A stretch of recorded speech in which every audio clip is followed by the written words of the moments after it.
Hello, gamers. What's up? Day 3 of Disco Elysium. Back at it again.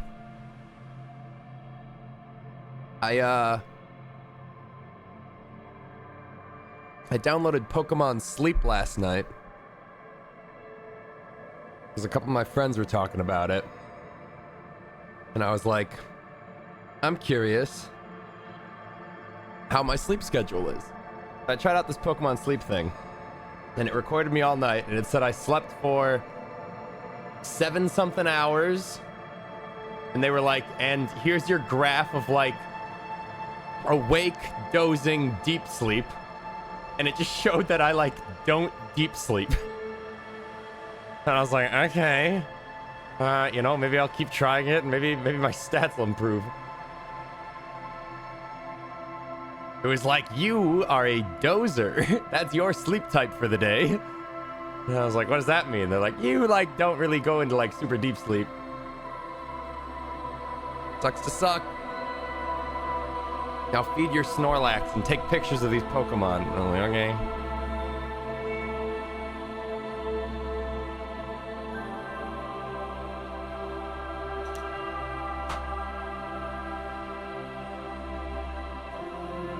I do think I like toss and turn in my sleep a lot, though.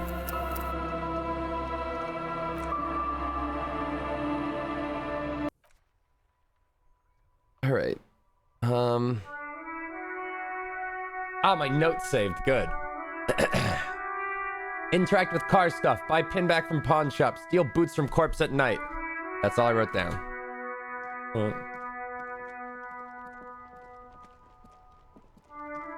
Hey man, get a Samsung watch and it really ruins your sleep when you check the next day. This one's weird because you have to like... Inside, you see a set of steering you have levers, to, a radio microphone. You have to open... You gotta open the app. The soft glow of the fuel preheater gauge. You have to like set it on your bed next to your pillow, face down, and then it turns the screen off. But then like it gets mad if you like tab out of it or like lock your phone. It like yells at you being like, it's not working. It's, you know, you gotta unlock your phone. And I'm like, okay. And they're like, make sure you plug it in so the phone doesn't die all night. And I'm like, okay. A lot of fucking work. All right, what was I gonna do? This is Precinct 57. How may I assist you? Oh, I do need to talk to a doctor though, too. Please connect me to Station 41's Lazarus. It will take just a moment, officer. Her voices fade out into the familiar radio static. Oh, and this app like records like audio of you sleeping to be like, these are the noises we heard to detect that you were awake.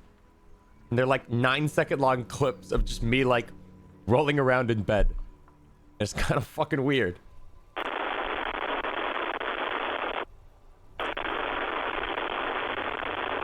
Yeah, it sounds kind of like this. Gottlieb, what do you want?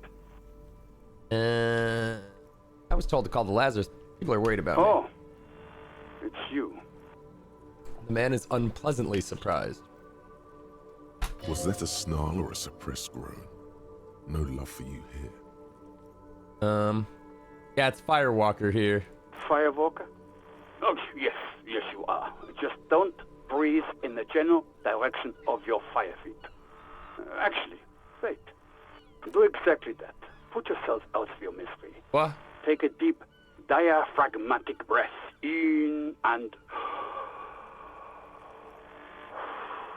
What?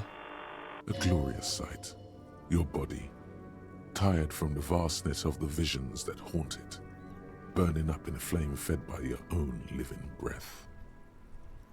So you see it too, that my body is to become the last torch in the darkness. I see third-degree burns and a referral to a plastic surgeon whom you won't be able to afford. But that's in the future. Do you have any current, pressing medical problems? I've lost my memory, all of it. With all the damage you've been dealing yourself with drugs and alcohol, I'm not surprised. Mm-hmm. There is no surprise in his voice, only careless superiority. Not surprised? Okay, anything What else? I'm not a brain doctor. Look on the bright side. You've got a whole new life now. Use it wisely. And then that motherfucker Gottlieb, reeking of schnapps, ordered me into his butcher's room. Officer Fisher is in a storytelling mood. He continues, and I ask him, "You sure, Doc?" And he's cool as can be. "Yeah, if you're in pain, we've got to get that baby out." And so he removed my appendix on the spot while the party was still on in the other room. And I was delirious with pain and all the snaps I'd had. But I remember thinking, man, that Gottlieb can stitch. Only a month later, when I got a chance to properly thank him, did I find out that he had no recollection of the event. That's Gottlieb for you. In league with some devil, he is. I'm sure of it. Cheers. The clinking of beer glasses is drowned. He's a fucking mad scientist. He's just like me, for real, for real. Doc, someone broke my heart. Look, pal, getting pumped and dumped is not a disease. People live through it all the time. You should be happy for her. You know who this person was? Have I told you? You must have me confused for a close personal friend. I am not. I am a medical professional with a constant idiot emergency on my hands. One needs tending to right now, he thinks, looking around the room. God, these apes. Isn't there anything you can do for me? What? You want me to do blood work for you again? Tell you just how bad things really are across the board? You want another rundown of everything collapsing inside your body? Yeah, I want the truth. You want the real, honest-to-God truth? Stop drinking, eat magnesium and vitamin D. Our station is not a retirement home. We don't have the funds to deal with rock stars past their prime. So it's political. Damn. You're being neglected because of political reasons. And no, I don't want to hear a political commentary on the topic. In fact, I got work to do. Some idiot has glued his eyelids shut with cyanoacrylate. It looks like Mactorson. It's not fucking cryoactylate. It's super glue, Doc.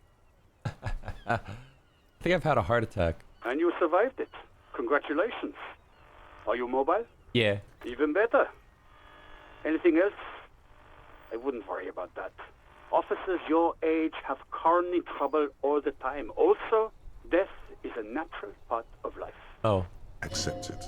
The body is an object, and objects break down. Do what good you can with yours, before the rest goes too. Guess that's it for now. Anything else I can help you with, officer? I need you to connect me to a civilian. A Sylvie. She may have reported a murder. Of course. What is the number, officer? Kim, didn't Gart give you Sylvie's number? Yes, hold on. Oh, thank God. I know I didn't have it. 005 1944 298. Received. Hold on, officer.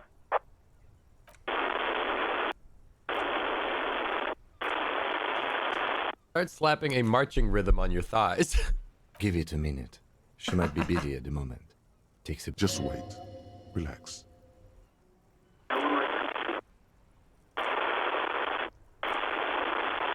Oh my God. Officer, I have Sylvie Malaika on the line for you. Yes, hello? A female voice greets you through static. It sounds like she's a million miles away from here. Sylvie, I believe we've met before. This is me, a detective from...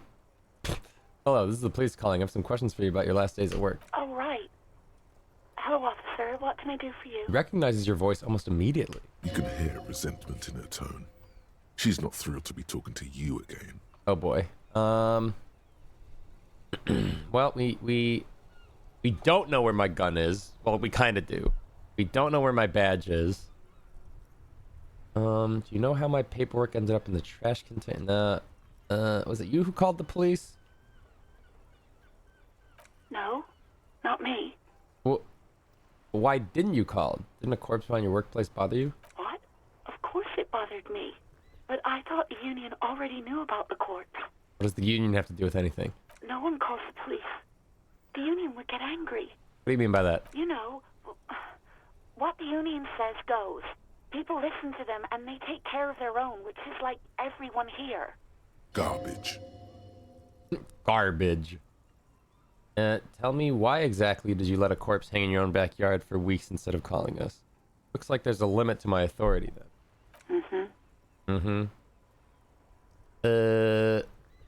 I see. Maybe there's something else you can tell. Yeah, I'm not gonna press her on this. I don't know what to tell you, officer. I didn't call you because I didn't want to get in trouble with the others. With the union. I'm sorry about that. You know who made that call? No, sorry. I don't. Not a lot of people have phones around here. Copper thieves take the wires. People don't have the money to have the cables put in again. They use the union's phone, or the one on the coast. It was someone else. We'll find them sooner or later, officer. Calm. It just might take a while. That's a dead end. Yeah, go on. You quit your job at the Whirling. Why? You mean why did I leave the bar? Honestly, I'm not really comfortable discussing it with you, sir. I do remember from my other playthrough, I'm pretty sure she quit her job at the bar because I was just such a shitty customer. So I don't know if I want to fucking press her on this. I don't know if I need to hear this. Ever coming back to work? Maybe, I don't know. I just know I have to take some time off right now. Have you seen my badge? Yes, I know who you are. You're a police officer. The law. No, my badge is missing. Have you seen it? Oh, no, I haven't, sorry. Real policemen have uniforms too, by the way. Where's yours? Not my uniform too. God, I should really look into that. Kim doesn't have a uniform and he seems real to me. I'm gonna let it slide. I don't need to answer for every little thing. Kim doesn't have a uniform. He's in plain clothes, voluntarily. It's different from not knowing where your uniform is. Jet, he's right. There are officers who wear the signature Perseus black uniforms to the highest ranks in the RCM and end up buried in them as well. Others do it more casually. Looks like you're one of them. Hey, I found my patrol cloak earlier, but have you seen my entire policeman uniform? Uniform? I never saw you in any uniform. You had your things on. The disco things. Somewhere in a dank rental apartment, 2 police officers stand in the dark. Trash and liquor bottles cover the floor. Things are not good. One of the men, trying not to slip on old newspapers, makes his way to the window and pulls the curtains apart. Roaches scatter as the light comes in. God damn. Officer Michelle Elfboy Williams speaks to himself. His partner, Sundance Fisher, looks at the patrol uniform he's wearing, then at an identical suit frame on the wall. It's blue and covered in dust. Let's get the fuck out of there. He turns to Williams. He hasn't been here in days. That...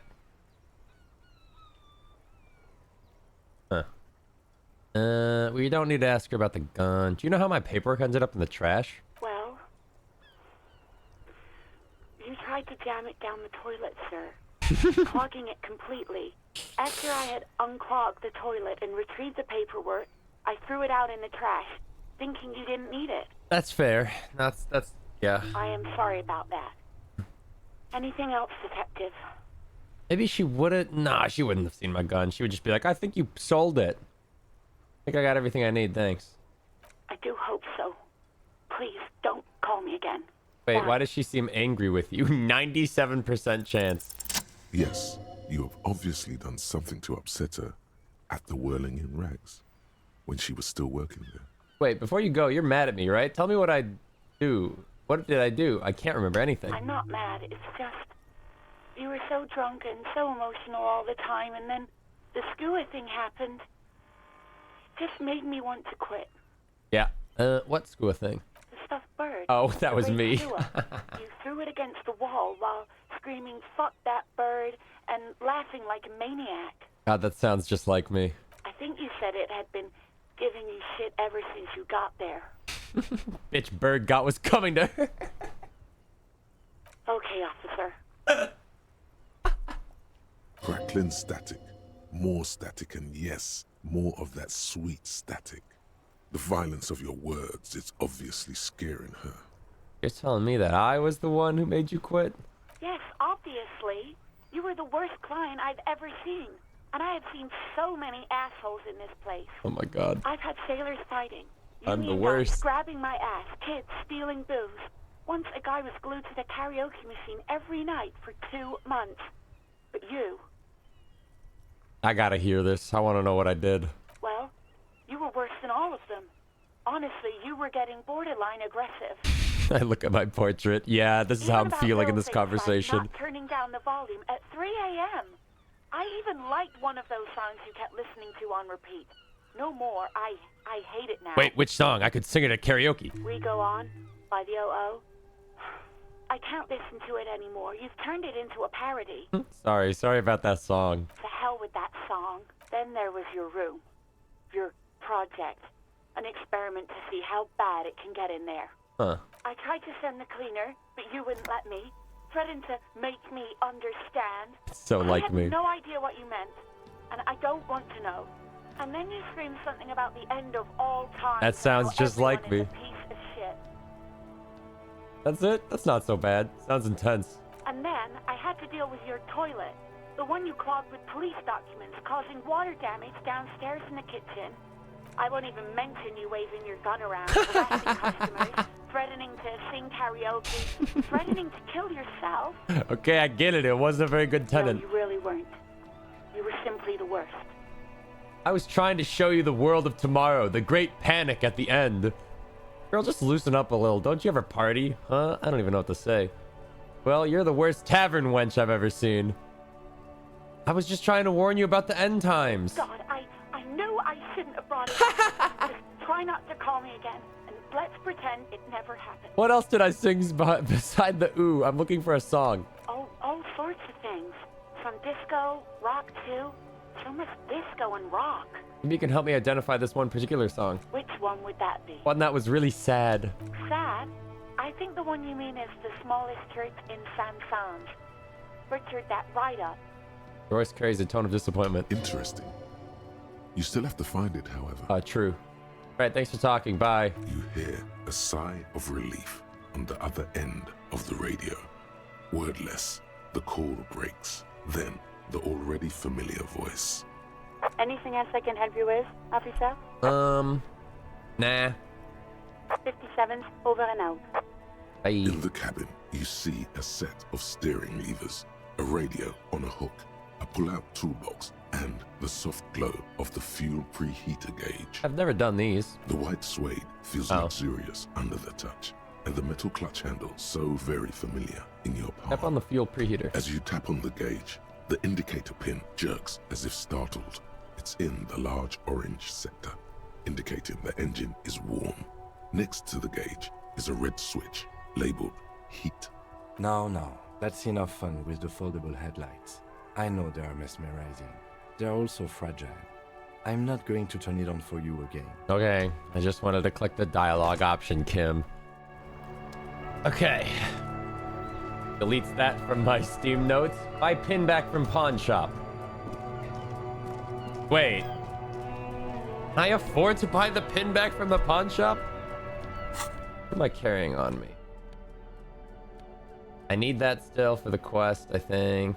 Maybe I could just sell this gun, but that might be worth keeping. I feel like everything has like a use. Although we did use the happy couple photo already.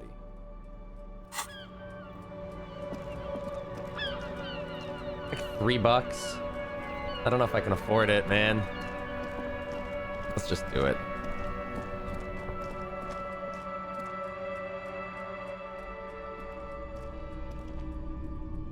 I need more money. My concern is it's getting somewhat later in the day.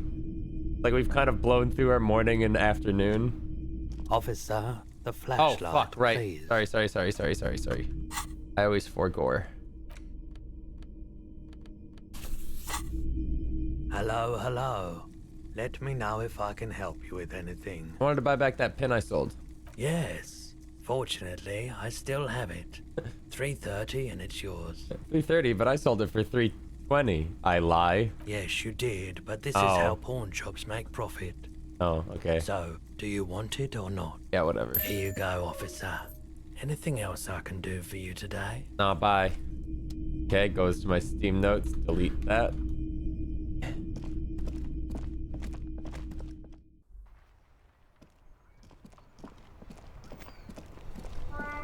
Might as well go give her the pin back now, I guess. I wonder if Kim appreciates that we kept the hubcaps. He didn't mention it yet, but, you know, I didn't sell those, and I could have. All right, I have to interview those guys at some point, too. Hey. Oh, hello, dear. Got your pin. I hope you were able to pawn that old trinket. I bought it back. I know it means a lot to you. You should have it. Oh, thank you, dear. I confess I am glad to see it again. Very honorable of you, officer.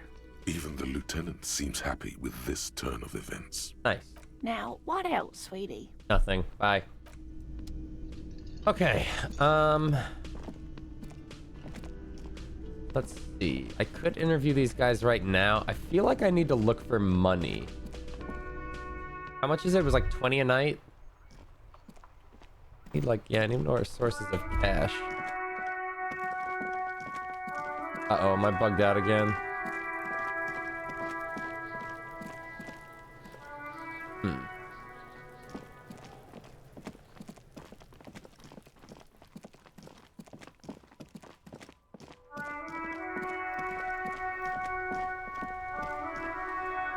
Wait, but maybe I should interview those guys before they leave the canteen.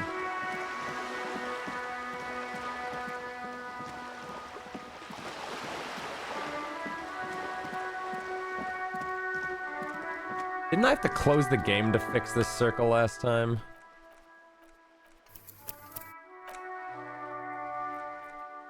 God damn it. Just try loading.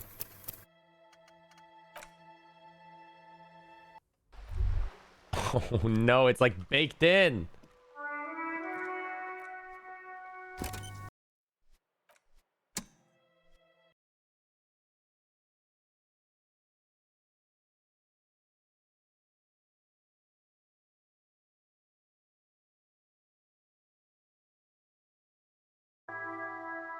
What?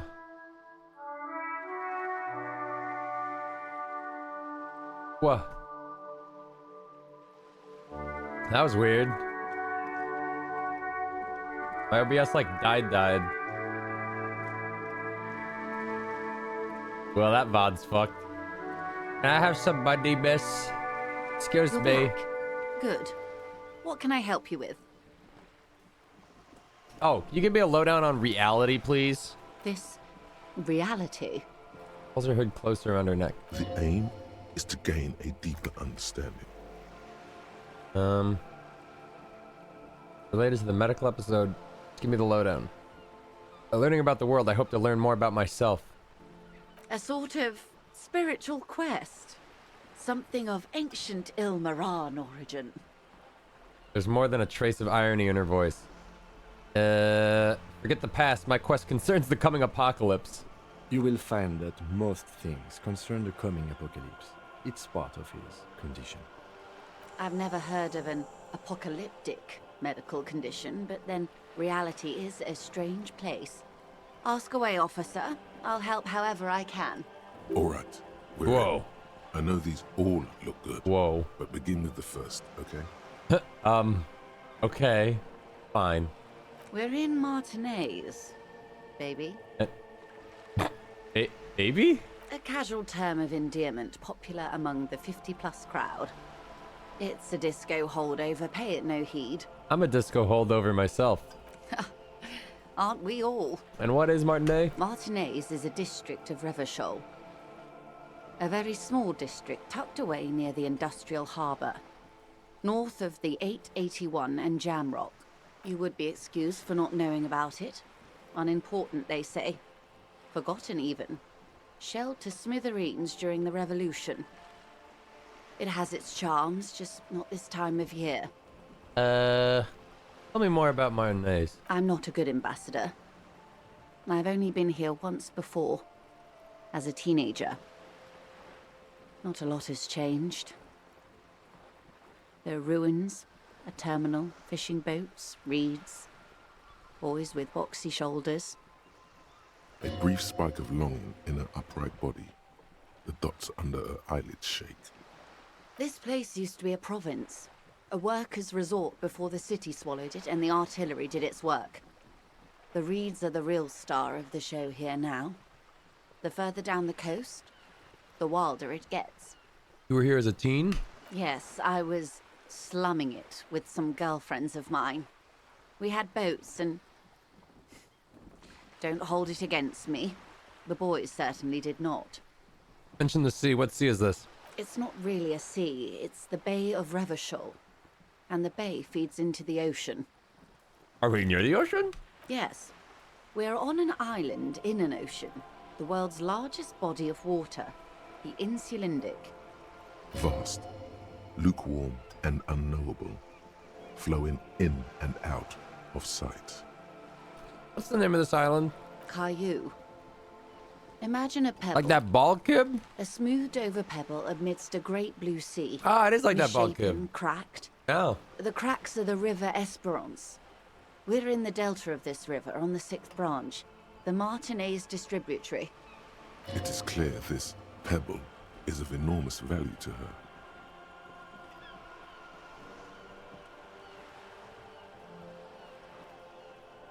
Okay, that's Martinez. What's Revachol? Revachol? Revachol is what you call a city. What kind of city is Revachol? The great kind. Oh. As if it's self-explanatory, beyond patriotism, a fact. What makes Revachol great? History detective. They built this city to resolve history. Our part in it, at least. Our centuries. Who? The nations of the Occident, or migrant workers from Seminine and Ile Marat, depending on your creed. When? In the DeLorean century. 380 years ago. Why? They say it's where the terrible questions of our time will be answered. The tensions are highest, the fault lines deepest. By that I mean conflicts. Ideological conflicts. The stuff of men. Why here? We are standing on a fertile, self-sufficient island able to sustain up to 200 million people in the middle of the Insulindic Ocean, the world's connective tissue. Interesting. It's where the money is. So we're just like this mixing pot of ideologies in this great land? Like America. We're in an unimportant part of an important place. We're pretty much the center of the world. Oh, we're quite a way off. About Points to where the skyscrapers rise. 22 kilometers from the center of the world. That soldering iron is the bank of the world building. The bottom floors are Insiacom. Coalition government, Insulindian Mission Command. Look at the sea. Silence. She lowers her hand. The water, the light. It's as though you're seeing it for the first time. There is no recognition, only the immensity of the sea and the cold radiating from it. Where are we? We are where we are. Thought gained. I have no true Derealization. answer to give, unfortunately. Watch too close as you scan the horizon. This is one thought you need to complete. Where are you? Okay. Was there something else you wanted to know? I remember something about a lowdown. This has been informative. Thank you, ma'am. I'm sure my memory-impaired partner has many more questions to ask, about even more fundamental aspects of reality. Might I suggest not asking them all right now? Oh. Monsieur will be here later too, and tomorrow. Isn't that true, ma'am? Absolutely. My commitment here is long-term. Oh, okay, fine, Kim. You're right. We do need to make more money somehow. It's better not to eat all your candy at once. Sometimes it's great to pick out on the candy. Indeed. I'm always at your service. But what if I hit her with the fucking Esprit de Corps?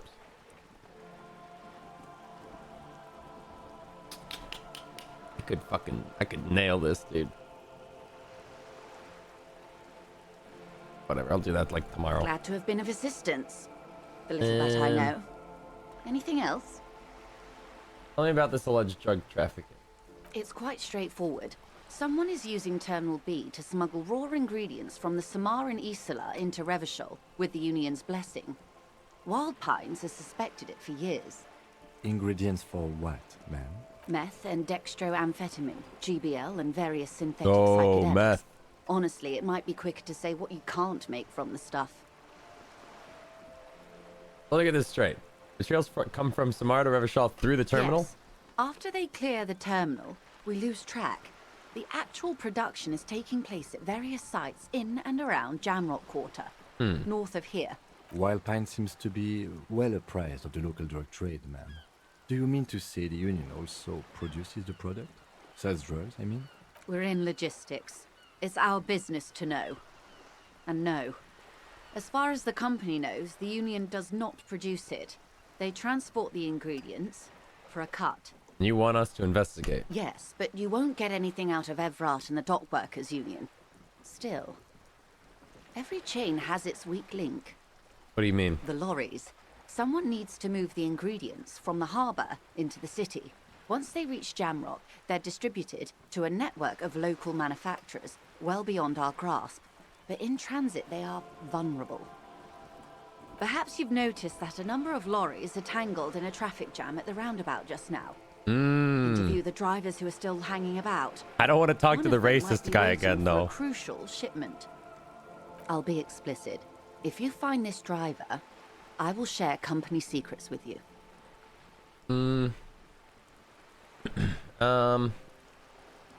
Why didn't you come to the RCM earlier? We did. On more than one occasion. Apparently, there's some sort of inter-precinct disagreement about whose jurisdiction this area falls under. True. We know the company has launched its own probe into the Union's alleged involvement. We also know it's come up empty. It's not just the RCM. No one's been able to find any hard evidence. Well, here's your chance, officers. No coincidence the lorries are stranded there like that, is it? No. We asked East Motor Track to raise the drawbridge.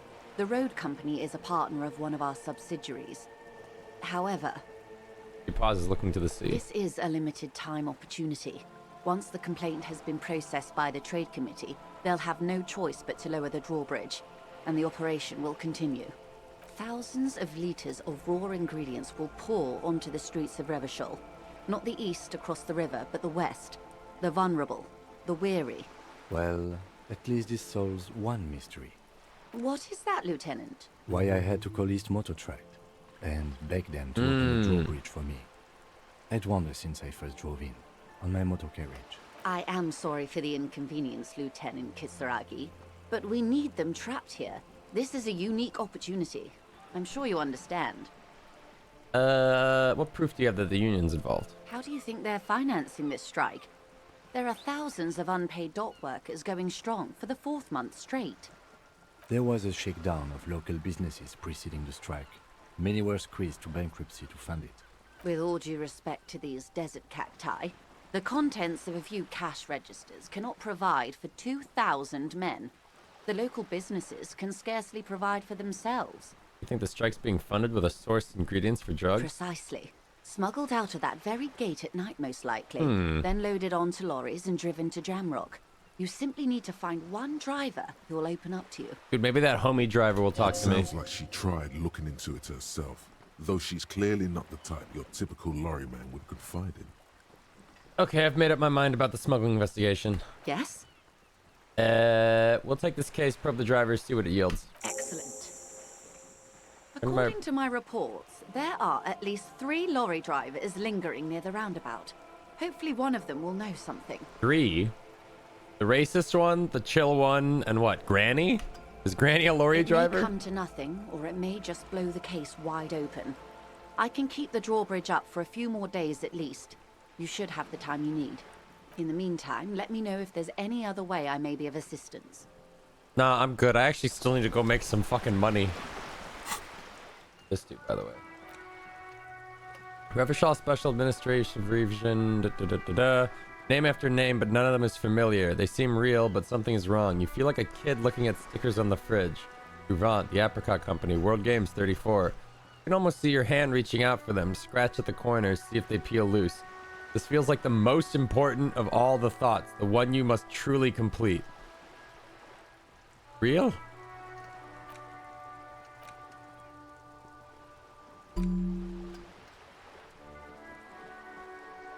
Okay. No negatives, sure. Okay.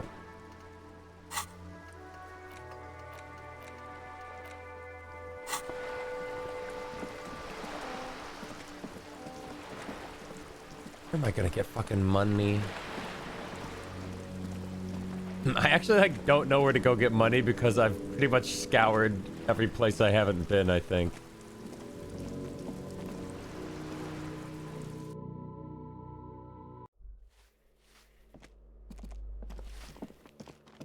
Oh wait, was this open before? Ooh. A shift in temperature. The air chills around you. Dust settles on the stony floor.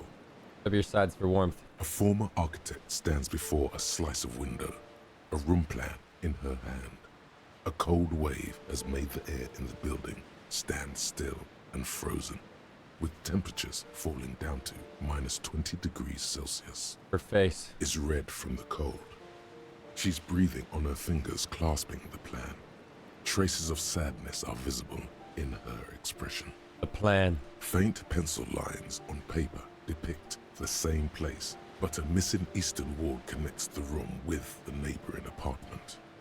Ideas for arranging the furniture have been jotted down. Look around yourself. It's clean and empty, with new tapestry embellishing the walls. A standard HB graphite pencil has fallen off a three-legged stool in the middle of the room. Shiver, finished thought. Neat. World lore.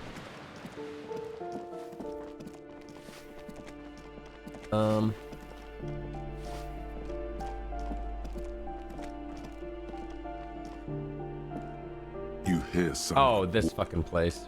That's the one that we're like, you don't come back unless you have a warrant.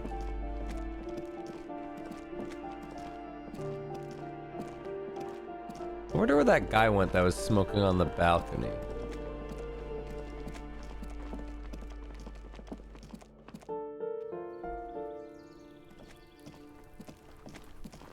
Oh, this is okay. I can do the mob job while I'm here. Might as well. The door to the weasel's den, guarded by the lion-head knocker. Both have seen better days. The door is slick with rain. You don't hear any movement inside. Use Manana's key to unlock the door. You try to be as silent as you can. It takes a bit of rattling of the handle to loosen the bolt. Finally, the door unlocks with a small clack. Thoughts race through your head. Well, buddy, you opened it. No need to go inside. It would be rude. But I need money. Only curiosity could account for stepping over that threshold. Maybe there's treasure in there. Inland Empire's right. A white alligator. A fountain of quicksilver. He's right. As you hold the open door, you can feel the air moving. A little draft. A whistle. I'm going in.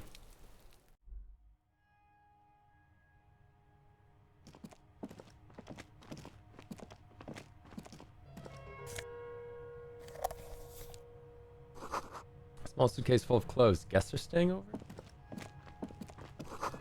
Book titled The Hidden World of Walking Sticks lies open. Almost feel the warmth of the red sun on the flag. This is the flag of Revachol, the suzerainty. What's with the sun? This isn't just one sun, but there are little suns dancing around the big sun. This is the sevenfold sun miracle. What's the sevenfold sun miracle? It's an optical atmospheric anomaly the first settlers saw. Happens in cold weather. 6 small suns around the big one. This complex halo phenomena is how old Revachol got its flag. It is but one of the many strange optic atmospheric phenomenon of this wondrous archipelago. You're sure you once saw sundogs in your youth, and blue flares. Lieutenant, the old flag of the suzerain. Bow down before the flag. Don't bow to the flag. Mm-hmm. The tenant is an old-fashioned guy. I bow down to it. The lieutenant does not bow to the flag. It accepts your salute with quiet dignity. It is not my flag, he thinks. My flag is the signal blue of the zone of control.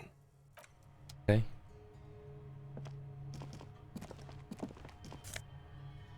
Ooh, logic shirt? Whoever lives here admires fair-haired fantasy heroes with big muscles. A row of mugs sits on the shelf. Each one depicts a human figure. Wait. A dark-skinned woman grinning amidst mysterious symbols. A broad-shouldered Wait a man minute. This is shoveling where the potatoes, racist and mug others. comes from. Tap on the mugs. A little ring. Though cheerful, the images on the ceramic make you vaguely uncomfortable. The images betray a lack of interest in human beings.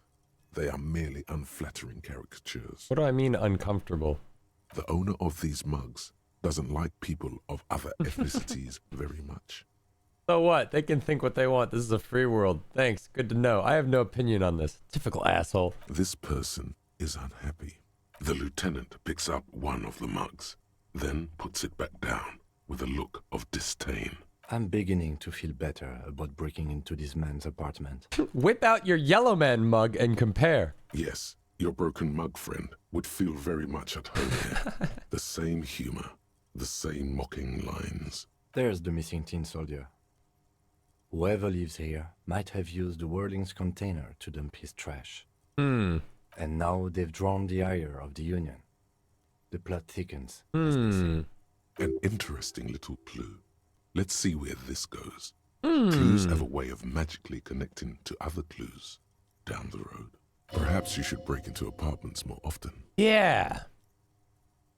You really think it's the same person who put the dead man's clothes in the trash? Who knows? I'm not expecting too much from this clothes in the trash lead either way. It might turn out to be some random local matter, but still, a nice coincidence. Move on from the mugs. Let's see. I guess we're done here. Damn, no cash. We have a decent amount of clothes at this point. Also, does my morale, like, come back naturally, or should I just, like, huff 2 drugs right now? Like, I thought it might come back when I slept. Got anything new? Oh, right, she doesn't like talking from this side. And we're bugged again. Is this just like... Whatever, I might just leave it.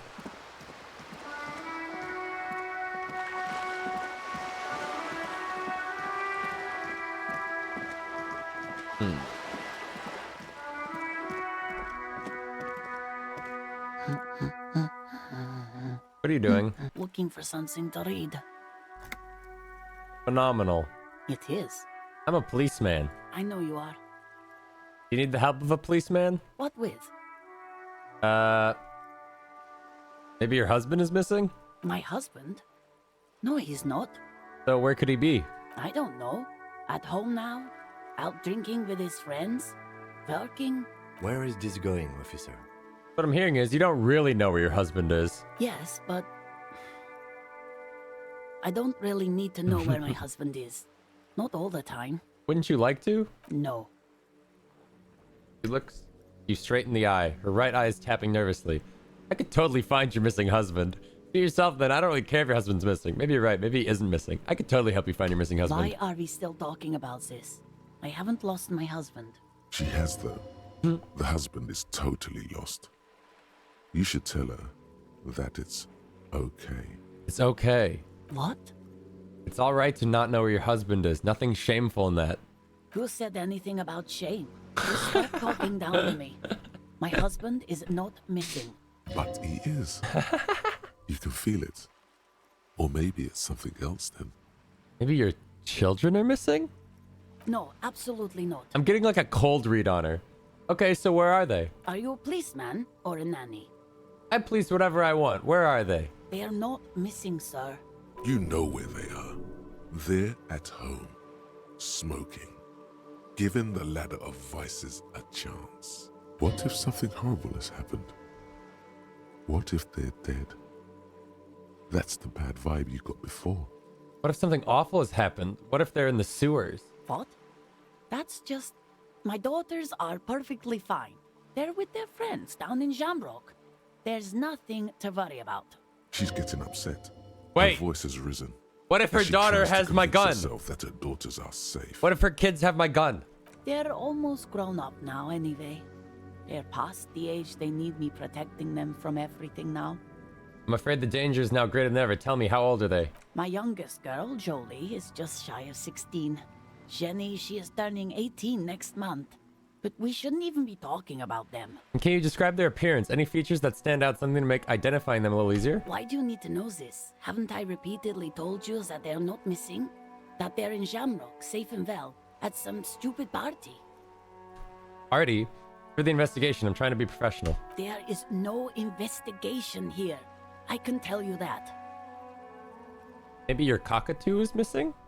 I don't mean to disrespect, sir, but you are being a bit of a cockatoo here. For what it's worth, I agree. But cockatoos can't be stopped when they get ladies. It's better to indulge him at this point. Yeah, exactly, Kim. Just indulge me. I was asking about your cockatoo. Is it missing? I don't even have a cockatoo. All right, And guess cockatoo's what? not missing. I just wanted to make sure. Great. Just one more question. What did you mean by me being a cockatoo? Nothing. Go read up on them if you're so interested. There's a great book in the bookstore. Maybe you should. What if the cockatoo is your astral captain? Ooh. Or your heraldic bird? Actually, that's exactly what I'm going to do. Thanks for the tip. Wonderful.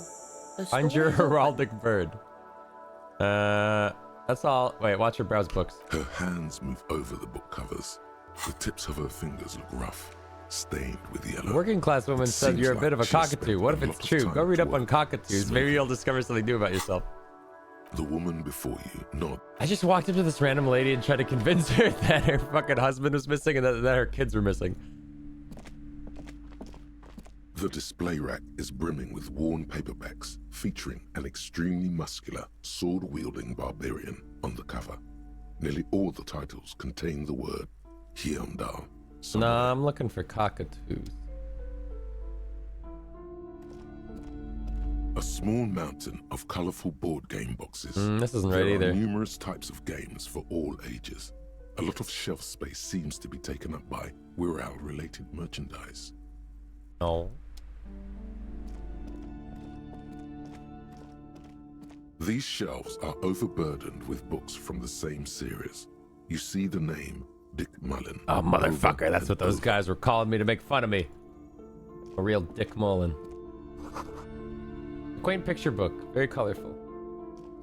A sulfur-crested cockatoo, Cockatoo! sits on the cover, its beak slightly open. It looks as if the bird is calling out the book title. From A to Zurich, a guide to a well-behaved cockatoo. Flip through the pages. Turns out that there are so many different cockatoo species, and they all have behavioral problems. What about this guide on cockatoos, storekeeper? It's a must-have if you own a cockatoo. I've heard they're quite capricious. Angry shopkeeper stare down. I really don't want to pay for it, but I really want the book, so I'm just gonna try to steal it.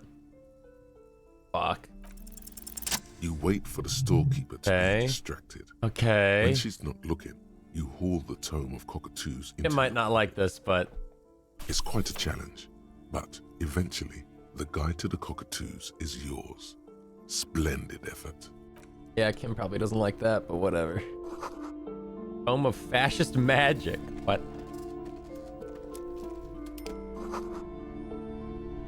Back here. Several maps have been attached to a bulletin board hidden inside the alcove. They're held up by small pins. The board has come loose from one corner. The maps look old and faded. Your eye catches a map of Insulinda, a map of Revachol, and a map of Martinez. The map Martinez. It's not really a map. It's a tourist thing. A picture postcard with buildings on it, drawn from an isometric perspective. A date in the upper right corner says 48. Still, it's detailed.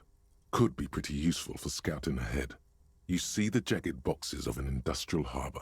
Even the whirling in rags there. Hey, how much are these maps, storekeep, before I rob I'm them? sorry, officer. The map of Martinez is the only one available. Okay. The other two are not for sale anymore. And besides, you could scarcely afford them. Okay. They're quite valuable, though they might not look it. The map of Martinez is 90 cents, though. Why is the Martinez so cheap? That old thing. It's an out-of-date map of a tourist location that never was nor came to be. From when some design studio people tried to spruce the place up 4 or 5 years ago. They also renovated the horse statue, set up those coin-operated viewers, and designed the new street lamps. What happened then? They didn't get that far, for some reason. A shame the project never got going. Would be Hold that thought. Interface.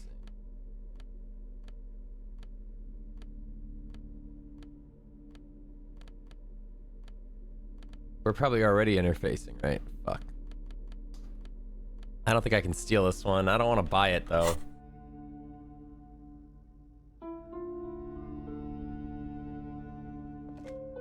Whatever, I'll be back. Oops. Okay, my money problems have not gotten any better. 20 real. Wait. Is there a way that I could, like, sneak into my room before it's locked at 2100 and then just, like, he locks it and it's like, bro, I'm already in here. Like, get fucked.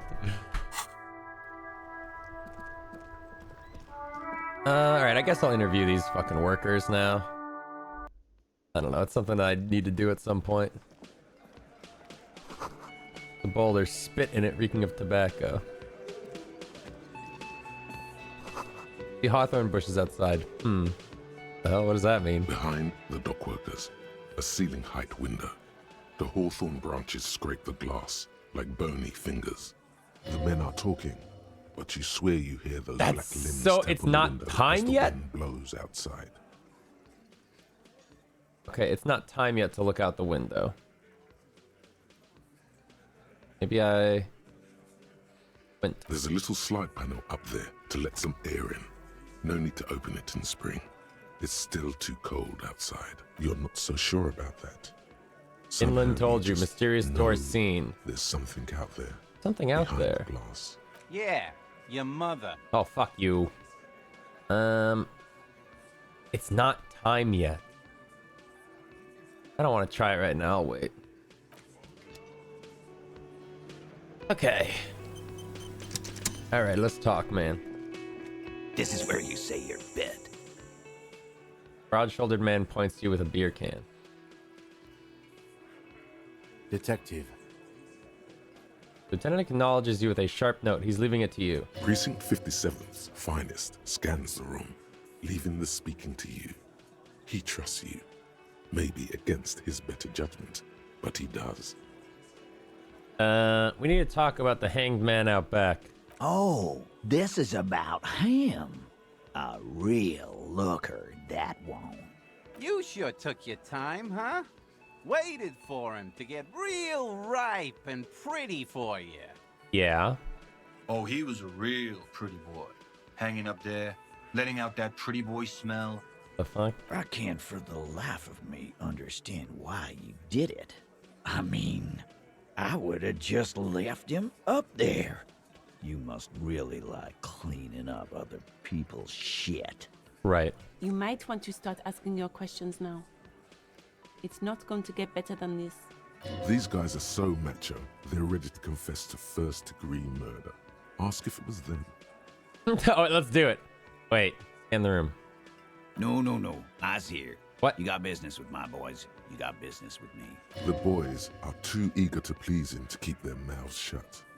You're gonna get a good head count here. Just wait. Yeah! You fuck with the Hardy boys, you fuck with Titus Hardy. Shouts the scrawny, rat-faced man, 2 teeth missing in the front. Relax, Dennis. No one is fucking you yet. His name is Shanky. Says the 40-something man from the corner with a plectern hanging around his neck. Yeah, Dennis, calm down. A blonde man in his 30s agrees. Stupid fuck. Let Dennis enjoy his fucking, man. We don't mind. You notice gang tattoos. This man must either be Mesk or Samarizio. Yeah. You're not even being fucked, Dennis. Who are all these people? Fat Angus? Easy, fellas. We got company. Let's see what brings the cop around. That man hanged in the backyard. Did you do it? The pretty boy. You guys really love talking about that pretty boy. Funny. But my partner and I have a serious matter to discuss with you. I have spoken to the dead man in a bizarre occult vision. Fuck it. That is fucking bizarre. A magic man. A goddamn magician. He shakes his head. The lieutenant waits for your reply, patiently. His foot taps only a little. He said love did him in. Well, well, fortune teller. You might be onto something. They don't just end up in trees for nothing. There was a speck of truth in there for him. You accidentally touched something. Nailed it. We had something else. Besides the occult vision. I thought you said you were going to let me handle this. We had to have something. His foot tapping has become less patient. Why is there a container belt around a dead man's neck? Container belt? Like we use in the harbor? Yes, why? Because we took it from the harbor where we work. Then we went out back and used it to hang him. Did you just confess to the crime? We did this. Huh? Together. Oh, shit. All of us. Until he was dead. That's why there's a container belt around his neck. Aha, so you just confessed to murder? Goddamn right. No. These 7 honest men have equally come forth. They told you what happened so that you don't waste any more of your time. You murdered him just like that? No remorse? How many people have you sent to the Shays? Ever felt remorse for them? Or send them to Reunion to rot. For 20 years. For life. He says that as if it's worse than dying. Yes, but these were all bad people, criminals, the scum of the earth. Look, I'm just doing my job, that's all. Voodoo is different. We enforce the law. You just kill people like it's nothing. Honestly, I drink so much I can't really remember anyone I've sent behind bars. Doesn't remember them. He just forgets. Are you hearing this, Titus? Ain't no use keeping a stiff catalog in your head. That's for sure. When did this hanging incident occur? You don't have to answer any of his questions. Fixer turns to remind Titus. I know, Lizzie. Relax. We killed him last Sunday night. Seemed like a good way to end the week. How long had you known the victim? Known him? We don't associate with scum like that, asshole. Uh-huh. Yeah. Who do you think we are? Quiet. He came around about 3 weeks ago when that Pines cow first sailed into town. Happy? By the Pines cow, you mean Joyce Messier? The representative for White Pines? The same company you are striking against? No. I mean the Pines cow. The stupid-ass cow they sent in to fuck us over. But you know what? He rubs his chin, pretending to mull it over. Why don't you ask her about the pretty boy? I'm sure she has interesting things to say when you ask her hard enough. That's enough insinuation for today, Titus. Officer, your interview is drawing to an end. Don't waste your last questions. Who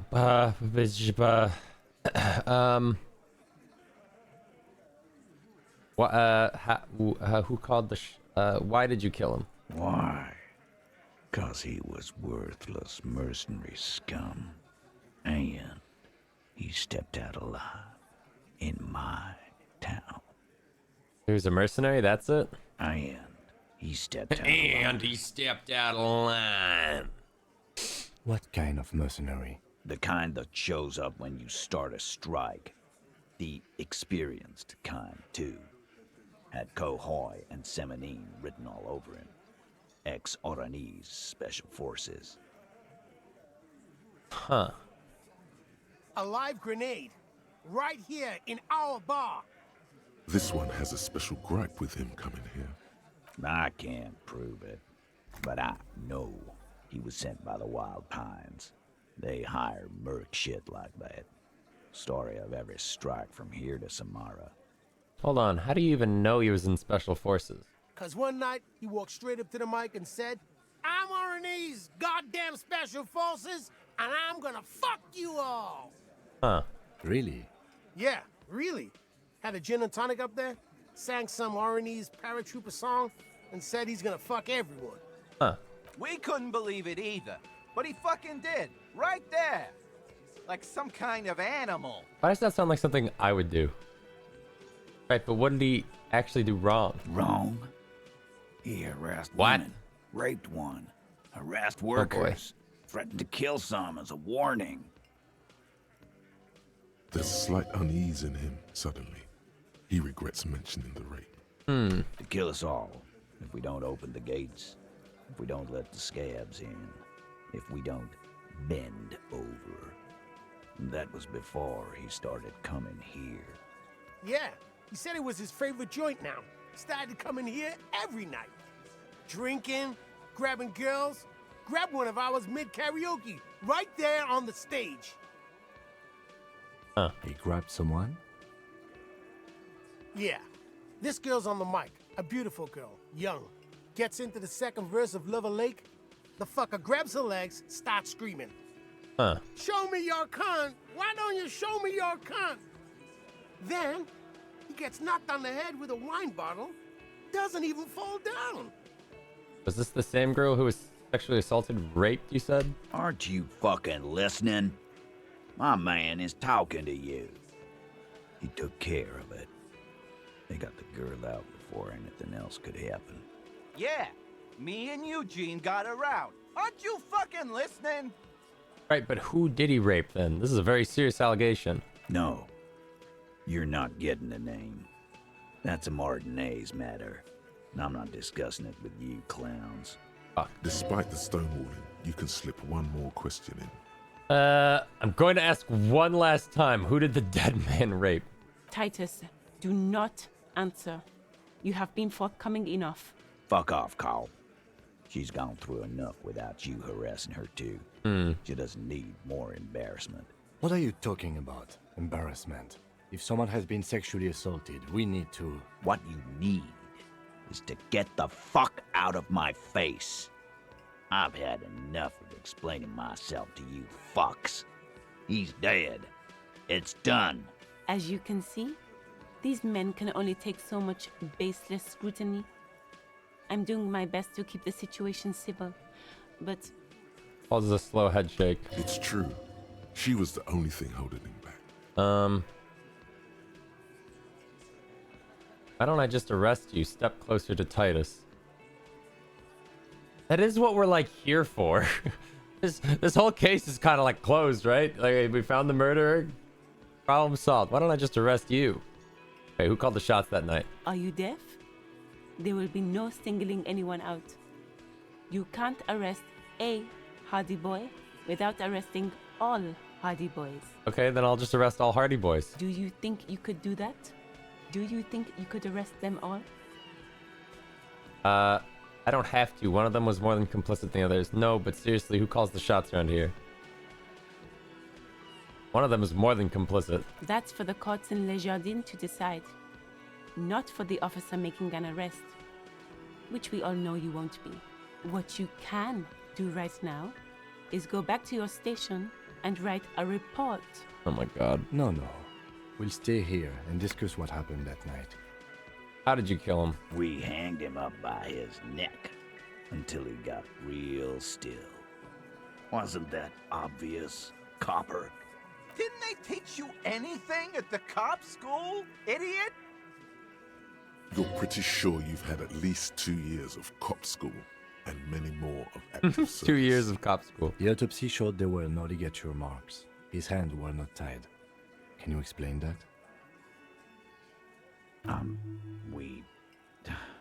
Look, I'm not gonna play 20 questions. I don't think with they you, did capo. kill him. I'll say it again. I'm starting to think they're covering for somebody else. Yeah, I knocked him out. Hmm. Came up behind him and clapped him in the back of the head. He went down like a sack of sand. That's right, lawman. And then we hang the fuck. Well, Mr. Tats, what did you use to knock the victim out? My fucking elbow, copper. Samaran boxing style. Where did all the action take place? Right fucking here. Eugene already told you that the fuck had started coming to our bar. Yeah, man. Weren't you listening? Let's try this. Not great odds, but Titus nailed it. is solid as a rock, and so are a few others. But first tell me who's solid. Elaine, who looks like he might be Titus's right-hand man, the least antsy of the bunch. Definitely not his first time being questioned by the police. Okay. This little rat-faced fellow is solid, too. Always fidgety, yes, but no change there. Him neither.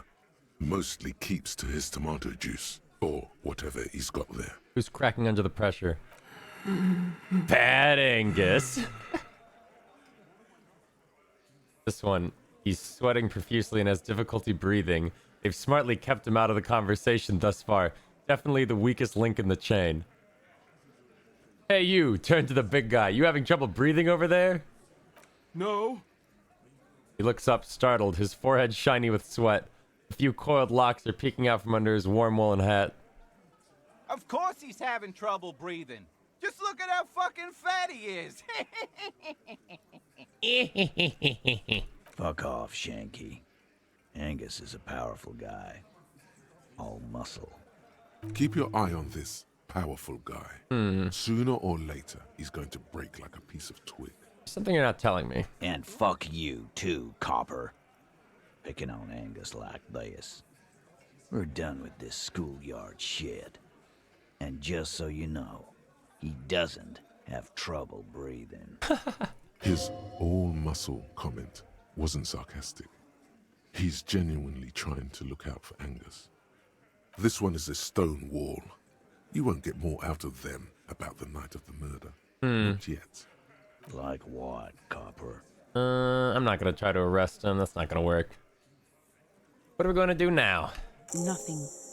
Your investigation here is done. Prove your authority Leave to Martinez, Titus. Go back to your stations where you belong. I think we're going to stick around, thanks. Some things don't add up here, Titus. I've done this job for long enough to know that people don't just confess to first-degree murder. Even if it is a group responsibility, we're going to look into this. Good luck with that. You've heard everything a rent-a-cop is gonna hear from us. Real law officials. You're lucky you didn't get a beating. Rent-a-cop? So that's what this is about. He doesn't see you as his equals. Forget about their games. You've mapped out the characters. Reading the footprints in the yard should be easier now. Oh. Holy shit. I have no authority. Godly authority. I'm gonna take off. I'm gonna take off now. Okay. Jesus. Not my best work. I've got nothing to say to you. Why are you wasting your time? Okay, whatever. This is what I studied law for.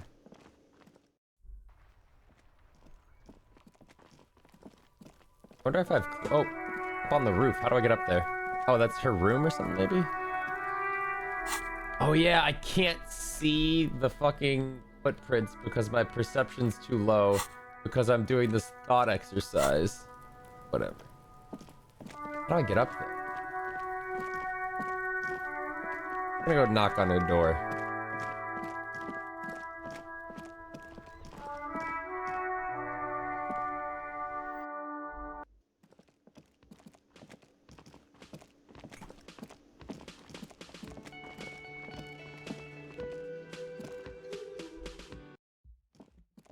Just lead to the roof. Hello? The door is closed. This door can only be opened with a key or from the inside. Still, the lieutenant gives you. He doesn't like where this is going. Okay, fuck. I forgot you were looking at me, Kim. That's awkward. That.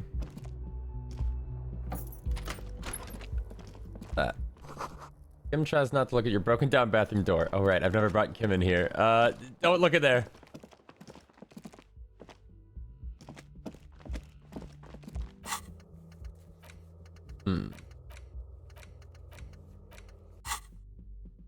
Oh, I can go talk to the lorry drivers. That's something to do. I need money, though.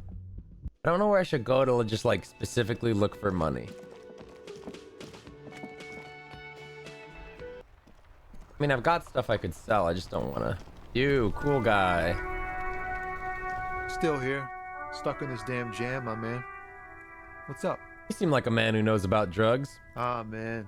Me and narcotics go way back. Had some good times surfing the psychic waves of my own consciousness, you know? But those days are behind me.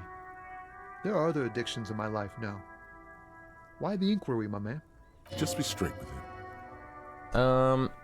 Let me be straight with you. I'm trying to figure out who's smuggling drugs out of Terminal B. We have a credible lead, sir. Someone on this roundabout is waiting for a bulk shipment from the harbor to load it on their lorry and drive it to Jamrock. Not me, man. No way.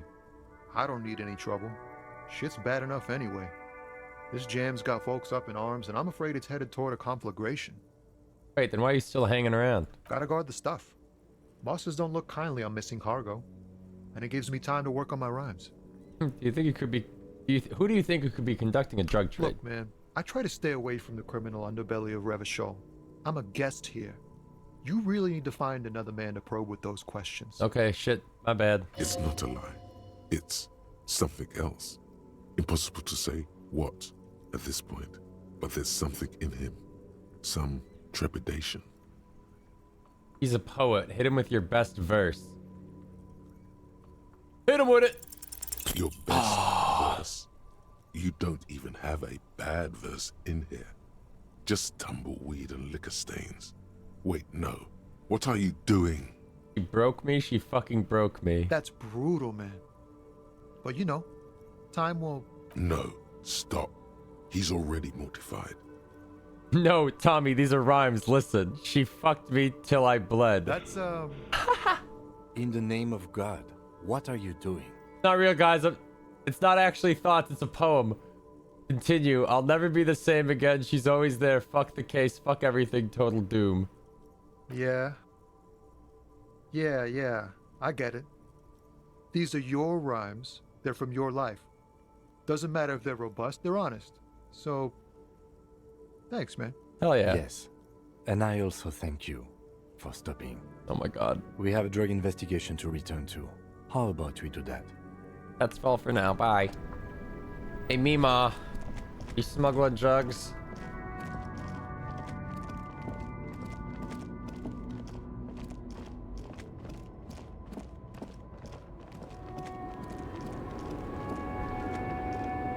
The woman still has her eyes fixed on the photograph. That finger's in front of her face. If you want her attention, you may need to be more forceful.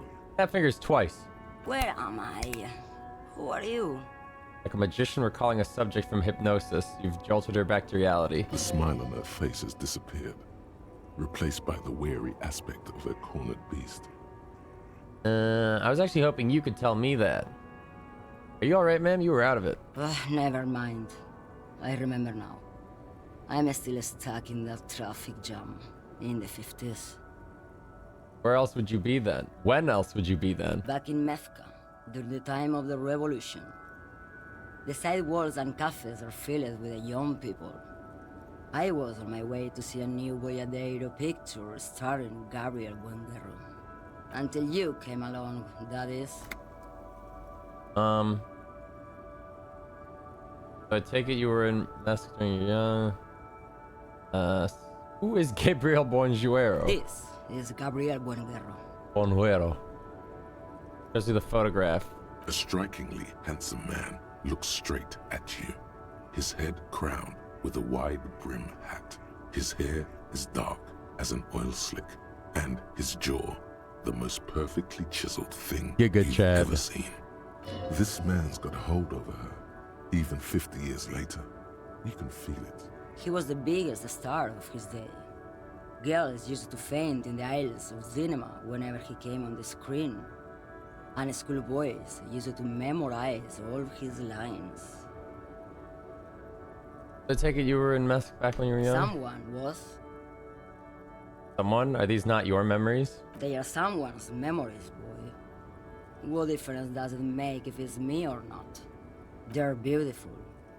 That is all that a fellow matters. Shivers user. Beautiful and true. And they will win. They're coming for this, you know? All of this. She seems to derive some bitter pleasure from this strange thought, as if the past will one day wipe the present away, like a tidal wave approaching. I'd interrupt your dreaming, ma'am. I wasn't dreaming. I was there, Loman. It was early spring, and the man behind the black sun had just come out. The posters were 20 meters tall. Everything was golden. As narrow and she appears to take your measure. While you, people, were tearing each other apart over your petty little revolution. In Meth, it was a golden age. Right, I have other police questions. Why not, Harife? It's not like I have anything better to do in this hellhole. She settles back against the railing of her motor lorry. Behind her, mountains of memorabilia, photos, and knickknacks line the dashboard. You seem like a woman who knows a thing or two about drugs. What are you hauling? Diamonds. Diamonds? Really? Of course not. But wouldn't it be marvelous if I was? Okay, but what are you really hauling? Whatever stupid things they put in the lorry, I imagine. You don't know what you're hauling? I quit concerning myself with that a long time ago. Besides, I don't drive the lorry for the cargo, if you know what I mean. What if the cargo is contraband? Then it's contraband, Lowman. What? Do you want to take an old woman in? Be my guest. Lock me away like Bad Hand Hermenegildo. You seem like a woman who knows a thing or two about drugs. What do I need drugs for, Lowman? What I see, what I feel, the great adversary, no drugs can compare. The adversary? Yes. There is a protagonista and an adversario. I am on the side of the adversary. There's no coming back from that hole. Where could I get my hands on an experience like that? If you don't know, What is your hauling exactly? I wanted to ask if you'd be interested in smuggling some drugs. you're man, Lowman. What of it?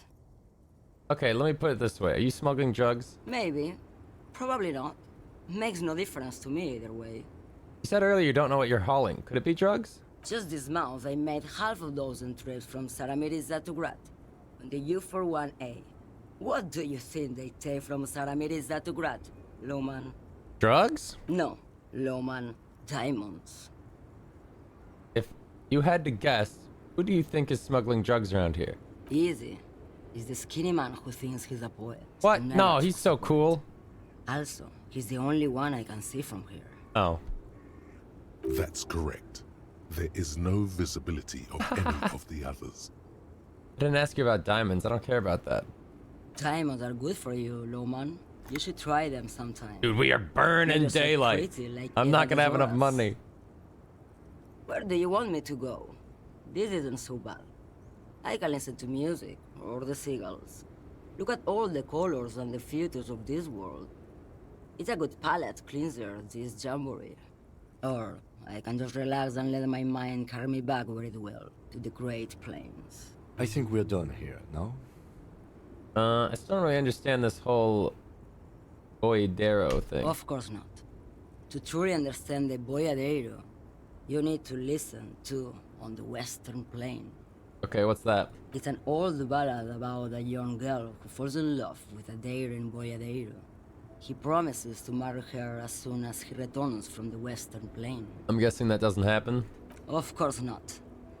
The Boyadero returns from the Western Plain a changed man. One night, as he and his beloved are out walking along the river Maigret, she pleads with him to give up his riding and settle down. I think I see where this is going. So the Boyadero strangles Wait, his no, I beloved didn't. and throws her body in the Maigret. That's not where I thought that was going. Is calling to him. Nod solemnly. A beautiful song. The most beautiful. A true Boyadero. She asked him to please give up his life of riding and settle down, so he killed her and threw her in the river and went back to riding. No, it was selfish. She didn't know what it meant to love a Boyadero. Oh my god. What if to truly love a boyadero is to float lifeless downstream? Before I came, you seemed away. She's just a distracted old woman. We should maybe let her get back to her things. So he doesn't think she's a smuggler? You hear that, Lowman? I don't think your partner likes you spending too much time with me. Why is that, Lieutenant? Nothing. I just don't think she's connected to anything. He's worried, but not for her. For you. What is it about this woman? If she's not connected to anything? You drive a lorry if you get like that? Oh, don't worry about me. I'm one of the best camioners around. I drive routes no one else will. What routes? Lomonosov's Land, Udashnaya Zemlya, the Western Plain. Nods and closes her eyes, letting her mind submerge. A terrible cold comes over her, rattling her teeth as she stares inward. The Transcatlia Magistral. What? You for 1A. Adestradas do Mirador. All the good ones. The deep trenches. Where the bluebirds fly. I'm something of an expert in blacking out. You should take better care of yourself. This should be reported to proper authorities. Cool. Ride until you're dust, sister. Irmão. I already am dust. Thank you for now. Yes, go. Enough jamboree. I need to get back. So it's got to be the racist driver, right? If we've narrowed it down from these two. There's no other lorry drivers as far as I know. You. Wait, not you. One of you guys. Not him either. Not the scab. Where is you? Looking for something, Hunt? You're a lawyer man, Tell me right? to What's your fuck stance off on again? drugs? Drugs? They're shit, man. I don't let anything pollute my body. He takes a long drag on his cigarette. Why not? You know where that shit comes from? Sarah Miriza, Safre, Ilmara. They take the money from our local junkies here and then use it to outcompete us in the manufacturing sector. Oh, he doesn't do drug stuff because of racism. They know they can't beat us in a fair fight, so they have to get us to weaken ourselves. Maybe there is nobody somehow. smuggling drugs here. It's racial sabotage, racial economic sabotage.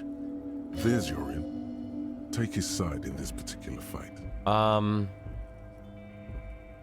Oh shit. I don't want to be a racist, but like maybe I need this in. Hold on. They make Al Ghul alcohol in El Mar too. I was told they do. So I take it you're not smuggling drugs. Listen, I agree. It's our responsibility to keep this poison off the streets of Evershall.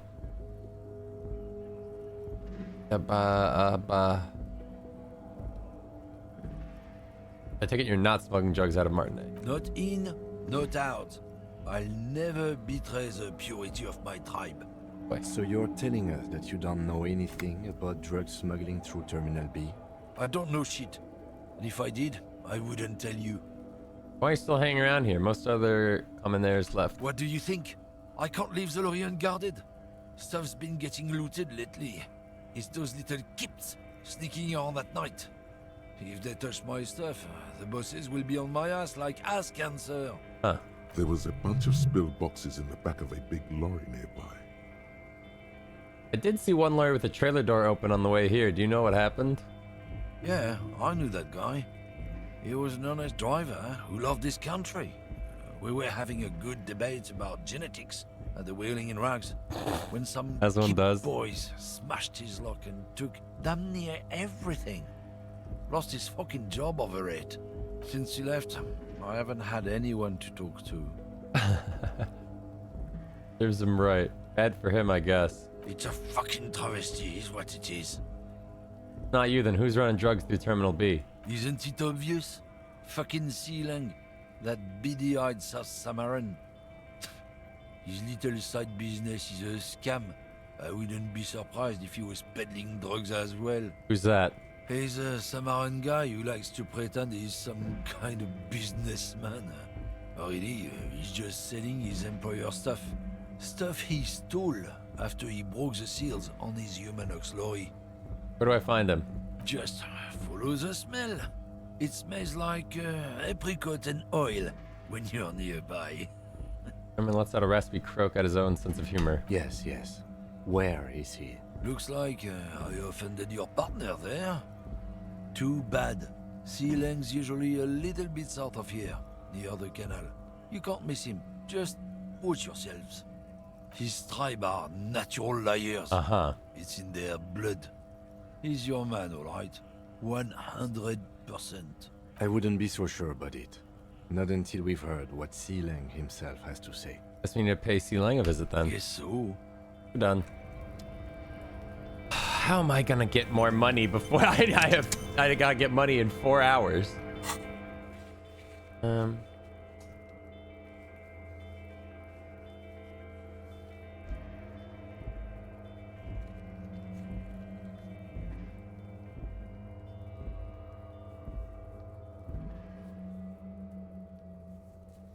Boarded door. I don't remember some of these.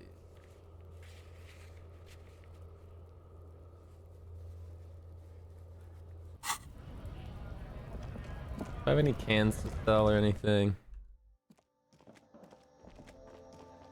The tear machine stands in the corner. A sign says, 1 bottle equals Excuse me, I have the 10 tear bag, but cents. no tear. Can I still use the tear machine? No. You need tear to use the tear machine. That makes sense. Welcome to Frit. Feel free to look around or something. Everything is out on the shelves. What's that magazine she's reading? What magazine are you reading? You mean this? Looks at the cover boasting a colorful photo of 2 girls kissing. This is Pop Stars. It's got, like, famous people in it. It's not for sale. Looks like it also has something called Police de la Mode, featured on page 34. This speaks to you.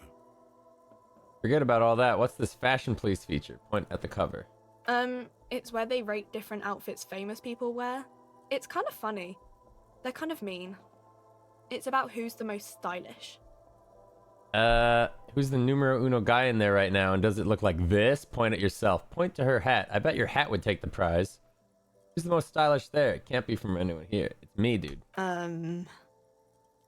No, I don't think so. We are not the fashion police. We're the real police. Please, let's proceed. I have some questions. Okay. I'm not really supposed to be chatting to anyone, but... Does Freed have a warehouse in the back of the Whirling Rags? A warehouse? I don't know. Maybe. I don't really care what Frit does. Fine, give me something to work with here. She looks up from under her brow. Fine. Frit doesn't have a warehouse. Just a little back room here. Okay? Can you tell me anything about the dead... Can you tell me anything about the dead body? I don't really know Breakthrough anything. imminent. Okay, that's... I mean, I know it's there, but I haven't seen it, so... What do you think happened? I don't know. No need to worry. It's just standard procedure for us to ask around. If you hear anything, let us know, okay? Okay. Yeah, you're not gonna be of any help, man. Uh-huh. Can you tell me about this reality we're in? Reality? You mean, what reality? Economic reality, or...? Sure, tell me about the economic reality. I don't really know anything. I mean, I'm 15. 15 is an excellent time to learn about the economic reality. Yeah, that's why I'm working my arse off in Frit. So I guess, like, that's economic. What about the physical reality then? I don't know.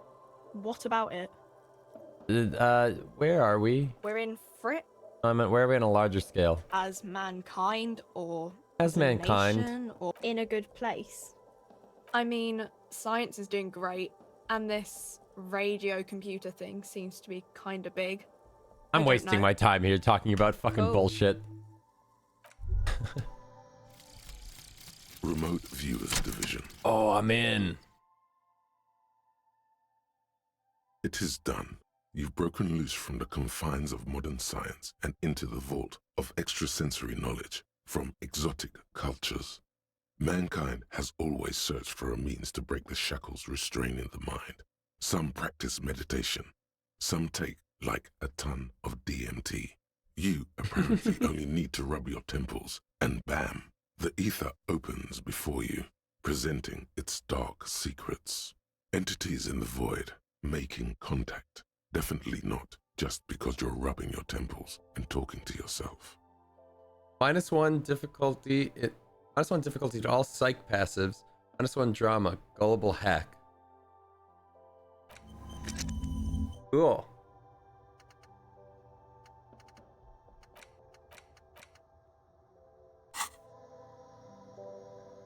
Goodbye. Okay, where am I gonna get money? I guess I could go report the door is left unlocked. Maybe he'll pay me. You know anything new? Hola, Wandering Man. How can I help you? That weasel I visited, turns out he has one hell of a colonial mug collection. Yeah, the janitor who gave me the key to his apartment said the guy's a bit of an asshole. See how we're also busy concentrating on the racist mugs? That's what the ruling class wants. Man with such a funny mug collection can't be that bad. All I'm saying is that he had a lot of mugs. Yeah, his mug collection certainly represented antiquated social values. Like I said before, I don't know much about this weasel, but the bossman said he's a real piece of work. Thanks for helping out, friend. Actually, do you know anything about the Hardy Boys? Los Hardys? They're an independent militant group. A bit too high-strung, but it comes with the responsibility. They're sort of like you. Preserve the rule of law and all that. Except it's Everard's law. But really, they're just like you. Is he actually comparing you, an officer of the law, to some neighborhood vigilantes? Let it go, man. The man whispers a jaunty tune. Okay, later. A coastal breeze ruffles his hair. Bye.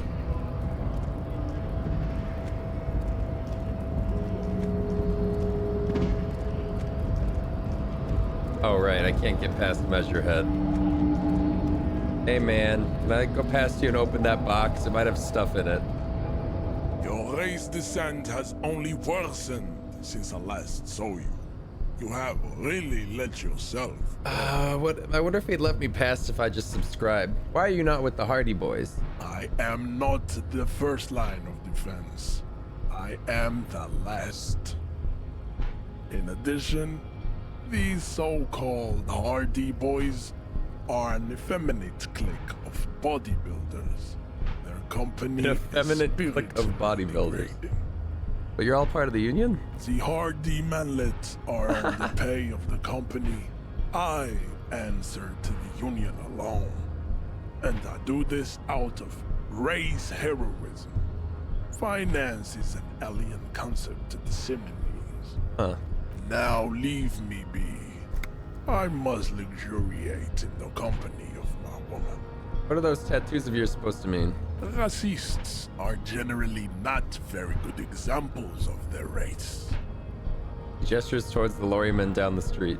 I am not like them. I am craniometric perfection. I have taken the trouble to permanently draw a phrenologic grid on my skull and features. This should dispel any doubt. You sure I'm not craniometrically superior to you? Say nothing. Your silence betrays God damn it. superiority. You do not have a reply. You should enter a deep race slumber. Perhaps in 4,000 years, there is need for a servile homunculus.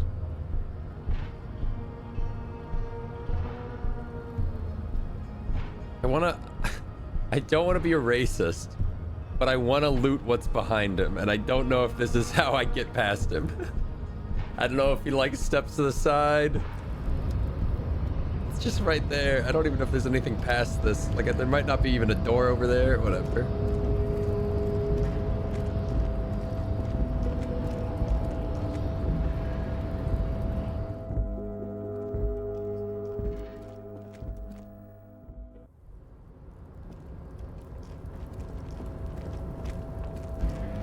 Like, I guess I'll go talk to the union leader. That's all I can think to do. Maybe he'll pay me another bribe check.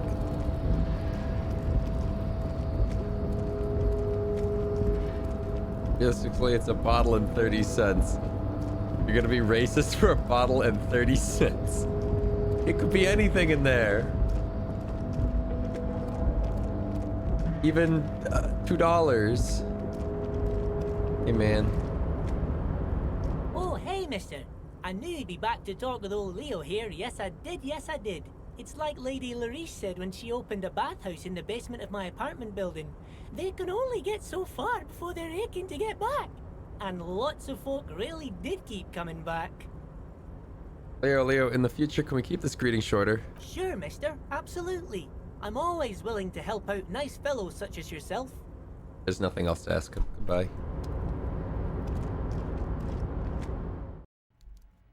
Hey, boss man. Hey. Mr. Dubois, every worker... He leans towards you, waiting for you to complete his sentence. Every worker is a member of the board. Every worker is a living god. Every worker is an organ in the great state organism of war. Also looks just like me. Every worker is for himself. And for his fellow man. Ultra That's liberal right, money Mr. get. Noir. You're turning out to be quite the individualist there. So, you had business with me?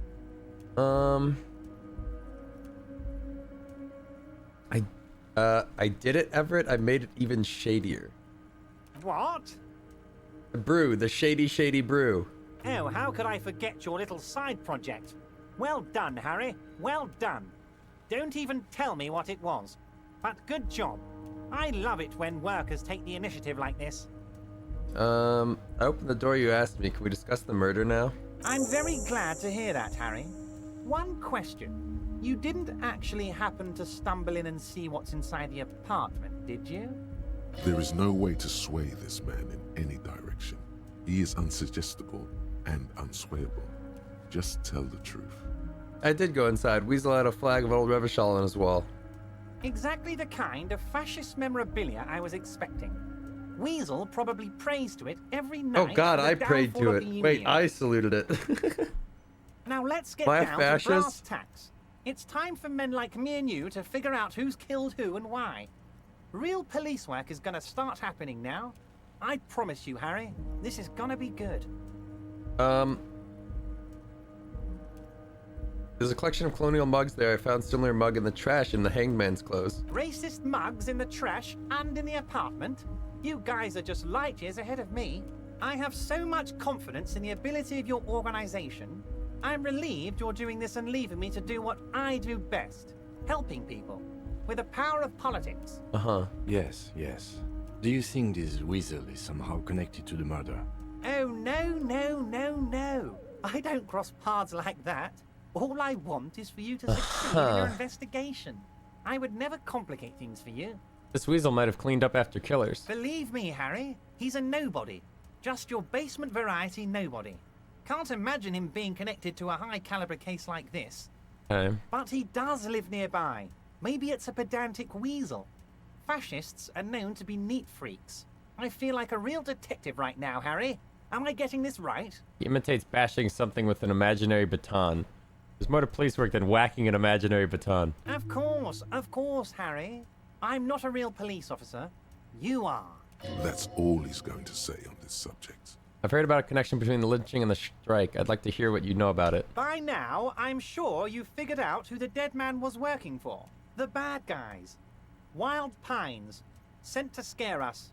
Another violent measure of the top hats against us flatcaps. I'm listening. Harry, this strike is the culmination of many, many mistakes made by the Wild Pines group. They tried to shut the strike down by sending in armed mercenaries. You mean our victim? A security contractor? Can you imagine that? Workers standing in peaceful protest, united in the spirit of fellowship, and they send hired killers to mow us down with machine gun fire? I'm talking beasts, hardened killers from proxy wars in Yisut, Semenine, Saramaritsa, you name it, they've done it. Raping, killing, burning villages, killing little children for the Senorita Pineapple Company, Harry. Everything they did there, they brought over here. They want to turn Revachol into a third world slum. Honestly, the only thing they didn't do is kill the village elephant. Hold on. You have a village elephant?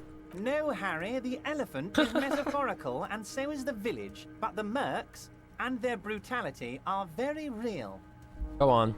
Now, I haven't personally witnessed the brutalities out there. I have the luxury of staying in my container, you see. If I need to go somewhere, they just move my container. Wait, they moved the container? Yes, I'm an old man, Harry. My legs aren't what they used to be. They lift my office with that big crane. It's actually very fun.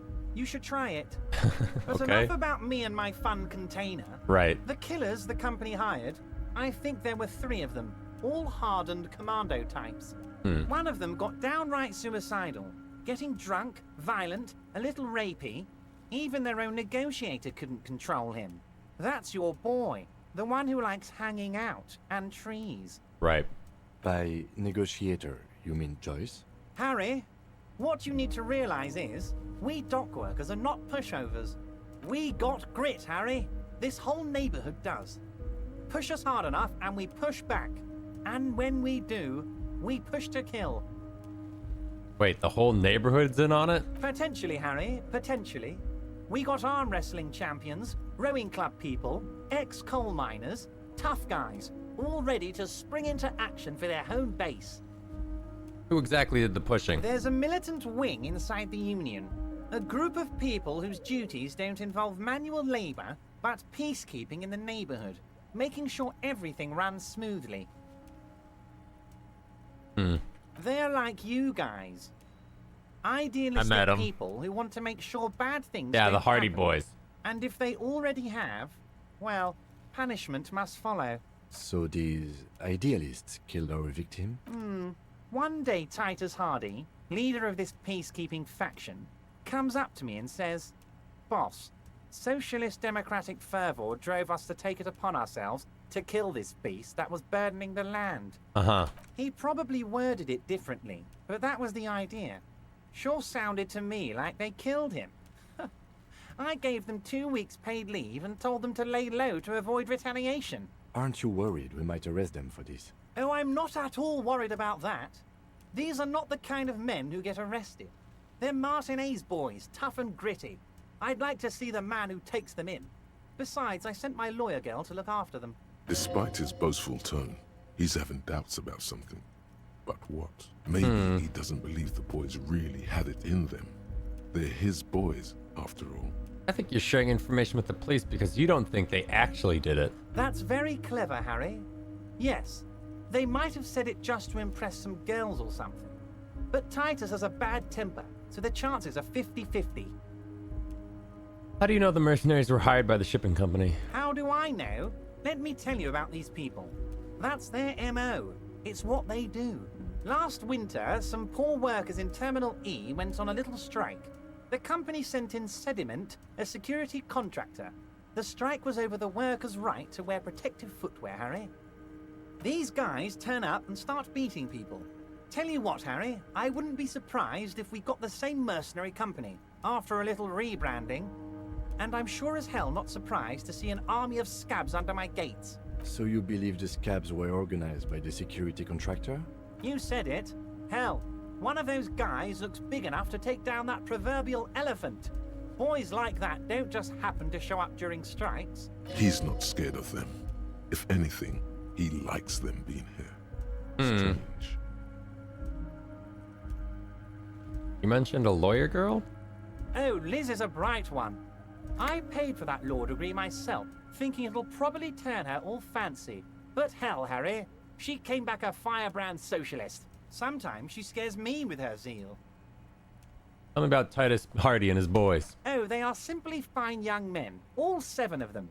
Exemplary union members, always working to advance their position in the local socialist democratic movement. Core members. Old Theo used to run them, but things really kicked into gear when Titus took the reins and named the group after himself. Gotta love his initiative. Interesting. Who's second in command? They're almost all of them great guys, born leaders. Whatever happened, I'm sure they only had the best interests of Martinez and Revachol in mind. Work with them. Hell, interview them. But don't fight them. They really are just like you. Men who like beer, women, and some order on the streets. Everett, I met these Hardys. Can you ask them to cooperate with me? But of course, it's the least I can do for my good friend Harry. I'll do it right after we've concluded this talk. Right. You can now go and tell Titus about this. See what he has to say. Also, Harry, here's 5 real.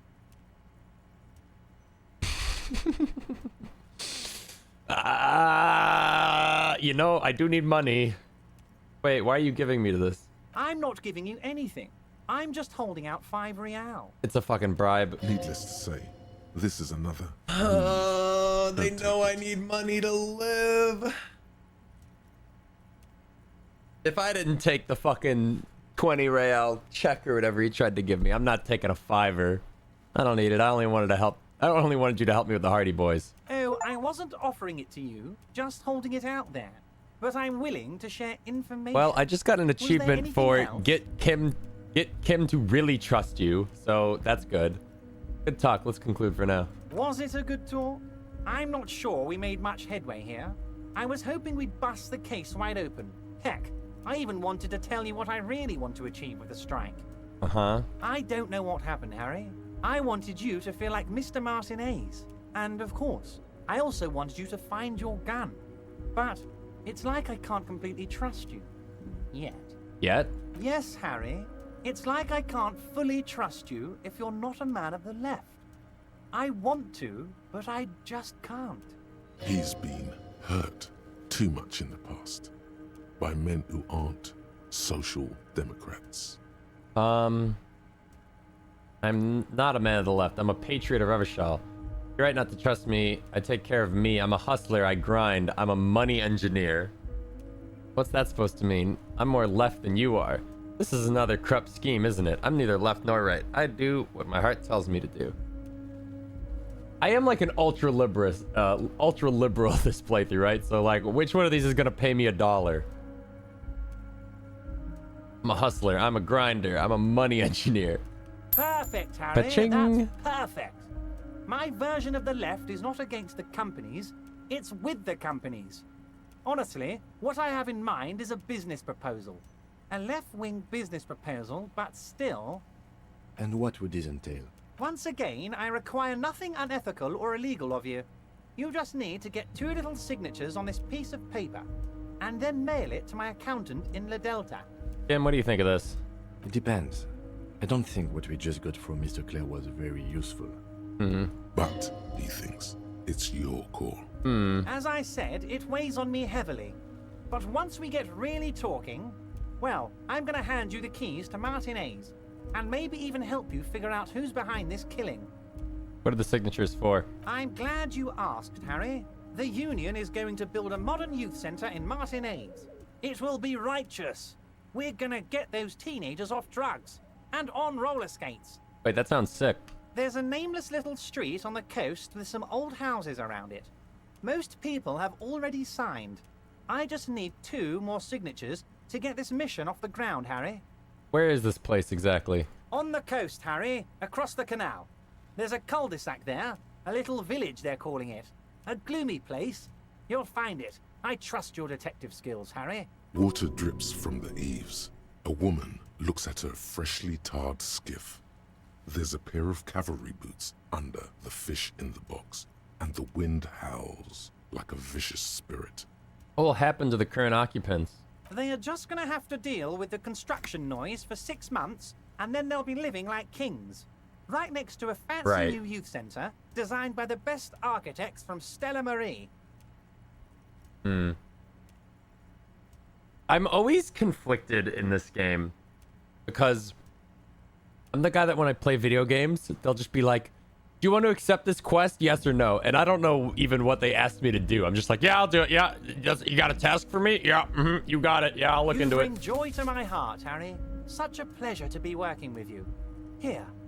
Hands you an open white envelope. You need to get signatures from Isabel Sadie and Lillian Carter. The cul-de-sac is right past the pawn shop and across the canal. I hear there is some trouble with the water lock, but they should fix it by Wednesday morning. If I have a place to sleep by then. Once you have the signatures, mail this to 13022 La Rocca in La Delta. Then I know we can do business together. Okay. I've met Joyce, the company representative. Oh, that's very nice. I haven't gotten around to her yet. I'm very, very busy, you see. I hope you're getting along. One thing I want to make very clear, Harry, is that this is not some kind of union versus corporation situation. Everyone is just pals here. Uh-huh. Just pals? We're all trying to do what's best for Martinez. Don't feel like you can't cooperate with her because you and I are such good friends and I helped you get the body down. And I'm helping you find your gun. I'm not a jealous guy. I don't know if he's being sincere right now. Whoa. That's so nice of him. Suspiciously nice. You sure? I find it a little odd. I'm just a nice guy, Harry. Uh-huh. I wouldn't be where nice I am guys don't now have to if say I they're wasn't nice. Politics is all about emotions, and I want you to have positive emotions when you think of me. Right. Why haven't you let her in to see you? If she actually wants to see me, she will find a way. Any good negotiator would. And I just don't have anything to discuss with a bad negotiator. He doesn't want to see her. It's as simple as that. Okay, let's talk about something else. Of course, Harry. Let me just assure you one more time. It's perfectly okay to share anything we discuss here with this Joyce. This is a completely transparent organization. I have no interest in what she is doing, but I myself have nothing to hide. Your business is your business, and I respect your privacy. Just remember, none of this is secret. Okay. Tell her about all of it. My brother's picture, my singing swordfish clock. Tell her how overweight I am and how I'm helping you find your lost gun. Tell her about everything. Everett doesn't mind. Huh. That's kind of chill. I'm told the union is involved in local drug trade. What? Harry, how could you say that to me? You know I appreciate a joke as much as any Johnny Fat Guy, but I can't take slander. Are you actually investigating this? Yeah. You've hurt me, Harry. Me, a friend. But you know what? He perks up. I trust you, like I trust all my friends. And I know you'll never talk to me about this again, because you don't want to wound me. So do what you want, and let's change the subject. Thank you for your understanding. We will continue to do what we... You too, Lieutenant. You know, I like you, but you never were my favorite. I'm a Harry guy. I'm Team Harry. Who the fuck is Harry? None taken. Do we That's have not anything my else to do name. here, Harry? No, that's not my name, Tim. You know that. See you soon, Stop DeBardo. dead naming me. Just kidding, but not too... Okay, whatever. Well, we didn't get any more money out of this exchange, so, you know, that's not been sorted. Great.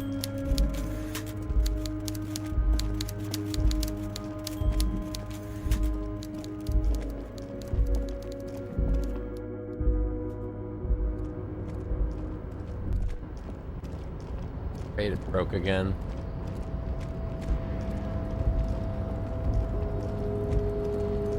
Can I talk to the door? You're back before the cargo container. Its drawer has not lessened. Been in the since world you were for last 2 here. days, erratic If yet anything, thorough. It seems to have grown slightly. My rhetoric is 0? Oh, I've got -1 from the hat. Okay. You're back before the cargo container. That didn't help much. Its drawer has not lessened since you were last here. If anything, it seems to have grown slightly. Hit him with it. And as it's always been, it's impossible to open a container with the rhetoric. I'll get this door open one day. You're losing your mind.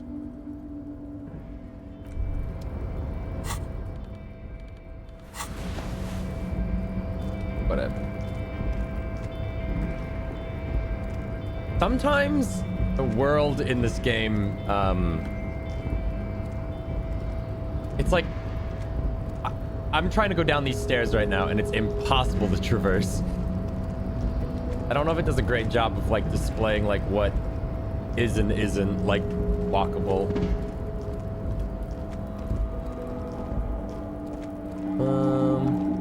Anything to do over here? Oh. Snow is quietly covering the numerous wine bottles and cigarette butts on the ground. Someone partied really, really hard here. Wait, how hard? Well, they went through 6 bottles of potent Pilsner, 3 bottles of Commodore Red, and almost 4 packs of cigarettes. It must have been pretty hard. Did I do this? Well, yes, I think we can say with relative confidence that it was you. Looks like I had a lot of fun. Must have been on an advanced scouting mission in the harbor. Looks like I had a lot of fun. It really, really doesn't. Let's turn our attention elsewhere and move on. God, that's so fucked. This is the night watchman's booth. There's nothing to do here. What about down there? No way to get down.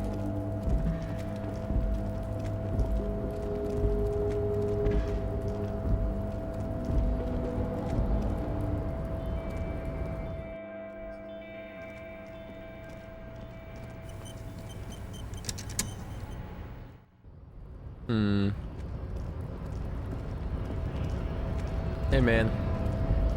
What am wondering, man? Nothing for you. I could go talk to the scab, I guess. See what this guy's up to. Bastards! We have a right to work! What's going on here?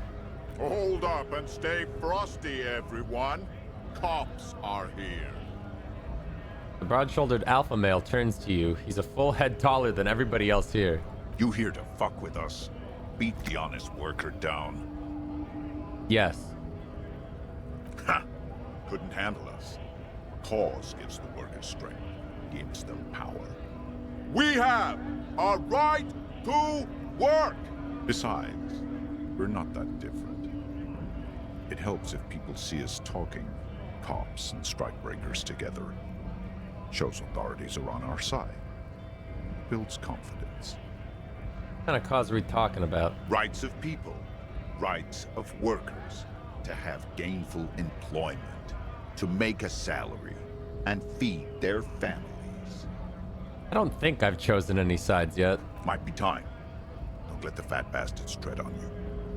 Cops tend to side with the higher-ups. But you're essentially still workers. I don't trust cops. But I can see you understand the right to work! Right to work! Regardless, I have some questions for you. Maybe you should ask them the questions. Like, why we're not allowed to make a living here. Shame on you!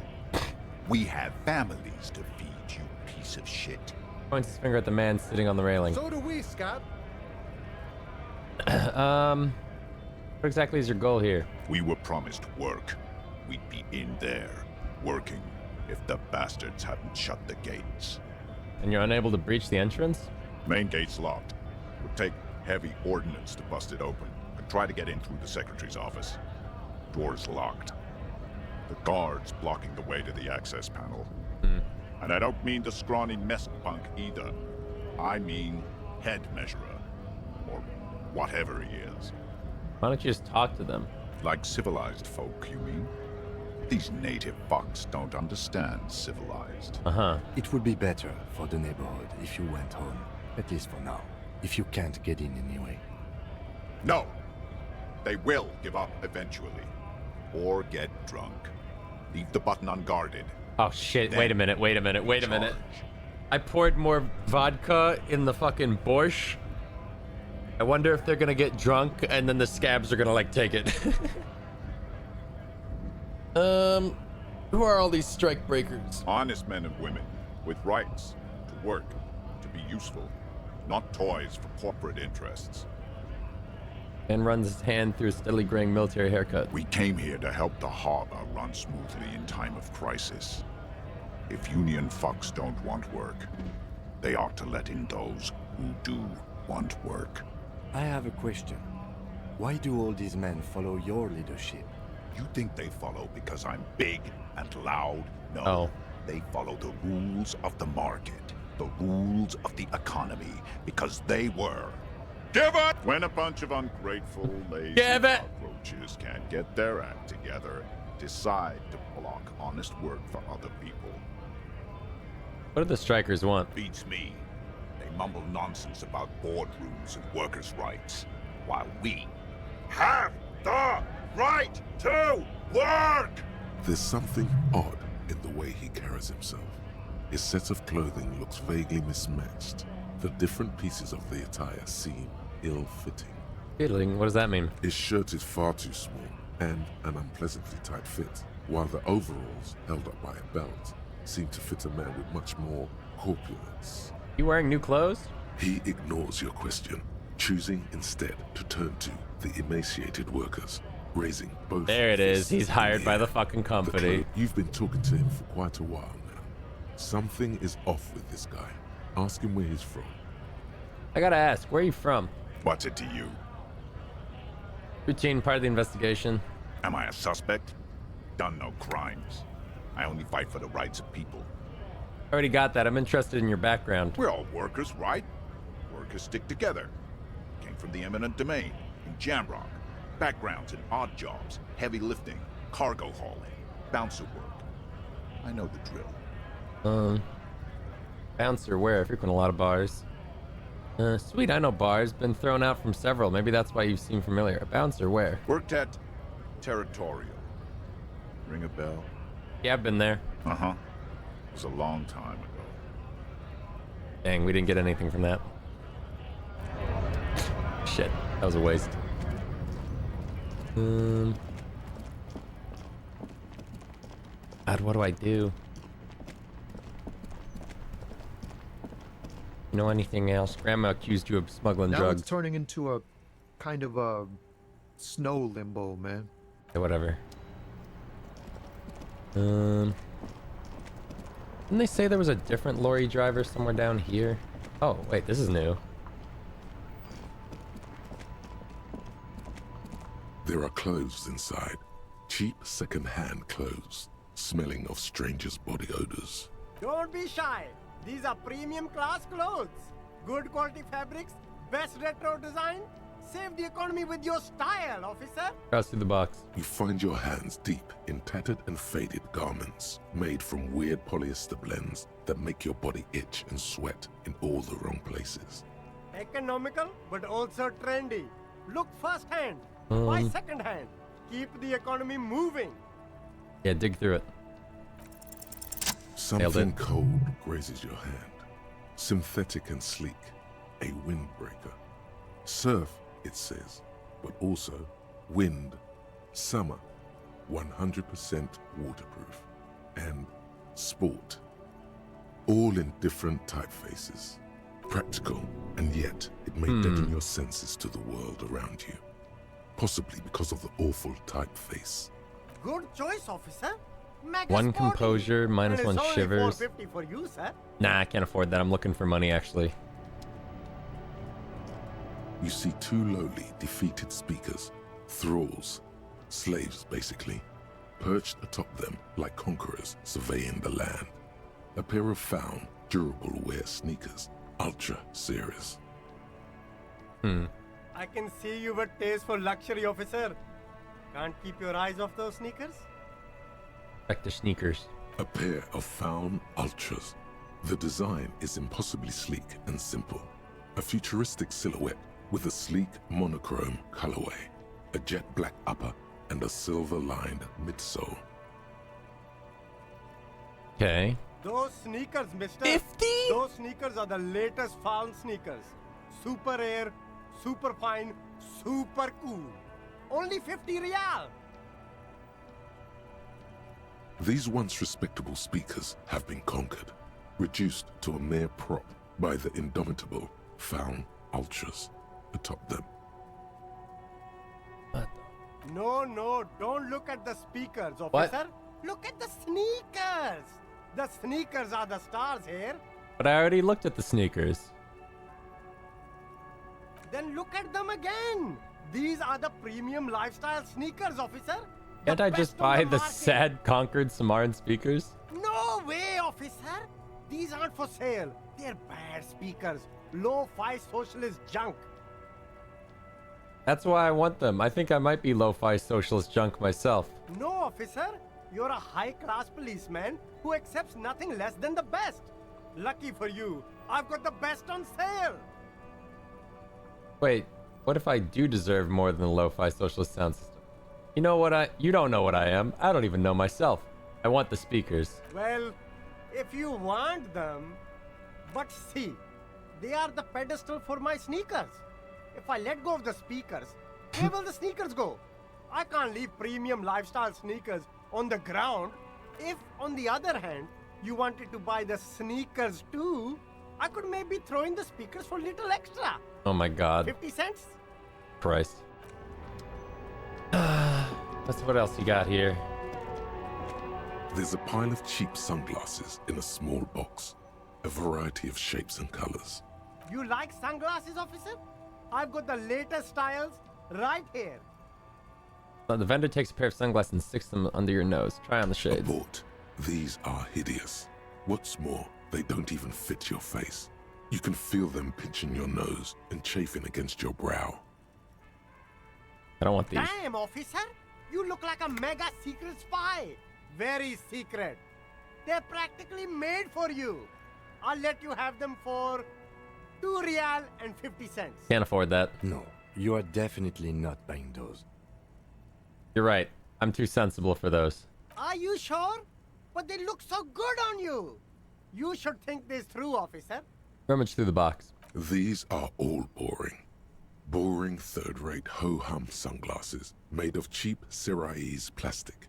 The kind of plastic that melts in the sun. These are all first-rate sunglasses. Premium design, superb material, very cool. UV resistant. These will definitely keep your eyes That's not gonna safe happen. and cool while doing your dangerous police work. Hit him with it. No luck.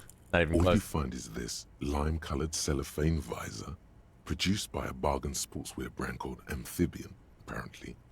There's a malformed green frog on its bent cap. Funniest thing about this game is negative Steam reviews unironically calling the game communist leftist propaganda. I mean... That visor is perfect for you, officer. It'll definitely keep the sun out of your eyes while you're shooting criminals. Bang, bang! And all for a mere 6 riyal. Are firefights something we should be prepared for? I hope not. You don't like it? Sure, Square Joe. No problem. Let's get you some Expensive. real shades. Hey, are you a drug smuggler? You see a Samaran street vendor surrounded by a motley assemblage of goods. When he realizes you're looking at him, his face breaks into a wide, welcoming grin. The name Sileng is embroidered over his breast pocket. Happy shopping, officer. Everything's cool here. What's so cool? Everything's cool. The goods are cool. The customers are cool. The place is cool. And one more thing, officer. From out on the bay, a cool wind gathers. It sweeps into the city, tugging at the textiles hanging around the stand.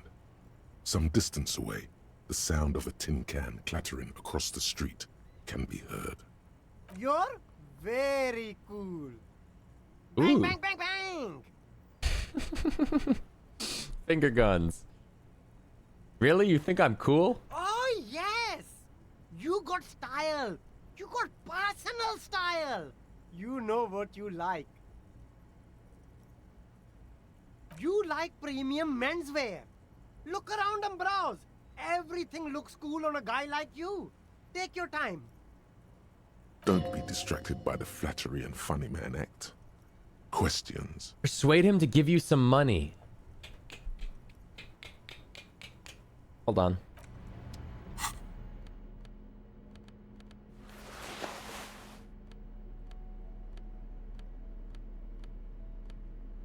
I don't have anything for fucking rhetoric, man.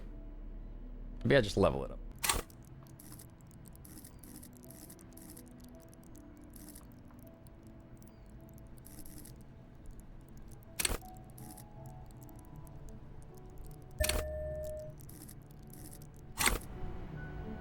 Oh, I should have tried it and then leveled it.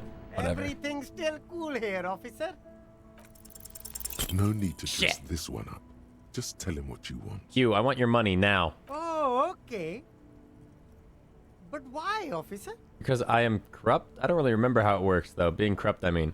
I don't know. It was just the only thing I could come up with in my head to ask you. I need to get some money somehow. Ah, yes. Money is very important. Are you trying to ask for a bribe? If so, you're not doing a very good job. Yeah. Sorry, detective. Maybe I ask again with more rhetoric. Hit him with it again. What? How come I can't try it? Everything's Oh, there we still go. cool here, officer. Maybe if I chat him up a bit, he'll give me money better. Where are you from, Seleng? It's a boring story, officer. Who cares about the past? I'm all business now. You're not a All local, are repertoire. you? Very sharp, officer. I'm Serais from the Sigai province of the Serais Empire. The apricot suzerainty, you know? Yum, apricots are delicious. The apricot suzerainty is what the Sigai archipelago is commonly known as in Revachol. It's a bit of a fraught term, I'm sure you understand. No, apricots come from Sigai. My grandma used to grow them. But Sigai is a shithole. That's why I came to Revachol. Here's much better for an independent entrepreneur. Less laws. Speaking of, Why not support an independent local entrepreneur? I send half my profits back to my grandma in Seaguy. Okay. Well, if it's for his grandma, damn it, you should buy a lot of things. Fuck, why did I learn about his grandma? Just give it. Give me the money. No need Damn to it, that's dress so this way. close. Just tell him what you want. Oh, okay. Yeah. Are you trying to... Sorry, detective. Your stance on drugs. Drugs? I don't go in for that, officer. Drugs ruin lives. Okay. Unless you're into drugs, of course. In which case, drugs are excellent. Mwah! Tasty, tasty drugs. Looking for a lorry driver who's transporting drugs out of the harbor. He or she is in this traffic jam. That's so cool. You investigating the local drug trade like some cool narc? But I am not a lorry driver. Oh. I'm just a street vendor. But you I are a don't know lorry anything man. about Another that. driver has identified you in your lorry. Who said that? It's the fat racist, right? I bet it's him. He has an agenda against me because I'm an immigrant who works harder than he does. He's a hater. That is believable. So you admit you're a lorry driver? No, I just said I work harder and he's an asshole. I'm okay. Maybe I'm a lorry driver too. A little. But that's not the most important thing about me. That's my day job. This is my dream. He forgot to tell me. Exactly. It's such a small part of my life. It's in the rear view mirror now. I'm climbing out of that hole with ingenuity. Stop squirming. What do you know about the drug operation? I told you. I'm not a dumb guy. I don't get involved with that crowd. And what crowd is that? Crowd. You know, the drug crowd. No, he wasn't talking about an abstract crowd. It was that crowd. He doesn't want to talk about them. He's afraid. You're wasting my time. Tell me who the fuck is transporting the drugs here. Okay, if you don't know, I'll tell your employer you've been selling his stuff. Oh, shit. Wasn't some drug crowd. Tell me who they are. Tell me now. Who are you afraid of? Who are you afraid of, man? Look. There's bad people doing bad things here. That's all I know. Please don't get me into this mess.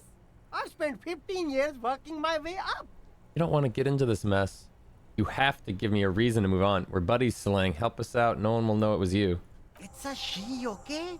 Ooh. The other drivers call her the lady driver. You're better off staying away from her. The way they talk about her, she's no lady. Is the lady driver the old woman back there? I don't know. Maybe. If she is, I haven't gone near her. I don't get involved. I told you. It could be. She was strange. He's not ruling her out. Who are the other drivers who talk? All of them. I don't know. I told you all I know. Are we cool now? I really want us to be cool now. Who exactly is talking about this lady driver of yours? The racist or the other one with the tattoos? All of them. Even the ones who've left. I don't hang out with them. I don't remember who has tattoos. Okay, we're cool now. All right. I scored. Let's cap this off with a purchase. You Give can me, walk away from here with give fancy me sunglasses, money now. Start with a little compliment, then work your way up from there. This is about business, remember. Hey, you seem like a really successful entrepreneur. Would you like to support a member of the local police force? Oh, okay. But why, officer? After all this mess, the broken seals, lying to you, come on. Think of it as an investment. An investment? What kind of investment? Or you could not make this about corruption and go with something even wilder. Ooh.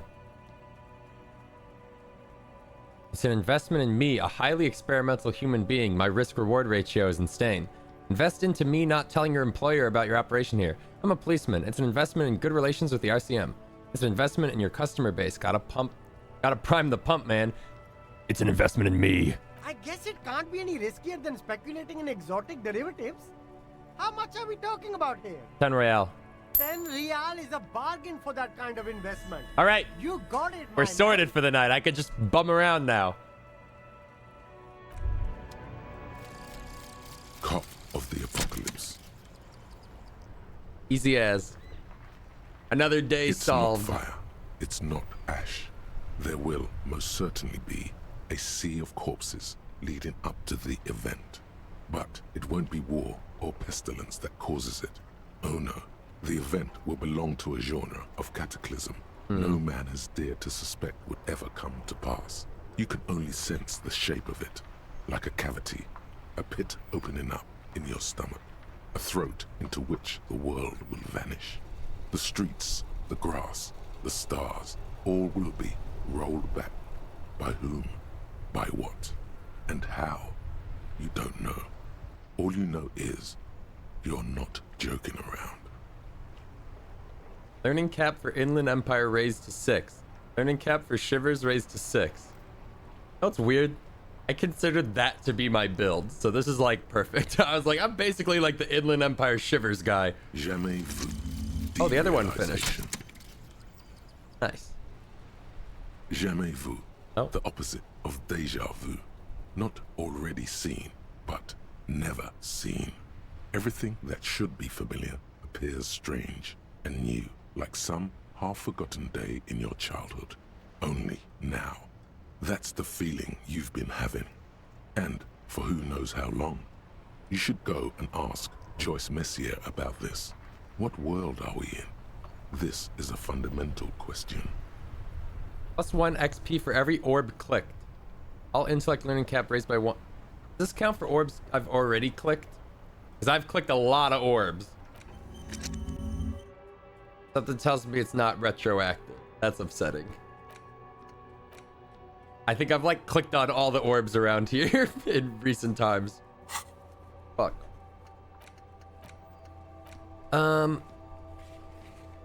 Okay. Well, our money is sorted.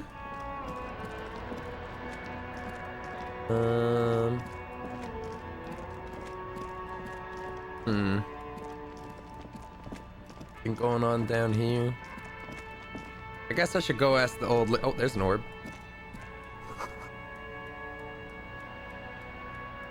Let's say about the sign.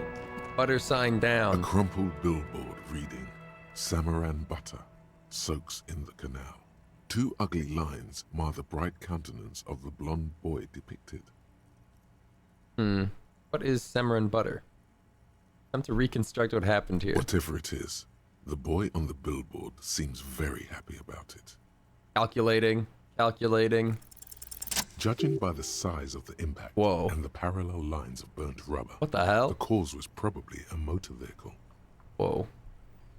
Holy shit. Look at the crater. Side slip marks indicated that the vehicle was traveling up the crater at 35 kilometers an hour. The black marks on the roof indicate that the vehicle vaulted from the crater to the roof of the shack. Why do I feel like I did this? Like I crashed the car? Served as a takeoff ramp. Who knows what I've been up to these past couple days? The panel served as a takeoff ramp. The vehicle soared through the air, hitting the billboard and upsetting the posts. Then it continued its flight, taking the billboard with it. Wait, look at the sign. The sign broke the vehicle's fall into the canal. Still speeding, the vehicle made a loop and vanished into the fog along the coast. What was the model of this phantom vehicle? There are 2 good candidates, the Caprice 40 and the Linéaire G22. Buy that one. It's about the right size, and the tire marks look like they came from the skinny tires frequently found on that motor carriage. Okay, why the Linnea G22? Very sturdy but light motor carriage. More likely than most to survive that jump. What now? You'd have to follow the tracks to be sure. Okay, well, we can't do that till Wednesday. Hey, streamer. I really like your streams. They help me unwind after work and get rid of my anxiety. Thank you. Hey, man, thanks for the bits, and, you know, happy to help. Cool, so, bash that sign down. Oh, wait. Tim, did you have something you wanted to say? Or did I fuck it up? Can we... No? What? Yes? Oh, man, I biffed it. Cherry Muffin, thank you for the prime. Well, Kim, Yeah, you gotta speak up when you want to talk to me. I'm not gonna notice the little dialogue box.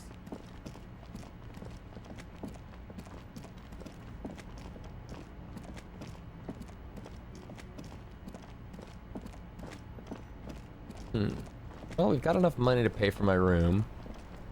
Guess I could just go do that. Tracks leading on the roof. The slush and rain almost washed them off.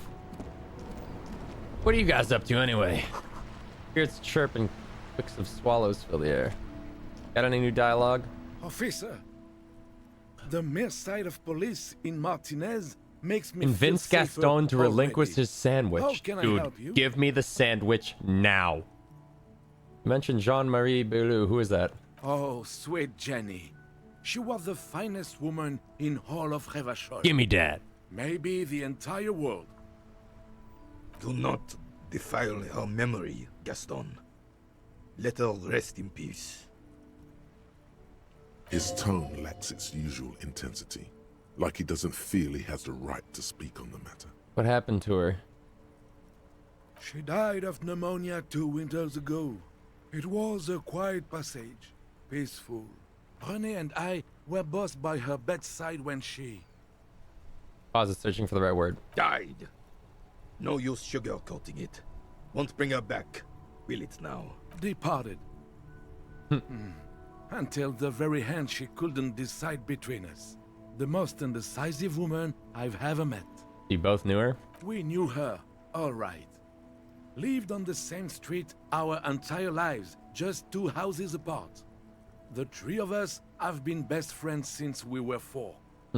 She was René's first girl back when the prick was 16. They were courting till he decided he'd rather die for some great ideal than just be happy. And then you stole her from me. Awkward. Do not intervene. Well, technically, you stole her from me, because we'd been pretty close ever since you two had that falling out over the ink you spilled over her pretty yellow dress. We were just boys then. This was different. You... No point starting this all over again. For the 1000th and the first time. Especially when we have company. I'm just hoping this Officer. makes his sandwich easier to steal. Why do you think she was indecisive? She could never make up her mind about anything. What to have for breakfast, favorite color, or which one of us to marry. She was always leaving one of us for the other, but never long enough to actually get married. Women, am I right? Heck, technically, we're both still engaged to her. Huh? You always confused her. What? Couldn't let us be happy. Seduced her with your fancy words and pastries. He suddenly remembers you are still there, falls silent, and turns away. Thanks for sharing. Of course, officer. Didn't help with the Memories are sandwich. all we have left.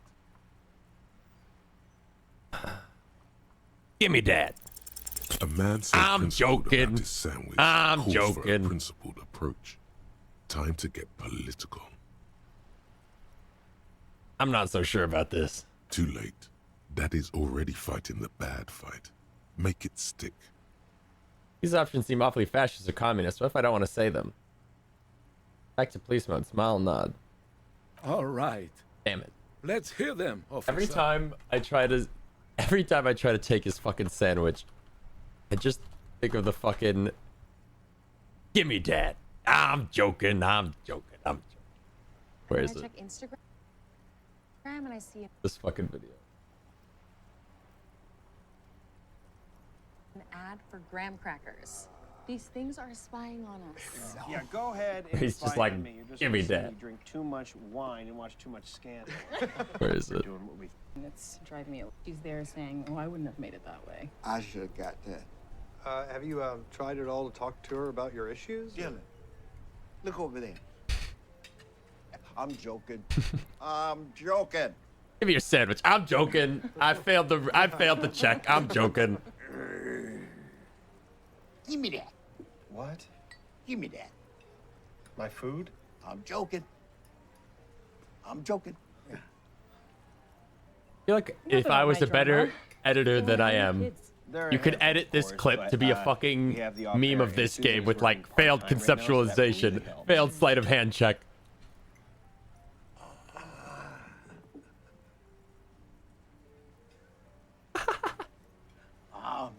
Yum, yum, yum. I'm joking. I'm joking. Professor, do you want a bite of mine? Yeah, I actually would like to try. Yeah, sure. Come here. Yeah, so Brenda is 4.5, Taylor is 3, and they're into art right now. Dylan, I'm gonna eat the whole thing.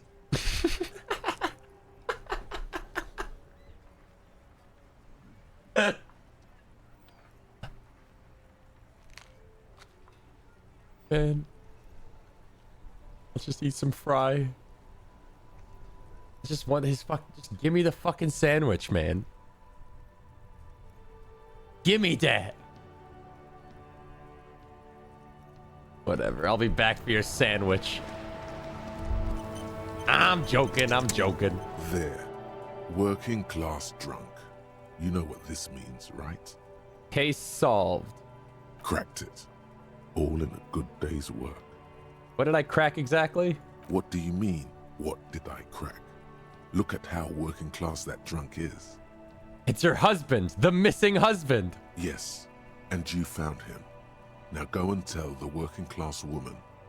Protect and serve, recruit. Give me champagne, I'm going in. There's no need for champagne when there's honor, recruit. Go and tell the working class woman what you found right now. Hey, I found your husband. He's in line of sight. Protect and serve, madam. I found your husband. God damn it, I already told you. My husband isn't missing. Well, I found him nevertheless. I'm that good. Very well then. Where is he? There, point to the working class drunk down near the sea. Excuse me? I don't follow. There's something else hiding in her voice, though. A trace of worry. I found a working class drunk and I thought he might be yours. Right, cause working class women come with alcoholic husbands. You know what? Remember, about that what. Never ever say what. I'm not saying what. You were right. I do have an alcoholic husband. Although not that one. But you told me your husband's all right. I did, and he is. He's also an alcoholic. So is he missing as well? No, he's not. Or maybe he is, I don't know. He's probably in the park or in Shamrock somewhere, drinking with his friends. I haven't seen him for... Well, to hell with him. So he is missing. She completely forgotten about her book, staring blank into the distance. There. She's worried now. Kim, is it me or do we have a missing persons case here? I wouldn't be so sure. Damn it. Man, just to be completely clear, do you want to report it to the police? Report what? He's just out drinking with his friends. I'm sure the police has better things to do than to chase down local goofballs. Not at all. The RCM is ready to chase down every goofball in town. We care about you. She sighs, but you can detect a slight hint of gratitude and relief from her face. All right, go ahead. Do you have any questions? What does your husband look like? Honestly, not that different from you. Oh. Let me guess, he's disco. Oh, thank God, no. Oh. It hasn't come down to this yet. Why did you say your husband resembles me then? Well, he's slightly chubby. I see. What else? What else? He was wearing a dark brown leather jacket with a bright blue inner lining. The lining is hand-sewn. I made it myself. Okay. It's his cool jacket. God knows it's too cold to run around in this, but he refuses to change. I even tried throwing it away once, but he just dug it out of the bin. Can you believe it? Well, if that jacket is really that cool, then I can totally understand. Well, what can you do? I hope that at least that extra lining helps him keep warm at night. I wouldn't like him to catch cold. She's thinking about him out in the cold, in some park, or on the coast. And it's making her more and more worried. When did you last see him? Yesterday morning, he went to the library.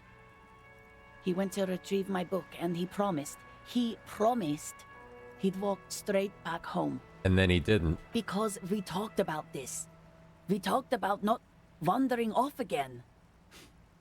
I don't know what to do. I honestly don't know what to do with his addiction. I can't believe that just me approaching random working class woman has evolved into just such a she turns away prolific from me in an case. attempt to recover. I think I got it, thanks. So you are going to look for him? Yeah, you got it. She genuinely wants you to know. Don't make her ask. Yes, I will bring him back home. Thank you. Please do. Even though I'm sure he will return home by himself. I'm still sure of that. She tries to maintain a brave front. Like, we literally just like walked, we basically walked up to some random lady and bullied her into admitting that she needs the police for a police case. Like, you do have like something you need to report, right? Like something's missing. I like cold read her until she gave me crime. It's already no. I will. Of course, officer. Okay. Missing person. How you doing, girly? The lights are so pretty when it gets dark. Who is that? Point to the woman browsing books. Oh, that's Auntie Billy. She's nice if a bit distressed. She's your aunt? No, sir. She's a working woman who comes to look at the books a lot. Why is she distressed? I think she is a bad husband. Not very nice or helpful. Write that down, Kim. Write that down. I'm always collecting information. Oh, I can go check these tracks in the dirt, I think. How do I get up there? Let's try this out. Not that we already know like everything about this, but left by work boots. Anywhere from 6 to 12 pairs have walked here. Counted the Hardy Boys. Hardy said they hanged the victim. Viscal said go do it. Her prints near video. Okay, please succeed. 8 pairs of boots have shuffled back and forth in the mud. Where else have we seen a gang of men in work boots? That's right. The Hardy Boys in the mess hall. Go over them one by one. 1. Standard work boot. Steel reinforced toes. Number 46. Just like Titus was wearing in his booth. This is the big dick. Titus Hardy. The one with the bald cap on his head. Is it? They didn't even bother to change boots. Putting them on the scene is easy. Maybe even too easy. Keep counting. 2. Standard work boot. Steel reinforced toes. Number 44. Either the blonde muscular guy, Glenn, or the young guy with a plectrum around his neck. 3. Hobnailed work boot. Steel reinforced toes. Number 43. The inked banger, perhaps. 4. Standard work boot. Number 45 or 46. Theo, the old smoker. You think you even see a tiny fleck of cigarette ash inside the print. What else? 5. Another standard work boot. Reinforced toes. Number 44. Same as before. Either the musician, Eugene, or the muscle-bound blonde, Glenn. 6. Light as air. Same make of boot. But number 41. Small like a rat. Shanky. I should have gotten this earlier. Better late than never, detective. Yeah, I guess. The whole world is dark and the tracks burn. This would have been nice to know like yesterday. Count the rest. 7.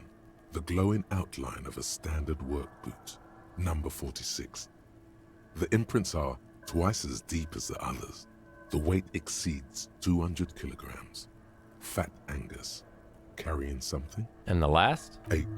Another standard work boot. Number 44. There's an eighth Hardy Boy. Who else was the right there? sole is smoother, more worn. Curious. Maybe I should go ask him about it. 8th Hardy Boy. 7 sets of tracks, right? The Hardy Boys were here. 8, actually. That's all? Interesting. Then one of them seems to be missing. Anything else out of the ordinary? Note to self. This would be a good question. Yeah, to where's ask Titus. where's the 8th? Where's the 8th man? A leader like Titus. I wonder doesn't if it's let one the of his weasel. guys out of sight easily. Nah, especially probably at a unrelated. time like this. Which one did I say was the fucking 8th one? 7, 8th. This didn't work. Aberration. Aberration, one soul smoother than the others. Interesting. Let's name it the Old Soul. I wouldn't be surprised if this was the missing Hardy boy.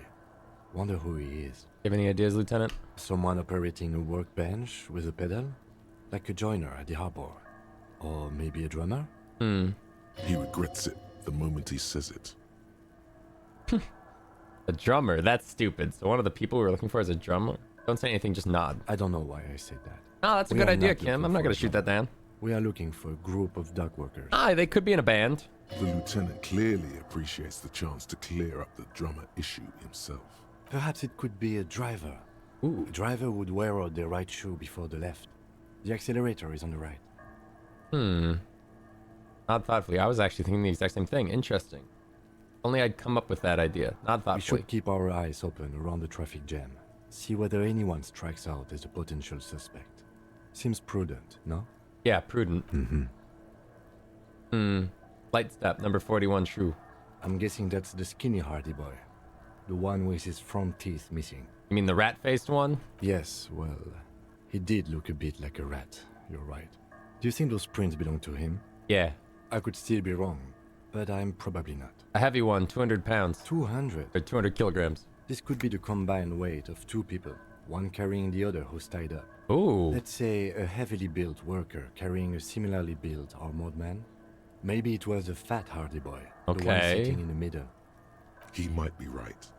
200 kilograms of living weight is unlikely. Now I'm curious what this dialogue would have been like if I found these footsteps on the first day where I didn't know any of the Hardy boys. Yeah, it's probably the fat guy from the booth. Possibly, yes. How old do you think these tracks are? A week, maybe? 7 days would fit the time frame provided to us by the caller, who reported the hanging. It is not impossible. How do you know? I pulled last week's forecast for coastal Havashon. 7 days below freezing. The day before, the day of his hanging, was the last warm day. Correct again. Sub-zero temperatures would preserve the tracks in a good state. The commotion here could have taken place a week ago. What do you think happened here? What do I think? I mean, we know what happened here, A but... mob of people brought something heavy to the tree. One of them was carrying the victim. They shuffled around, especially under the tree. Then, after hoisting him up, they stood in a semicircle facing his direction. At first glance, this appears to be a lynching. Indeed. They all stood in a row here and looked at the tree. So far, so good. Only one thing missing. He looks at the tracks, face lighting up from the realization. Of course, there were 8 tracks, but there are only 7 Hardy boys. Wait, but I said that... I'll let him have his moment. There's one pair missing from the Union box. The 8th pair. I'm going to say it was our Old Soul. The Odd Soul was present at the lynching, but isn't at the mess hall right now. Yes. I doubt the Hardys are going to tell us who this person is. For now, it's best if we just keep our eyes open. I'm sure our investigation will eventually... Yeah, I feel like I shouldn't just go up to Titus and be like, who's the 8th? Because I don't think I can, like, convince him or talk him into it.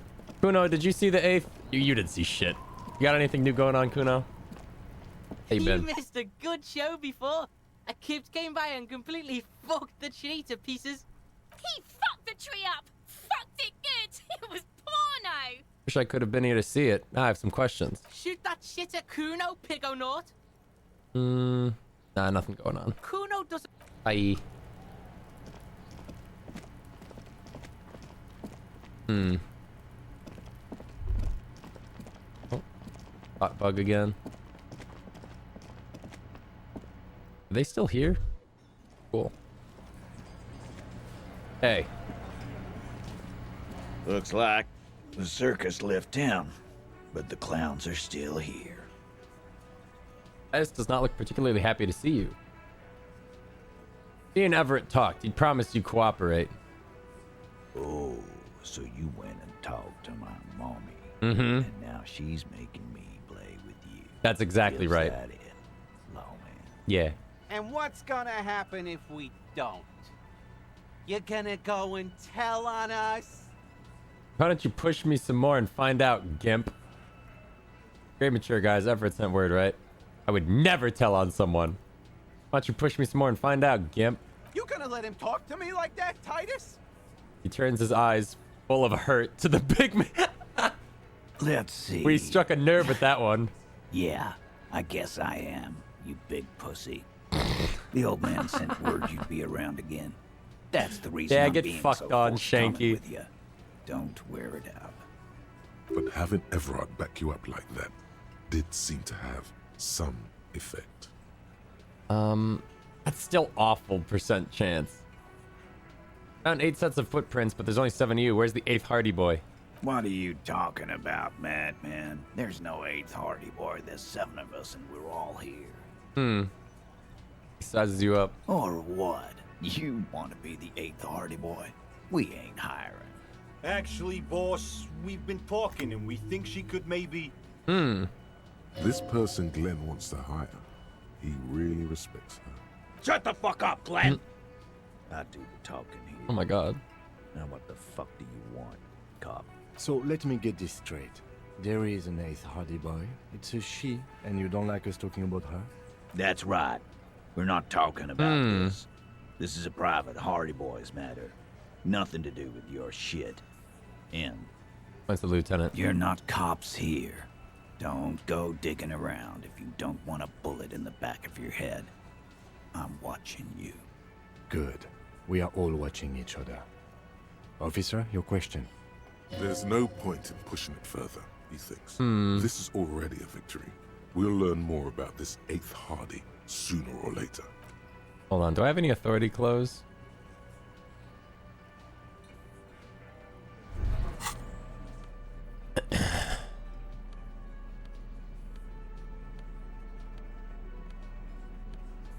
-1 authority.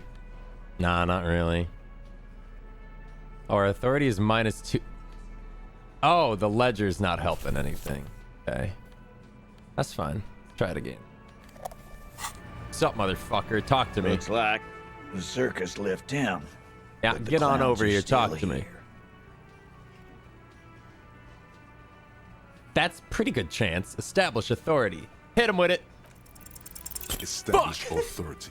Yes. No, no, no, no, no, no. Authority.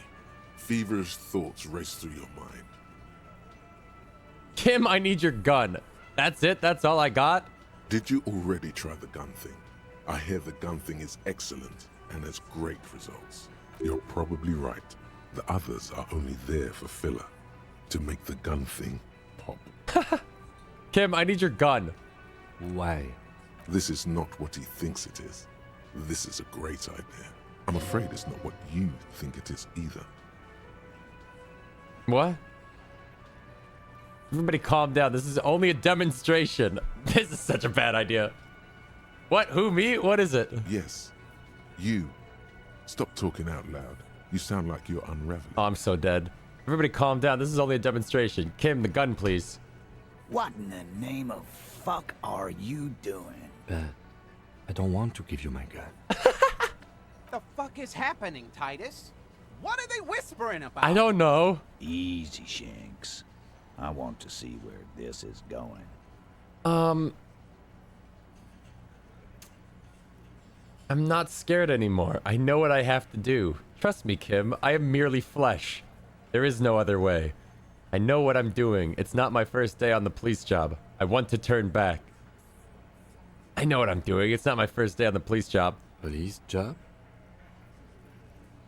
Brief moment passes in silence. Be Then. careful. It's loaded. Oh my god. Feels oddly light and buzzing in your hand, like a funny toy. Good. Now put it in your mouth. What? But I want to point it at them. Put the barrel in your mouth. So, behold the, demonstration. Give the gun back. This is getting too scary.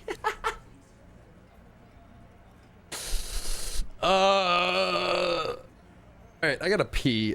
I'm gonna take a piss on this one and think about it. That doesn't come out right. I'm gonna think on this one. I'll be right back.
All right.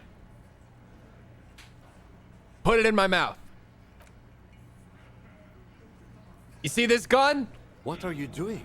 If you don't tell me what I want to know right now, I'm gonna fucking pull the trigger. The short barrel touches your lips. It tastes like iron and hell. Genuine panic flies across the lieutenant's face. Fellas, you getting any of this? These are my thoughts. This is my head. You will never forget what happens in 5 seconds if you don't respect me. You better get ready to fucking respect me in 5, 4, 3. I'm not fucking this case up. Finger on the trigger. You will respect me. I'm gonna kill myself now, you fucking whore. Pull the trigger. Give the gun back to the lieutenant. Jeez.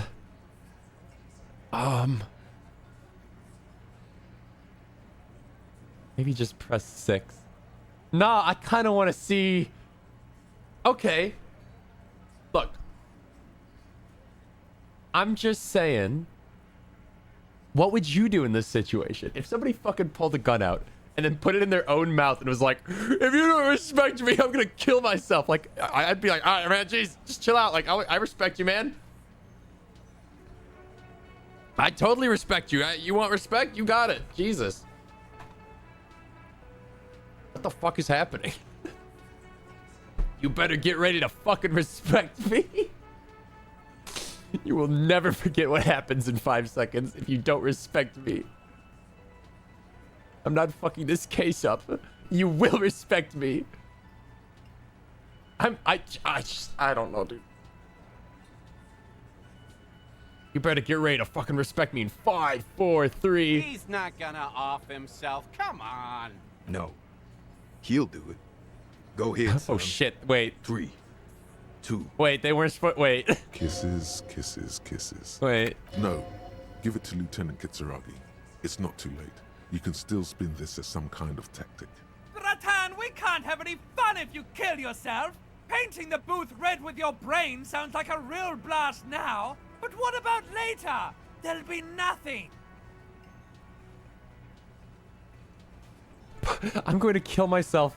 Pull the trigger.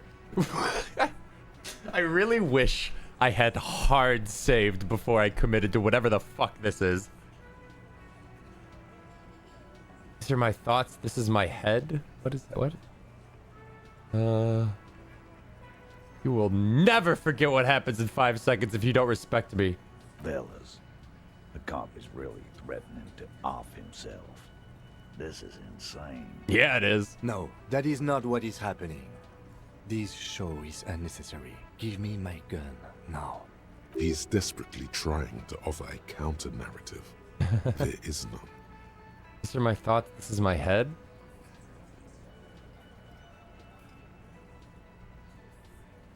I'm not fucking this case up. Finger on the trigger. You will respect me.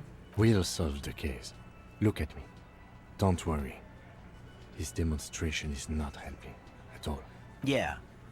Cause I sorta wanna see that shit. Oh, god damn it. You won't, man. His fucking balls This ain't is big enough. backfiring. These are my thoughts. This is my head. What in the name of motherfuck? He looks closer, squinting at you. The fuck is he saying? Some insane shit. Nothing. Give me the gun. Okay. Is it possible that Kim doesn't have the gun loaded? Is that a possibility? Like, I click this option and it like clicks and they're like, holy shit, he was really gonna do it. He told you it was? It's be careful, it's loaded. They aren't respecting me. Whatever, give the gun back. I'm backing down. I don't want to blow my brains out. Thank you. God Nothing to damn it. worry about here, people. My partner likes to play these jokes. He's what you call dark. Yeah. He is infinitely grateful to have that gun back on his belt right now. Jesus, man. Dark? What the fuck was that, you carnies? We haven't seen RCM in 4 years, and this shows up? I knew he wasn't gonna do it, though. I knew he'd pussy out. No. I still have my money on him. Sooner or later, he has that look. Haha, everyone, did you like my funny joke? Yes, let's get back to normal. Let's pretend this never happened. The fucking whore left me, I know it. Haha, everyone, did you like my funny joke? Do not think your failed suicide attempt will win you any pity from these men. I can't believe this. Do not expect them to forget it either. Again, it was a dark joke. Maybe we should go for a little walk, Joker, before we continue. No, I got a Driving better around idea. seems to have- I got a better idea.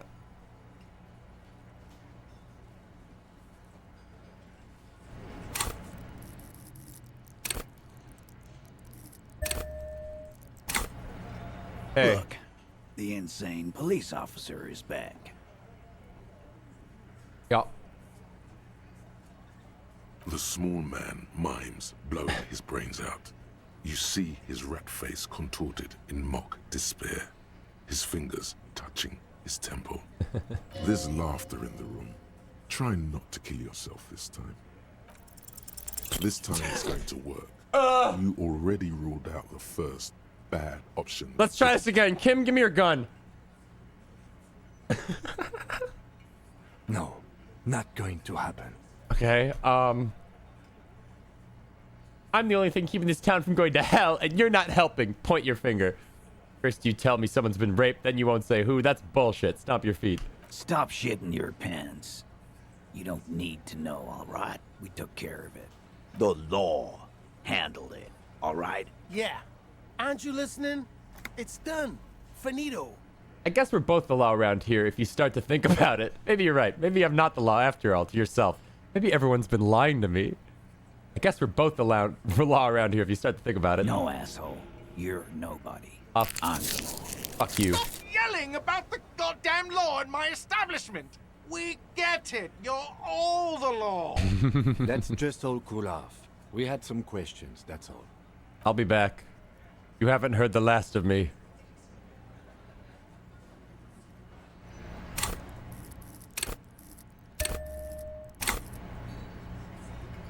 F5. Looks like the circus left town, but the clowns are still here. Respect me!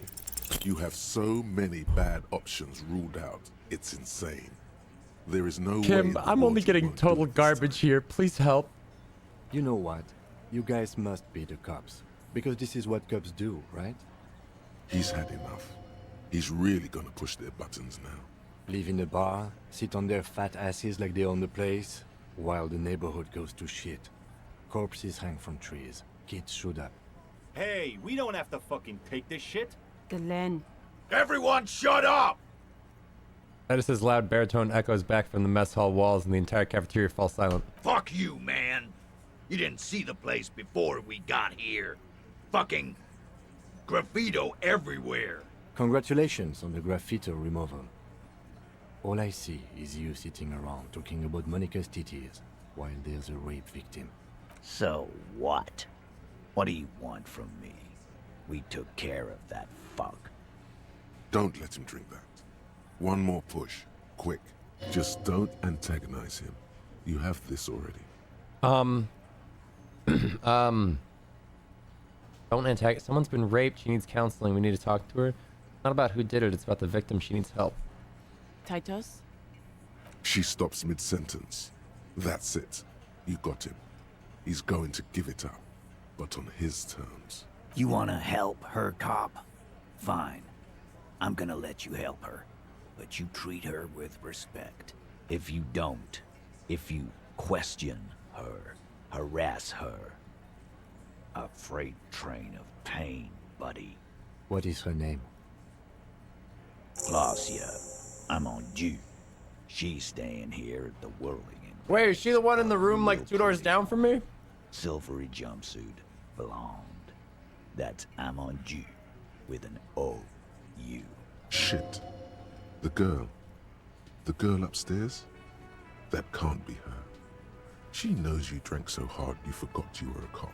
Oh, Oh, it's her! It's definitely her! It's Miss Oranje, disco dancer! Composure. -1, you don't remember being a cop. -1 said you don't remember reality. I was very honest with her. Let's go for it. You inexplicably add cool after the victim's Oh my name, god. with your eyes bulging like some wild beast. Your fingers are fidgeting and sweat starts forming on your brow as Titus looks at you oddly. I don't understand what's so cool here. Nothing. We just have a few more questions. Then we'll be on our way. Whatever you do not tell him you know her. That would sound off. Oh god. Calm. Normal. Try to forget this little hiccup.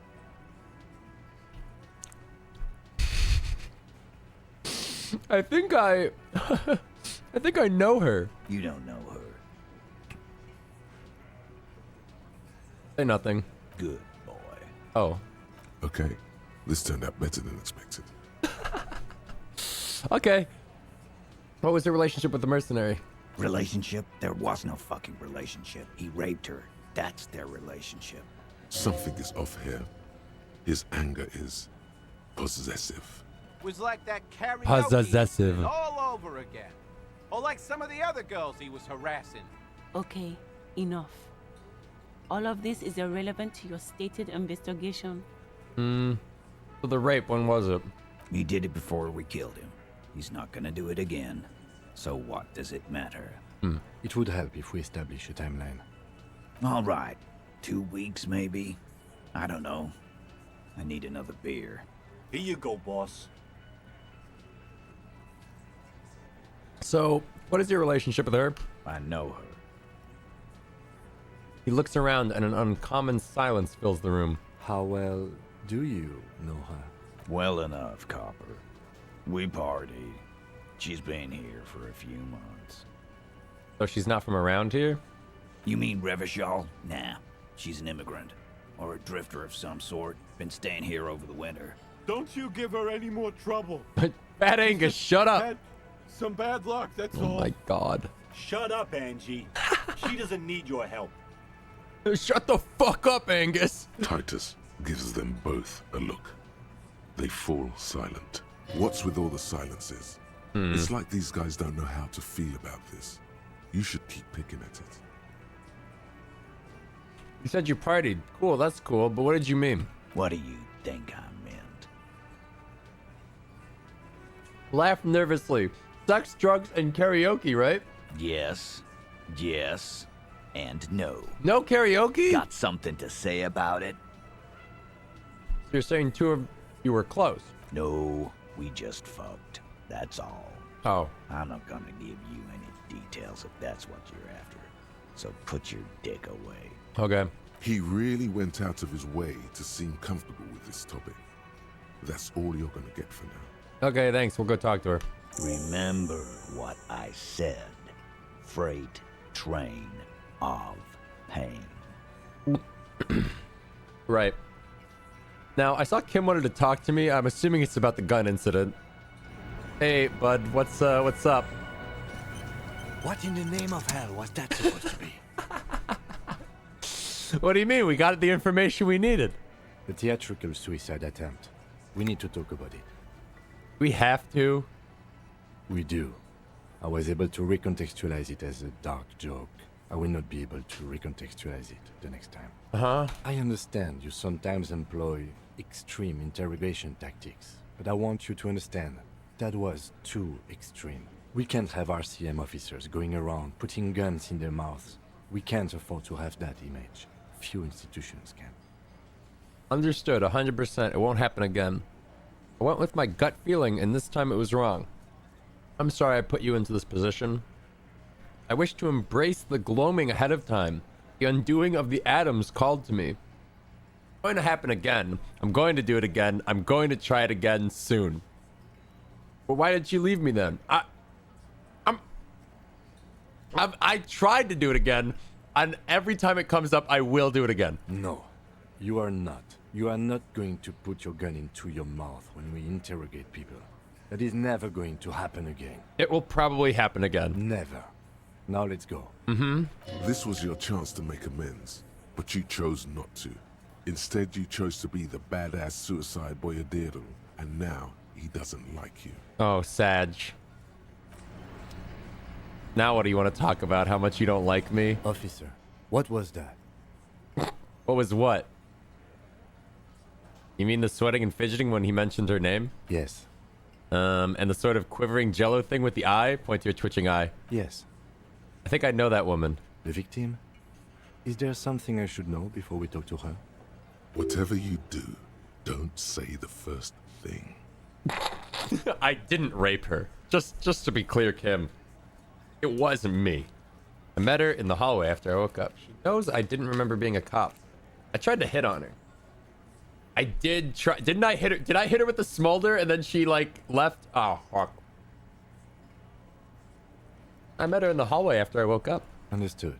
You were not in good shape on Monday. She knows I didn't remember being a cop. Okay, that's manageable. And I tried to hit on her. Understood. It went pretty okay, I guess. It doesn't matter how it went, officer. What else? Nothing. Let's move on. We'll be alright, officer. This is nothing. You feel fortified by his assurance. Hey. It's going to be alright. Is it though? Nothing? You're still in for a bumpy ride here. Try not to mess it up. That went well.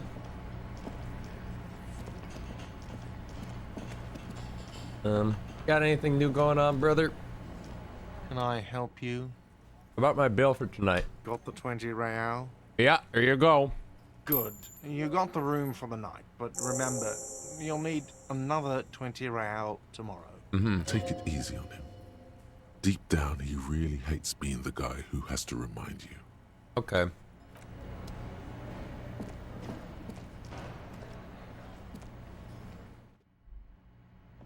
Hello? The door is closed. Who is it? This is the police. Can we come in? Come on up. The door is open. I'm drying my hair. Yo, we're in. You got any reals in here? Hotel bill calculations. Looks like she's had an extended stay. How's the dirty clothes? A woman. Room has sad all over it. Reminds you of your own. Out here. Oh. Oh. See the yard below. The corpse is no longer there. This medicine cabinet is full of wares. Sheets of pills, haphazardly stacked. One Really probably shouldn't do this while There's Kim also is a here. toothbrush somewhere in there. I'm looking. I'm not touching. It's been used quite a lot. This toothbrush belongs to someone who doesn't give a damn about her teeth. Look at the medications. Pharmaceuticals line the shelves. Sheet upon sheet of pill bottle next to pill bottle. Acetylic acid, APAP, eye drops, blood thinners. There's quite the collection in here. Anything of note? Search the bottles. Pill bottles rattle like bones as you search the cabinet. Paracetamol, histoperidol, something in a foreign language you can't read. Behind them, an unusually shaped nasal spray. Its label reads, Nacra. What's Nacra? An opioid receptor antagonist. It's used for diamorphine overdoses. There's the pill sheets. Among some foreign, probably Messinian or Gotvaldian, marked red blister packs you find. What do you find? This is going to take a little know-how. Hit him with it. A bright orange bottle with Preptide stamped on it. In sunny, happy letters. Jackpot, baby. That's the stuff you're looking for. Your palms begin to sweat just holding that little plastic container. I'm not stealing it, though.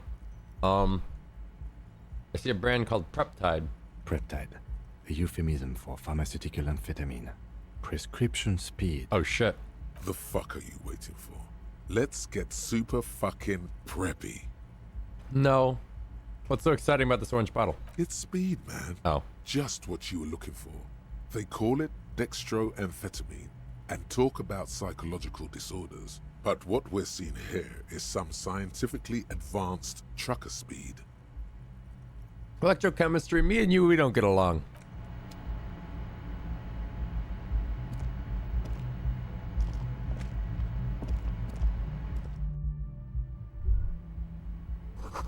I feel someone watching you behind the glass door. A woman. The bed's been hastily made.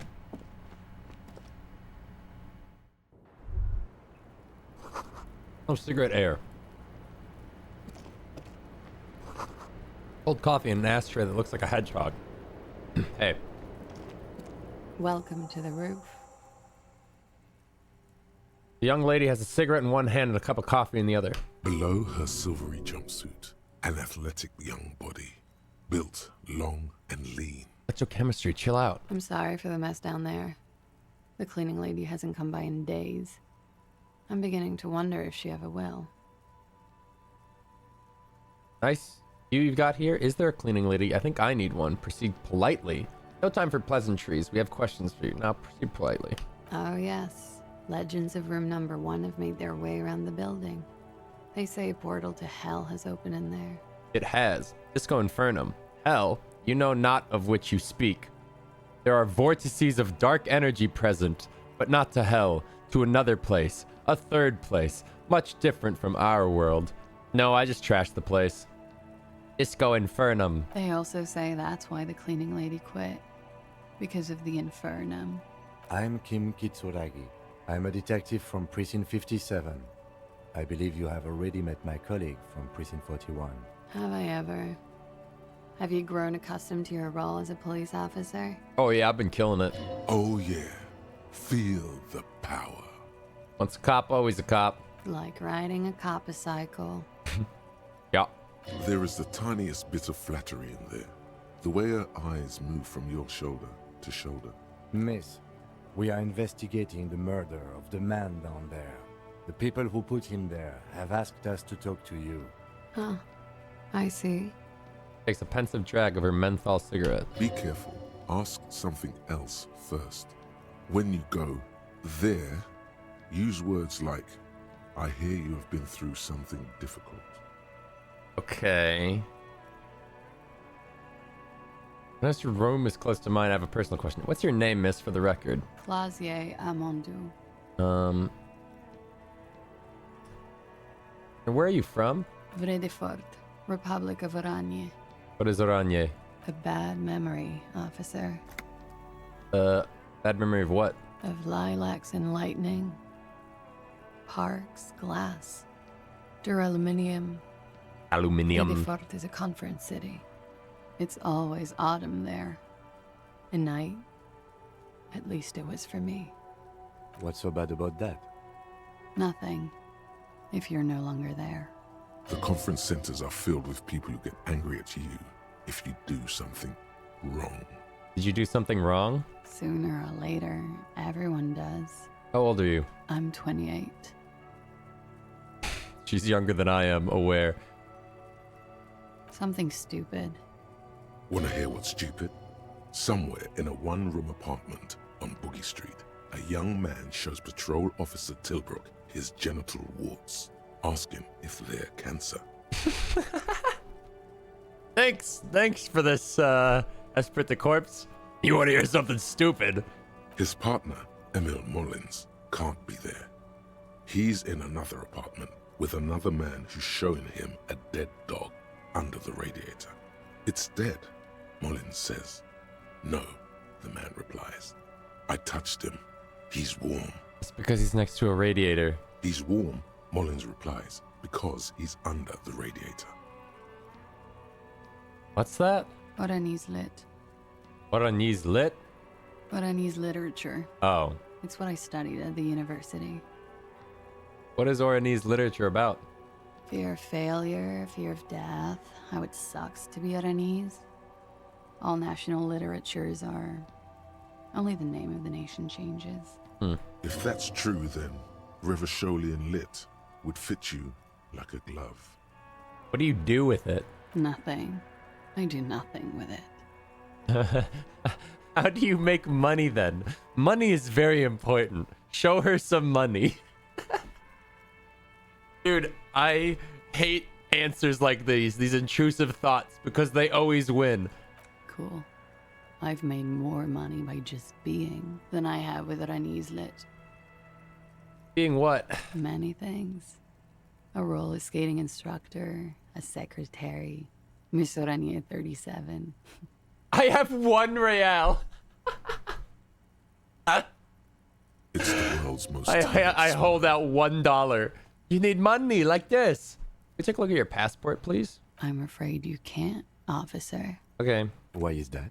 Because it's buried in a sealed plastic bag at an undisclosed location on the coast, along with cash and airline tickets. Okay. Thank you for your candor. They say so in your tourist brochure. Keep travel documents away from your person when west of the river. Okay then. Okie dokie. Thanks for that. Thank you. That's it for the record. The record. So official. It tells you've been through something difficult. Something difficult? I've been through at least half a dozen difficult things. Which one do you mean? Were you sexually assaulted, miss? By sexually assaulted, you mean raped? I should have just said it. Yes. It's a bit early in the morning for raped, isn't it? Miss, it's 8:50 at night. She sounds positively buoyant, vivacious, totally unbothered. Actually, it's evening, miss. Is it? She takes a look around. The sun sets in the sea. Long shadows pass over the plaza below. It is evening. Time flies, man. So you were? Yeah. I'm gonna go with not raped. What? I don't want to say that shit about him. Huh? By him, she must mean the victim. The plot thickens. So okay. Tell them it's not my style. They'll have to, you know, if they want to jazz up the charges, they'll have to get someone more, rapeable. By they, she means the Hardy Boys. Are you saying that you were asked to tell us you were assaulted? Not explicitly, but I understood what they meant. It wouldn't hurt to spice things up a bit. Some assault and battery. Sexual assault, maybe. It was clear the latter would be spicier. Titus asked you to spice things up for us? Pretty much. Warming them. Oh, she cradles her coffee cup in both hands, warming them. What did happen between you and the victim? We partied. What kind of partying? Point to your bloated face. The kind I do? With all due respect, sir, I think we partied a little harder than that. Harder than this? Keep pointing to your face. I didn't know it was physically possible. Oh, it is. You're still alive. Huh. What did you do when you partied? We drank, sir. A lot. For weeks, basically. We had that effect on each other. We made each other drink harder. That's why I liked him. What else? Stimulants. Speed also has that effect, making you drink harder. And then drinking harder makes you do more speed. It's quite the combination. Were feelings We involved? also had sex. Oh. Were feelings involved? A little. The drugs were good enough, and we did enough of them. How did you two meet? Downstairs, at the bar. He was on some sort of assignment, a military man, as you probably know. Had a cool, scary scar. She appears aloof, but that scar part, the scary, is stressed and drawn out. What's that about? Apprehension? With longing. She misses him. When was this? A month ago? Something like that. Must have been hard for you, Point to the Yard, seeing him there. Oh, yes. I've had a great view. From the roof, out of the bathroom window, in my dreams. A bitter cringe. It hurts. You look to the lieutenant. You called us, the RCM. Yes, The call reporting the hanging, that was you? I made it. And I would appreciate it if you didn't tell everyone. Okay. Threads are In coming my news, together. They call it snitching.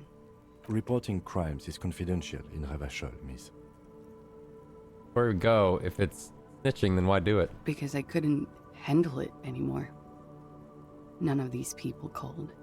He just kept hanging there. Then they started stripping him. Tearing off his armor, demeaning him, throwing rocks at him. All his voice was disguised. I didn't exactly disguise it. I just muffled the mic and nicked the landline a little. Nicked it? How? With nail clippers. And I diverted some radio fuzz into it.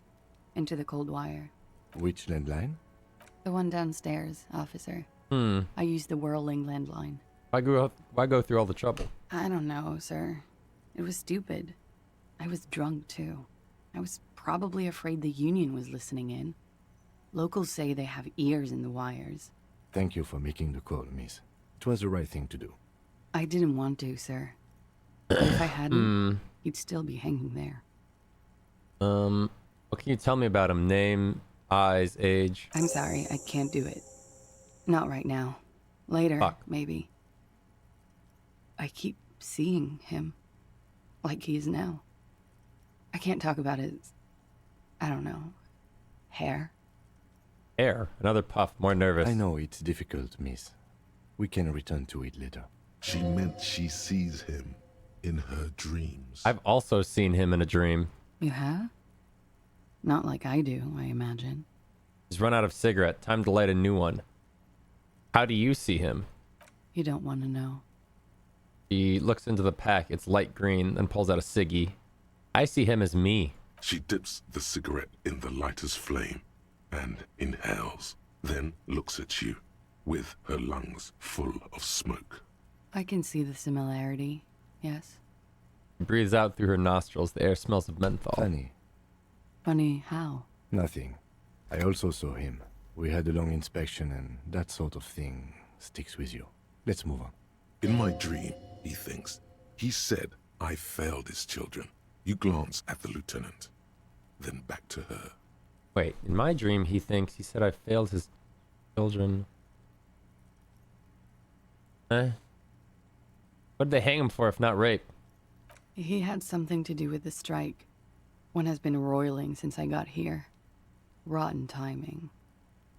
But you probably know all about it. And his role in this strike was what? I think he was in a security detail. He was ex-military, worked for Wild Pines, and against the Union. We didn't discuss work much, if you know what I mean. But I understood it was dangerous. And they lynched him for it? She nods. How did the Hardy Boys know you? They're frequent guests. Downstairs, they have a booth for Union members. They're probably down there now. And how did you meet? Over drinks. It's been a long, boring winter. Did you party? A little, yeah. Like you partied with the deceased? No, not as hard. I'm sorry to have to ask this, but have you had a physical relationship with any of the Hardy Boys? I have. Which one? Which ones? I knew it. I knew it was going to be all of them or I multiple. don't remember precisely. Titus, obviously. Definitely Big But Angus. as I said, it's been a long winter. Could that have been part of the reason they hanged him? But that's why they lynched him? Jealousy? I hope not. Actually, I know that's not the reason. I'm careful about that kind of thing. Not crossing the wires, you know? But that's probably where they got the rape idea. What do you mean? Men like that? I don't know. It's the way their imaginations work. I suspect it's what they'd like to do to me. Yeah. Thank you for telling me all this. She breathes a silvery sigh of relief and weariness. The air on the roof feels humid. Should we head by downstairs, officer? We may have things to discuss there. As he says so, you feel the young woman looking at you and get a feeling you can't quite put your finger on. A suspicion? I had something else before we go, a little thing. She nods. Silvery cigarette fumes disappear into her mouth. I've noticed your room is close to mine. I have a personal question. Yes, you're just one room away. Very personal. Were you in Sunday night? I need to know what I did before I lost my memory. You do not need to know that. What you need is to ask normal police questions, like... He waits for you to finish the sentence. Get a grip, he thinks. At least do your God personal damn it. stuff. When Kim, I'm go. not It's here. 40 minutes before your bedtime. Get out of here. Nice room you've got here. Yeah, it's pretty deluxe. No one likes to talk about their dirty laundry and their empty bottles. Maybe if you phrase it emotionally. Look around. Hate to say it, but you've got sad all over the place. Yeah. I've contaminated it pretty bad. Is that why you're out here? The contamination spreads from room to room. First, I escaped upstairs. The sad got that too. Then I found the handle for the summer door. Dude, I love the way that, like, I'm pretty sure the only reason I had that dialogue option about sad is because I walked in and had, like, the emotional check to be like, man, this room just feels sad to be in. And now we're like, just the way that everything all interconnects is just, like, insane. What exactly is the nature of this contamination? For me, it's a mix of me with a lack of cleaning services. How about you? Talk around the establishment is, you have an industrial sad spill in there. Yeah, my room's pretty fucked. I haven't even looked in the mirror. I don't even know what I look like. Somewhere below, military-grade sad is dripping off the walls. You should say the first thing. It's honest. It will lead to introspection. Something is bad points to your head. In my head, in the past. That's where it always comes from, isn't it? From the head and from the past. The feeling white and filled with doom, gaseous, invisible, deadly. It's everywhere. Sounds like an advanced form of what I've got. With a bit of old love sprinkled on top. Doesn't feel like love at all. Probably, yeah. Love is terror. Whoa, she's really loud. Breathes in a large billow of menthol-infused smoke, savors it, then lets it out slowly. Got quite the collection of prescription drugs down there. Thank you. I've put a lot of time and effort into it. She says without any discernible irony. Technically, possession of narcotics is legal in Revachol, but you should still reprimand her. I'm not reprimanding her. No, don't listen to the stiff. Be cool. Yeah, I'm with suggestion, man. Authority, you gotta chill out. I might have pumped you up a little bit just because I wanted to seem cool in front of Titus, but after that gun and mouth stunt you pulled and 3 failures in a row, you're making me look like a fucking idiot. It was quite impressive. How did you amass such a hoard? With money, sir. It's not exactly the NT-star size caboodle I intend for it to be one day, but it's getting there. Seem to have among things Preptide. Oh, yes. One of my favorites. It cures many ailments. Like what? Like not being able to stay up for 36 hours, not being happy. It cures those ailments. It's just a merit speed molecule, basically. The collection includes Nacra, an opioid antagonist. Comes in handy when you've done too many opioids. Is that something that happens to you often, miss? His tone isn't aggressive, just inquisitive. Better safe than sorry. That's all. That's as far as that goes. Very funky. What are you doing here in the whirling in rags? I'm wintering. I'm wintering. How long have you been staying here? About 4 months. I came in November. Why here? Here in the Whirling, here in Martinez, or here in Revachol? Here in Martinez. I heard this is where the washed-up disco has-beens go. You came to the right place. You're too young to call yourself a disco has-been. No, this is Sassy Town. It's where the future of dance lies. If you say so, officer. Okay, bye. If you say so. Okay. Oh, wait.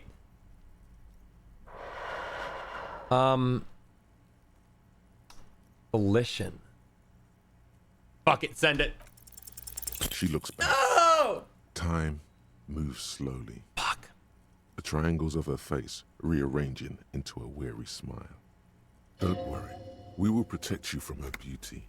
We will consult you through the reefs and sounds of her persona. You are advised. There are muscles on long white bones that line her limbs, just below the silver jumpsuit. What is happening? Nothing. Just time passing. Don't worry. Okay. You are not a fool. Okay. Anything out of the ordinary. Everybody's chiming in. Air moves in your Everything's... What's happening? Heart beats. You're a detective. Am I being... Get back to detective. Beguiled? She presses her elbows against her waist and slowly turns her head. Avert your eyes. The strange moment ends. Okay. It was brief. No longer than 2.2 seconds. That's not that long. Why not? I'll be here until 11 p.m. drinking coffee, most likely. Okay. Kim, it's time for your bed. Oh, wait, you want to talk about something? What's up? Looks like we have more to discuss with those so-called Hardy Boys. Half their reasoning just went out the window. You think this will make them cooperate? Nothing will make them respect the RCM, but it will disrupt the game they prepared for us. We just stripped off one layer of whatever it is. Her decision to not corroborate their story was definitely not part of the plan. In a hushed voice, why did she tell us all about it? What else could she have done? Lie? She saw there was no way to lie and get away with it. Not sure she had to lie. I wouldn't have known. If not you, then me. It was a smart move from her. She seems candid. You think so? Being candid is the best way to lie. The appearance of candor with some facts thrown in draws attention away from whatever one chooses to omit. She may be trying to control the pace of the investigation. Anyway, we should move. I guess she's just staring at us. Will bring us back here soon enough. I'm gonna come back here once you're gone. Wait, what's in here? The same small, heavy door. No lock in sight. Where does this lead? Kick the door. Where does this lead to? I don't know. It is not the first closed door we found in this building. There is also your mysterious blue kitchen door. You think it's important? I don't know. The further we get, the more this building seems to be tied to the case. Below, the hostel cafeteria creaks and groans under your added weight. A skeleton of composite support beams and cantilevers. Tap the roof with your foot. A dull thump. Somewhere inside, a wind brace rattles from the imperceptible motion of the building. The vigilantes, the cadaver, and a number of people connected to the case are in or around this building. This door is part of it. It's not unimportant. See, the main investigation and the door below are merging into a stereo investigation. I hate it when that happens. Try to push it. It's barred from the inside. You hear the bar rattle in the brackets. Physical instrument.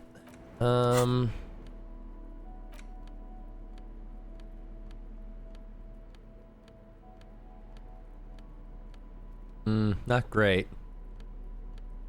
Not super-de-duper. The same small, heavy door. No Might as well. In sight. Oh! No way! No way! Something cracks inside. It is an unbelievably satisfying What sound. the fuck? Nice. Dude, she thought that was cool! Filling you with a belief in your own body. Sounds like the property damage wasn't in vain, at least. Would it hurt to look in? Dude, okay, no, it's fucked up. I want to go talk to the guys downstairs. Like, time is accelerating. I need to drop Kim off at his bed. Where are we? You clearly see footprints in the downy carpet of dust covering the workshop floor. Jackpot. These, unlike everything else here, are new. Someone's been here within the last week or two. 3 weeks maximum from the dust cover age. It could easily have been 1 week too. You know, officer. He looks at you. This is good. He likes it. There's a little smile there, in the dark of the workshop. Ooh. It was a stereo investigation after all. It has now converged with our main investigation, adding a new fact to consider. See? I know what's going on. Okay, what does this mean? It means someone snuck through what seems like a secret route, behind our rape victim's room, in the recent weeks. This may prove to be significant. Okay, let's move on. Hold on. Need my flashlight. It's dark in here. All right. You clearly see footprints. Jackpot. Let's have a closer like look. Everything else Crouch, here. study the footprints. Large prints, most likely made by boots. The size is hard to determine. Sole could be bigger than vamp. The soles have left a pattern, uniform, horizontal lines. Ooh. Wait, no, this print doesn't look like the odd-soled print we found at the hanging. The size looks about the same, actually. They're not the same shoe, but they could be the same person. Doesn't look like the workers' boots from the hanging, does it? No. These little horizontal lines are different. They look custom-made to me. Or some kind of foreign print. Hard. Everything around you is quiet. The prints crisscross the workshop floor. Okay. Pinball machine's been taken apart and gutted. Empathy? Ooh, wait, that's just like a straight up positive coat? What am I wearing right now?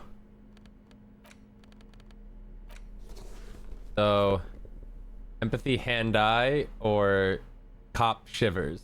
I'll do empathy. Try that. Looks cool, too. I look like a real-ass detective. Schematics for a pinball machine, futurism themed. Boxes of tools and replacement parts line the shelves. All windows taped shut with black plastic. Can't see outside. How do we get in that? Oh, that's her bedroom. I was like, how do we get in there? Elevator. Ooh, we're behind the blue door. Pinball is white Diora. The backlash shows a female figure in mourning. A note. NB. The spare key is tied to the bush outside the corner room window. Outside. $5. Over there, in the corner. A pinball machine? Not just any pinball machine. This is the pinnacle of pinball. Cornelius Gordy and the Mountain Goats. It's lit. You can't wait to get your hands on it. Tim, are you seeing what I'm seeing? Point to the machine. The pinball machine. Gordy's Goats. A classic. Wait, you played it? A little. Feels like a lot. Too much to play it again. Let's take a closer look. Pull out the machine. Ah, great. Cornelius Gordy and the Mountain Goats reads the golden lettering on top of the back box. There's a small column of text underneath. The machine is coin operated. Get the game on, Fingerboy. Yeah! Those flippers are ready. Oh, money. Wait. Lean closer to read the text. Above the painting of a mustached man climbing a hill, a column reads, inspired by the legend of Cornelius Gordy, taken on the world's tallest peak, Corpus Windy. The Mesk legend holds that when the nation is in danger, heroic Gordy shall return and save his people. Inspect the playing field. The theme of the game is to explore Gordy's climb through the perspective of goats and to ascend to the top of the mountain in a time of trouble. The peak of the mountain is at the top of the playfield. All the balls have small goat icons on them and represent the goats as they race up and down the mountain. Huh. Areas around the playfield represent Gordy's climb, places he was said to have camped, which the goats can discover. Get them to the summit. What's with all the goats? Indeed. Think of them as balls. Insert coin. I'm going for it. I got that from being an ultra liberal. It takes a while to get into a rhythm, but Achievement pretty soon get your you're pinball able on. to keep 3 goat-faced balls in play with relative ease. Go, go, Fingerboy. I feel sorry for the goats. If they only knew the kind of guy old Cornelius really was. Wait, what kind of guy was he then? The kind of a guy who uses the word savages a lot when recounting his travels. A masked nationalist. A racist mountaineer? An avid huntsman too. He was often photographed in his dining hall, surrounded by wall-mounted hunting trophies from every continent. That is not cool. He also hit his wife. Oh. And kids. Oh. Other people's kids too. Oh. Sometimes pets. Oh. Hateful little man. Oh. But you seem to be having fun. I'm pretty good at this. I'm gonna keep playing. Your game is definitely improving. The jolly goats are flying all over the board, and although a few plummet to their deaths, you're never left with less than 3. Okay. Suddenly, a special passage leading to the summit slides open at the top of the board. This is where the balls need to go. Concentrate and aim for the narrow passage. Maneuvering a goat ball into a position for a perfect hit isn't easy. More fall to their deaths. But finally, the opportunity presents itself. One of them gets through. The words "Pale Rupture" light up on the speaker panel, and the machine starts filling with a thick, milky fog. Something's happening. Congratulations. This is where the game ends. Oh. It's a cheap way of getting more money out of the players. A stupid, nihilistic finale. Oh. There's so much fog, you can barely see anything. Some is actually leaking out of the machine, and one by one... So the entire cabinet just fills with smoke and you can't see how to fucking play? Lucky goats. The fog looks soft and inviting. Oh, I thought it was actually like something important. This can be navigated. Wait. The balls leave almost imperceptible disruptions. Oh, I'm gonna prove Kim wrong. Use This isn't the them end to of the game. calculate where they hit next. The amount of focus it takes to predict when a ball goat is in striking range is staggering, but it can be done. Focus. You're down to your last goat. That's going mostly bad. by sound. Bad at Eyes ball are useless games. at this point, but that goat is something special. 5 times you snatch. I him can back only from the do this jaws of once. death. Oh man, maybe I shouldn't. Maybe I shouldn't. But then I have to pay $1 and do it all again.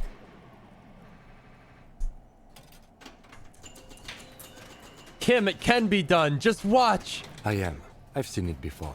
Played it too. Oh. You will eventually make a mistake and then it's all over.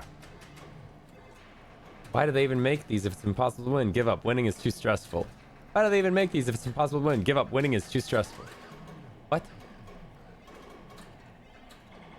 I don't know if there's a world where I actually succeed on this check. Fuck it. How? If you can't even see it. The last goat plummets into the fog with almost suicidal glee. It killed itself to spite you. There goes nothing, finger boy.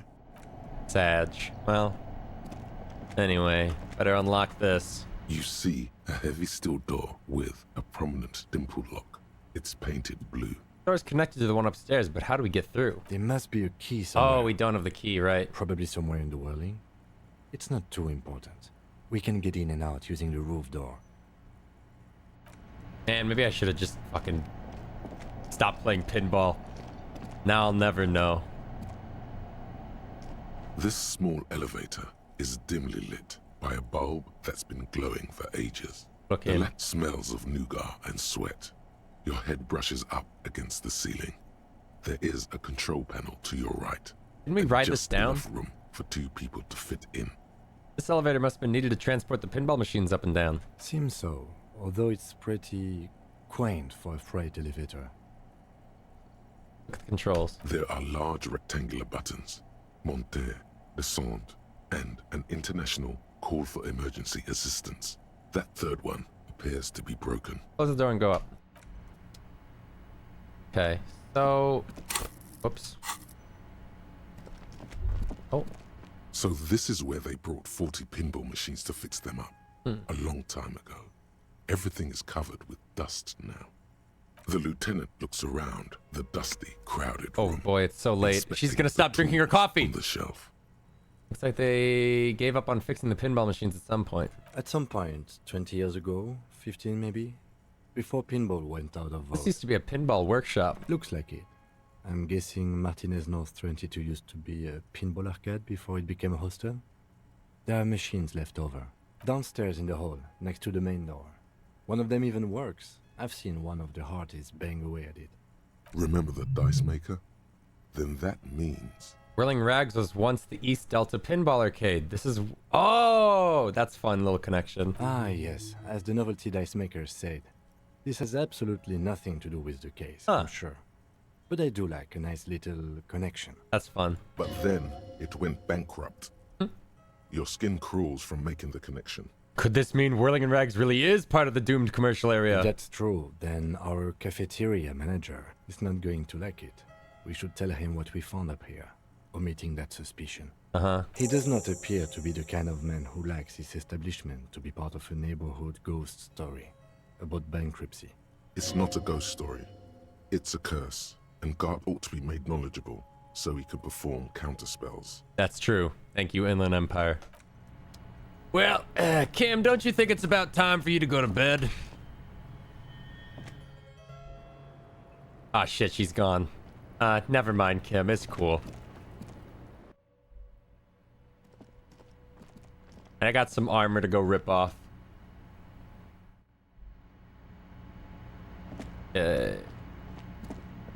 Cool. Wait, where is she if not in here? Okay, whatever. Yeah, he can wait for the mischief stuff. Are these guys? Shit, they're gone. Fuck. Hey, man. Can I help you? I saw another thing at the whirling. Another thing. Great. I love those. Class in room 3, she nicked the phone line. Gart, what if I told you I got into the back room behind the blue steel door? Oh, okay. Well, I did hear you make noise back there, so good for you. It takes a lot of willpower not to ask. Obviously, he's been wanting to know what's behind the door. Aren't you gonna ask me what's back there? Okay, what is back there? Skeletons, a mausoleum of the dead. Pinball machines, a pinball workshop. Nothing, the black gaping maw at the end of time. It's pinball machines. Ha! I knew it. I've always wondered where those machines by the door came from. And they told me there was some kind of pinball thing here too. I knew it. Were there any back there? In working order, I mean. Why? Do you want to play? Because I might be up for a game. No, I was just wondering if you found pinball machines there. If you're thinking of turning this place back, if you're thinking of selling those pinball machines, I want a fat cut, C-suite shit. Eat your chest. I'm a disruptor.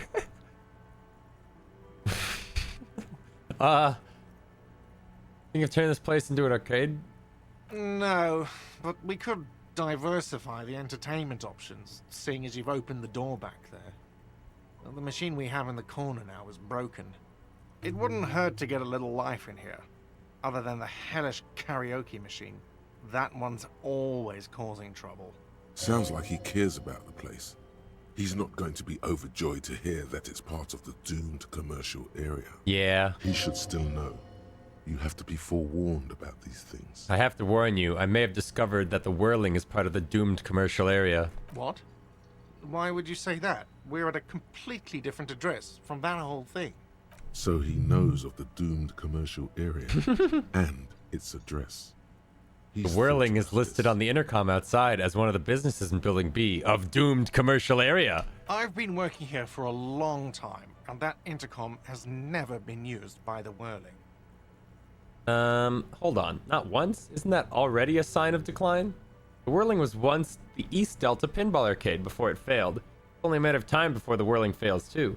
The whirling was once the East Delta Pinball Arcade which failed, though perhaps the whirling will escape the curse. Only a matter of time before the whirling fails too. Does this look like part of a doomed commercial area? This pre-revolutionary tilework, these high ceilings, the nice rooms, well, most of the rooms. For 14 years, man. That's how long I've worked here. I've kept this place up through hail and through sleet. Fuck me, if some doom ghost. He steadies his voice. He's done a fine job too. Though he's spoken of the place dismissively before, the hostel is actually very important to him. You really care about the whirling, huh? Yeah, it's slowly growing on me again. It's beautiful in its own way, especially for this neighborhood. I've been trying to keep it that way, even if it is part of the damn doomed commercial area. Aha, so you finally admit it. Yes, your police skills have delivered. I'm sure you'll get a commendation, Ooh. maybe even a promotion. Who owns this place? Some real estate management company. They never come around here, just collect money from afar. Honestly, I think some money laundering might be involved. There is an acrimonious note.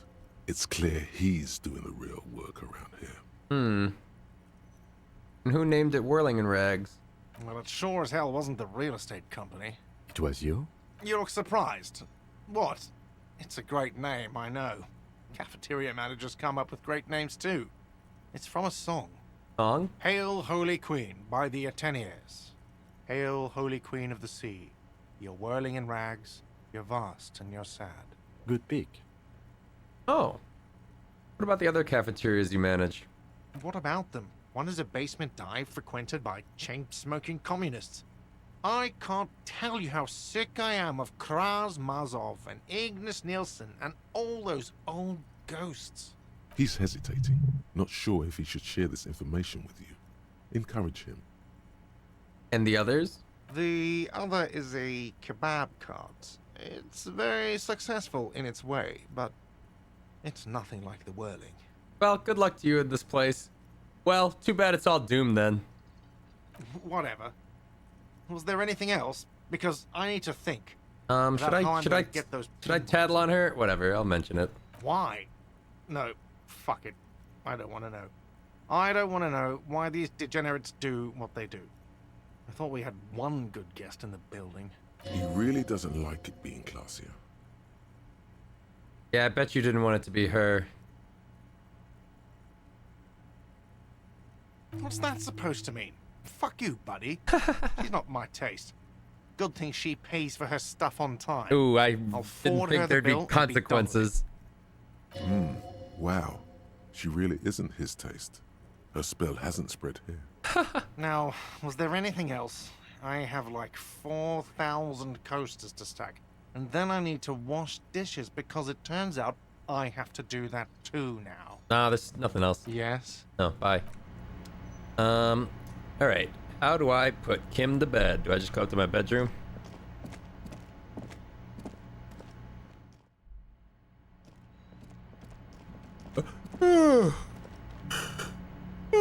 Man, Kim, I am beat. I'll see you in the morning, man. Good night.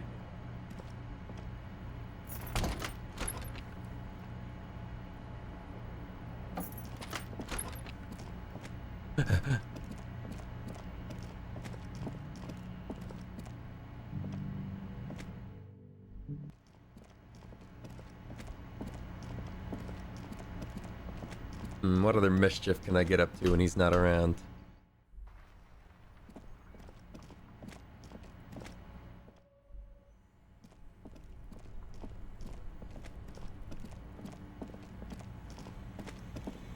All right. The bear's eyes are still glowing red. Better move the dead man's boots. Over. The body is reluctant to let go of the boots, as though it were its last bit of dignity. Whatever you're planning to do, you need to do it before you catch pneumonia in the cold draft coming from deep inside the fridge. Pull on the right boot. It's not completely useless. You're able to reveal a little more of the putrid polymer sock beneath the boot. Pull on the right boot. It's not completely useless. What? Pull on the left boot. You're able to reveal. It feels like the leg is going to come off along with the boot, but you're able to get the boot to move a centimeter or two. Oh God. See? The corpse doesn't care if you try to take his boots. He doesn't need them. He's probably glad to get rid of them. Adjust his seating position first. He's too heavy to move by yourself. Fuck. A great mass of dead muscles, with hoarfrost covering his milky eyes. Is that an accusatory glance he gave you? No. No, he's cool. Whatever, try to twist the boots off. This is the right Yo, method. we got them! It takes some time, but eventually the boots come off, with nasty slices of polymer sock stuck to even bigger pieces of skin and rotting flesh. Take stock of the damage. Not good. Let's pin this on the bear. The ice bear tore up his legs with its claws. As for the boots, you can't possibly do anything with them until you've cleaned and disinfected them thoroughly. Yes, these absolutely need to be washed before. The stink is incredible. Didn't the Whirling have a kitchen? Oh! Okay. Also, I forgot that I stole the fucking cockatoo book. And then I don't think I ever read it. A cockatoo is a parrot with an erectile crest found on the Seminine Islands and in southern I just like stole it and I was like, I'm happy with that. Intelligence and general precociousness. Cockatoos are popular birds in aviculture. However, they often exhibit various behavioral issues. Okay, what more? This book talks about the delicate nature of toos, as well as introducing some of the most popular species among the bird enthusiasts. The funeral cockatoo, the major majestic cockatoo, and the most common bang bang cockatoo. It's colorfully illustrated. What problems do these birds have? Where to even begin?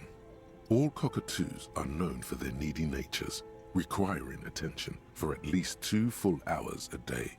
They love to talk and have been described as lovable clowns who just don't know how to wrap up.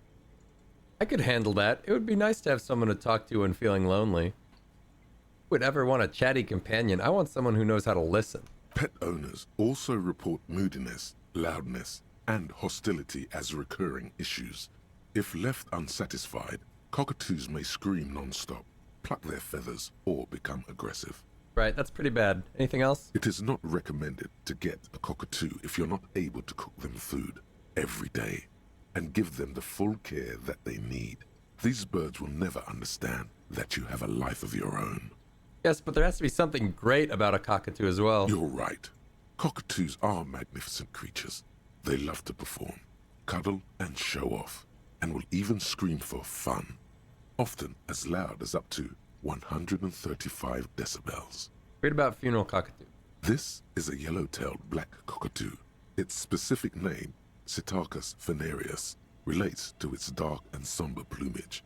This bird looks as if dressed for a funeral, 24/7. There is something indisputably ominous about it. What? Cool. Perhaps the most impressive of all the species, the endangered major majestic cockatoo, is often described as the most flamboyant bird in the jungle. Its pink-colored wings and flowing crest embellishing its proud and bumptious nature. In the words of poet-explorer Sir James Fournier, few birds more enliven the monotonous hues of the verdant forest than this big, bold, and beautiful species. Read about the most common bang-bang cockatoo. Despite its banging name, the bang-bang cockatoo is actually the shyest of the species, common in almost all Seminoles forests, as well as zoos and homes all over the world. Its plumage is mainly gray and white. The Seminoles name, bang-bang, is thought to be of onomatopoeic origins. Honestly, this bird does sound a bit like me. Yes, but all those cockatoo species are so different. Which one are you? Gray and common bang-bang, that's me. Only the funeral cockatoo in its darkness can truly grasp the depths of my doom-laden soul. Isn't it obvious? Major majestic, here I come.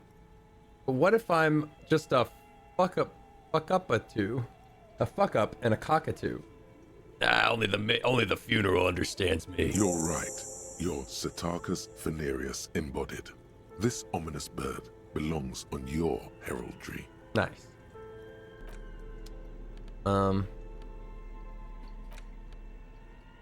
These boots were probably left on the corpse because they were impossible to pull off while it was hanging. They're not exactly pleasant to look at right now. Put them away. Okay. I don't know if the kitchen's still open at this hour, so I don't think that's gonna work, which is a kind of a problem, because I feel like Kim's gonna ask about the smelly boots in my pocket.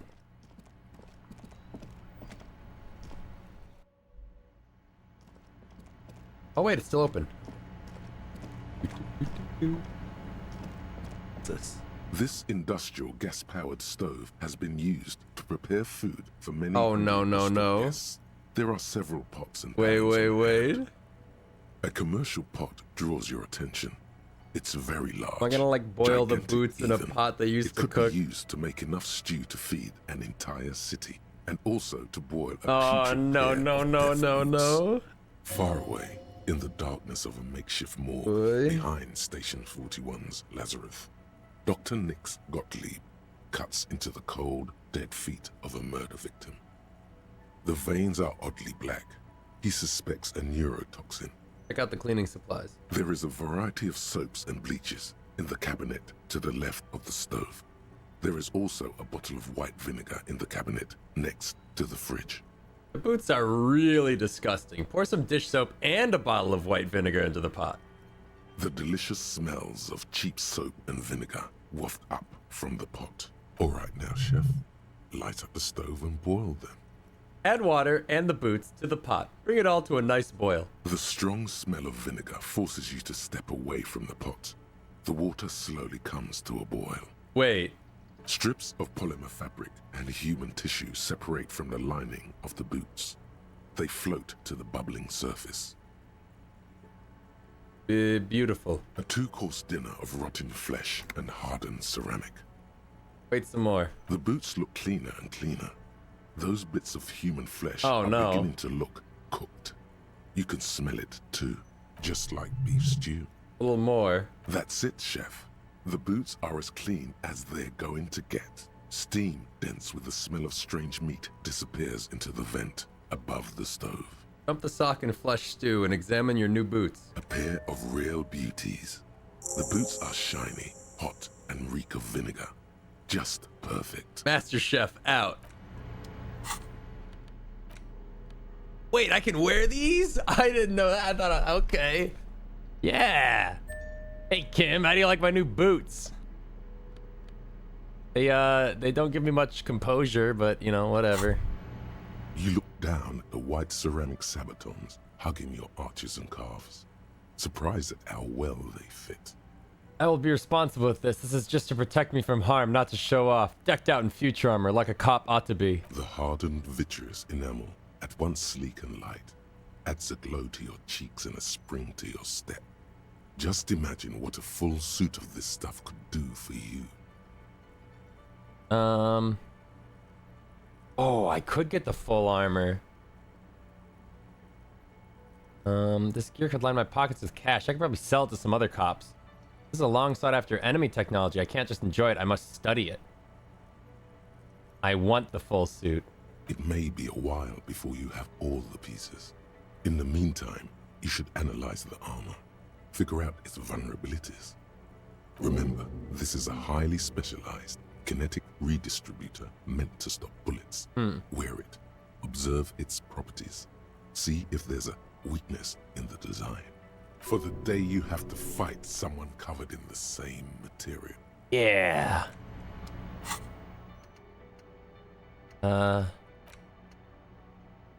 Hard move.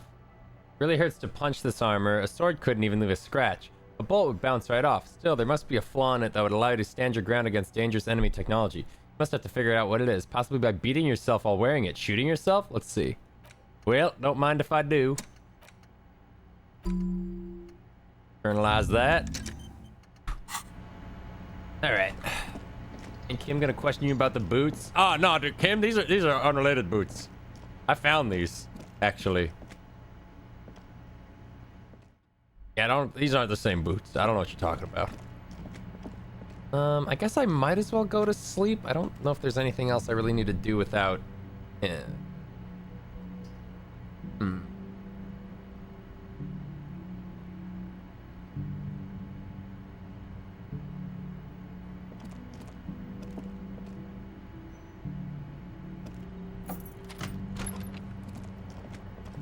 I try the window again?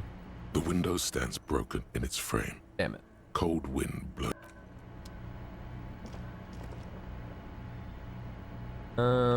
God, should I look in the mirror, man? I've just got it in my head. Tomato got me fucked up by saying, like, no, you need to look in the mirror. Like, you have to look in the mirror.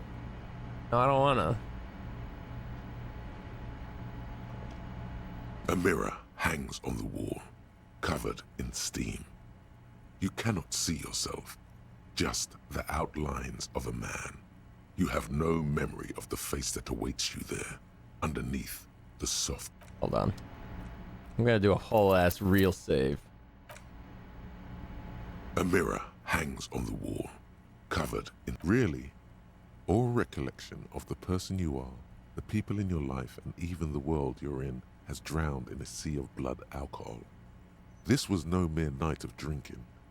It was a deluge of world-ending proportions. I don't want to know what I look like.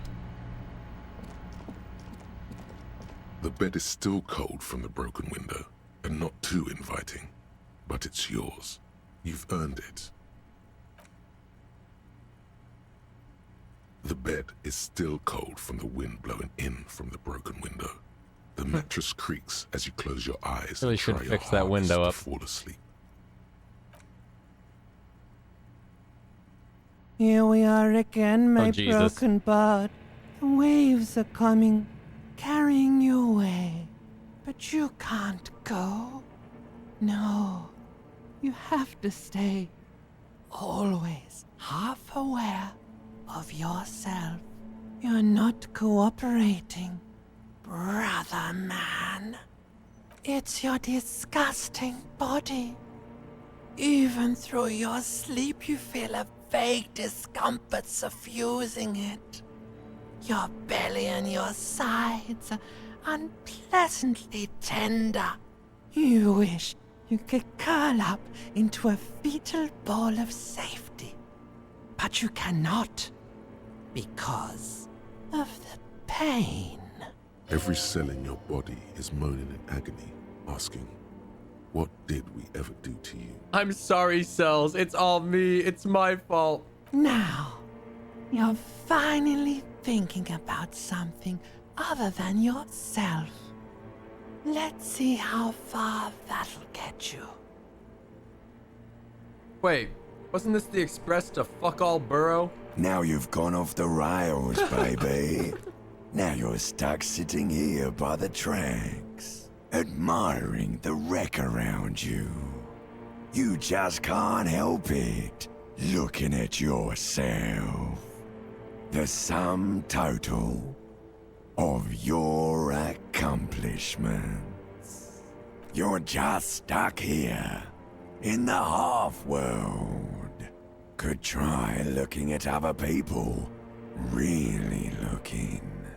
But why would you want to start doing that? Just get me out of here, back to the other place. I will. I'm looking at people all the time. I like them. Human beings will always betray you. Just get me out of here, ma'am. Oh, baby boy, you're already in the other place. There's no nourishment for you tonight. Maybe tomorrow. Maybe if you know, like, took a lot of drugs. Fuck off, electrochemistry. Before you go to sleep. I'm sober. Maybe if you weren't so hard on yourself. Oh. What do you think you're doing right now? Coming to some greater awareness? Look at all these lights, blinking in and out of existence. Thoughts! You're just pretending that you're asleep, even to yourself, while the world goes on without you. Let it. Let it. But it never seems to let you go, does it? Time to rise and wipe that shining sweat off as best you can. Gather your bearings. Rock and roll. Rock and roll.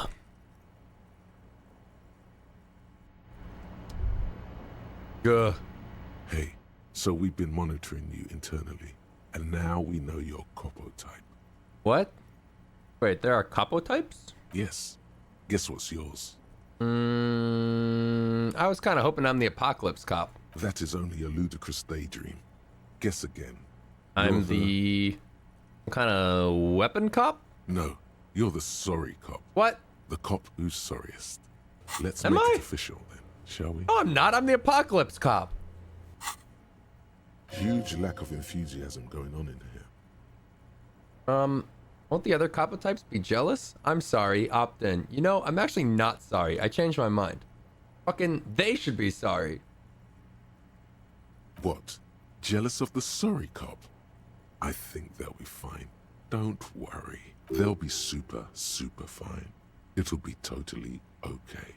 You can dual Copo type from sorry to anything. Is that true? I don't know if that could be a mechanic. They should be sorry. Yes, yes. Impotent rage and lamentation. Let's wrap it up. You know what? I'm not sorry. I changed my mind. No, you don't. Come on. You'll be back to saying sorry in 2 minutes. Stop wasting time and begin the repentance. No, I'm really not sorry. Fuck off.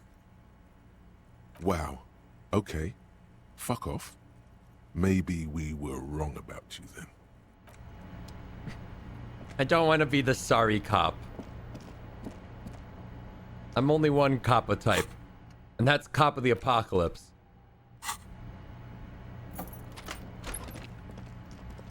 All right. What do we got to do today? What's on the docket? What's on the agenda? What's on the agenda? Kim and a hobo. I'm a hobo cop and an apocalypse. Who the fuck are these people? Uh-oh. Who are you? The woman in an RCM patrol officer's uniform winces as she notices you. I would really prefer not to talk to you right now. A patrol officer is the lowest rank in the RCM, below lieutenant and sergeant. I'm on a murder investigation. Are you the cavalry? I'm definitely not the cavalry. Hold on, you're a patrol officer for the RCM? Yes, I am. I'm a cop too. I know. Okay. Here's the real deal. It's hard to tell whether he's sarcastic or sincere. But if you had to guess, you would say the lieutenant is being sarcastic. Everything all right? Why don't you want to talk to me? I don't know. I mean, why would I want to talk to you? It's cool to see another cop. I thought Kim and I were the only ones. Let's just do this by the book, okay? Why? I bring word of the end to come. Of course he does. Oh. Word of the end to come. Then something changes in her. It's pity. Pity comes over her. Don't pity me. Okay, fine. Let's talk. What did you want? What does one talk about with a fellow officer? So what precinct are you from? What precinct? Am I from? God, he doesn't know. Fucking deranged lunatic. You're the police, right? Cool, so am I. I don't know what to say. Don't say anything, Judith. What are you, the police, doing here? I'm just looking out for... No one. I'm just a man with sunglasses. And you are? A horsed-faced woman. A policewoman. Yes. A policewoman who just wants to do her job. That's all. Who the fuck are these two? I feel like they're from, like, my precinct or something. They're like my, like, deputies. You look like shit. Look like shit. Your ruffled face reflects in the man's sunglasses. And I don't mean that as a metaphor. You look like shit, asshole. I don't look like shit. I know, it's intentional. Last couple of days have been rough. Looks don't matter, it's what's on the inside that does. I'm never going to get this case solved. I know, it's intentional. Like undercover? Well, as far as disguises go, this is one of the best I've seen. I mean, I could swear you're an actual bomb. Oh, come on, Jean. It looks like it's been a rough week on him. It's not just this week. What do you want? Don't even try to win him over. He won't. There's something strange about this guy. Figure it out. Hit him with it. Bang. You know what it is. It's like the two of you know each other. Just ask him. Tell me the truth. Do you know me from somewhere? Oh, I definitely know you from somewhere.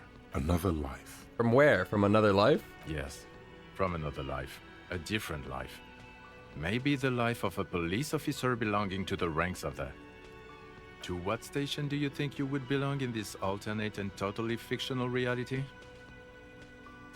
Fuck, I don't remember what... Aren't we the 41st? The 41st? Okay. That's plausible. That's entirely plausible. Now we're really getting somewhere. Okay. Gives you a long, meaningful look and adds... Somewhere good. Let's talk more about the hypothetical Station 41 you mentioned. Okay. Oh, the hypothetical 41. Oh yeah, that... Let's fantasize about that. He blinks aggressively. I'm not busy. You're not busy. Let's play around. So what would our relationship be in this alternate universe? Let's be crazy. Let's say you and I are partners. How's that for a thought experiment? Huh. Kim's cooler than you. I'm sure he's fucking flattered. But Kim is not part of this thought experiment. In this one, we're partners. The lieutenant is silent. You seem like a cool guy. I'd love to have you as my partner. Would you now, or would I be cramping your style? Never mind. Partner. No, you wouldn't cramp my style at all. Actually, I shouldn't have called you my partner. Kim's my partner. He's going to know. I'm not your partner. What? This union is temporary. Sag. A little premonition for you, Lieutenant. Sooner Fucking or later, awkward. probably sooner, your new friend tells you he doesn't need you. He will then suggest you should fuck off. When that happens, I suggest you take his advice. The lieutenant merely bows his head in response. Do you have a crime to solve? Oh, no. You see, I enjoy watching other better cops solve crimes.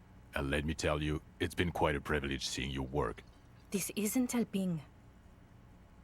Who else is in our imaginary police station? You're not going to believe this, but police officers. Whoa. Yes, sir. Solving crimes, locking up bad guys, and get this, and not getting that drink on at 2 o'clock. Just some regular boring motherfuckers in suits and uniforms. Nothing spectacularly extravagant like you, the far-out son of Lang. Who is the far-out son of Lang? Oh, it's you, you eccentric genius. I mean, with your unorthodox approach to police work, it has to be you. Want to tell me more about him or her? Not even a little bit. Oh. It's an urban myth about an officer who is so far undercover he can't remember who he is. As I said, just an urban myth. You are not the son of Lang. I feel like I am. He's trying to protect you from further rough handling, dished out by this sunglassed man. I can't imagine it anymore. Neither can I, partner. Neither can I. It's a mere second, but it feels like you saw something. A gram of compassion in that sadness. Tim, who is this guy? I'm not getting involved in this. Fair. It's not my style, he thinks, glancing at the man in sunglasses and the woman beside him. Oh boy, they're mad at him. No wonder. He just doesn't recognize them. Got some questions for you. I'm a cop. About what? You don't look like a cop. You know what you look like? Like a prophet? Not the prophet shit again. I got an achievement. Warn them of the coming end 8 times. He didn't answer your question. Now. No. What? Don't you have to? No, he doesn't. Oh. If I wasn't clinically depressed, I'd burst out laughing.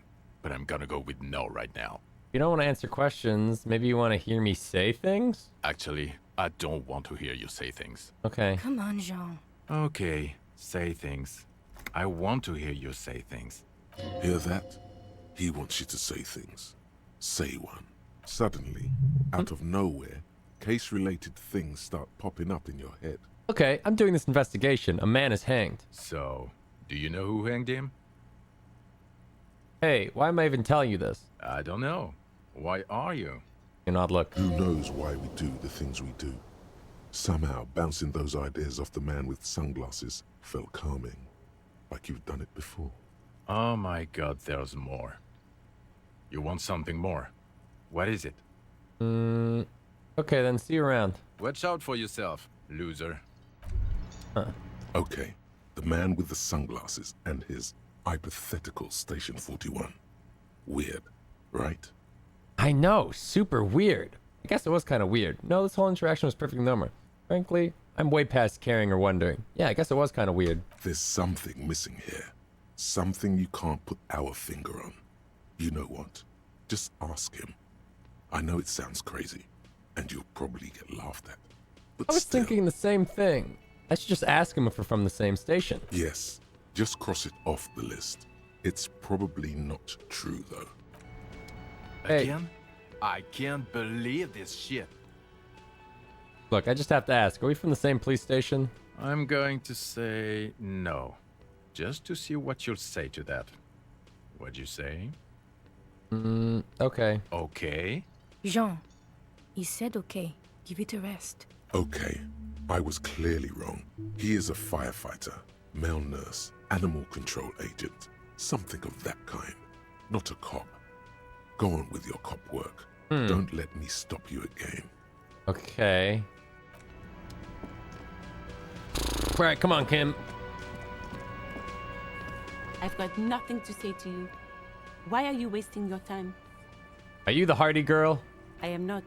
You could be Liz. You could be anything.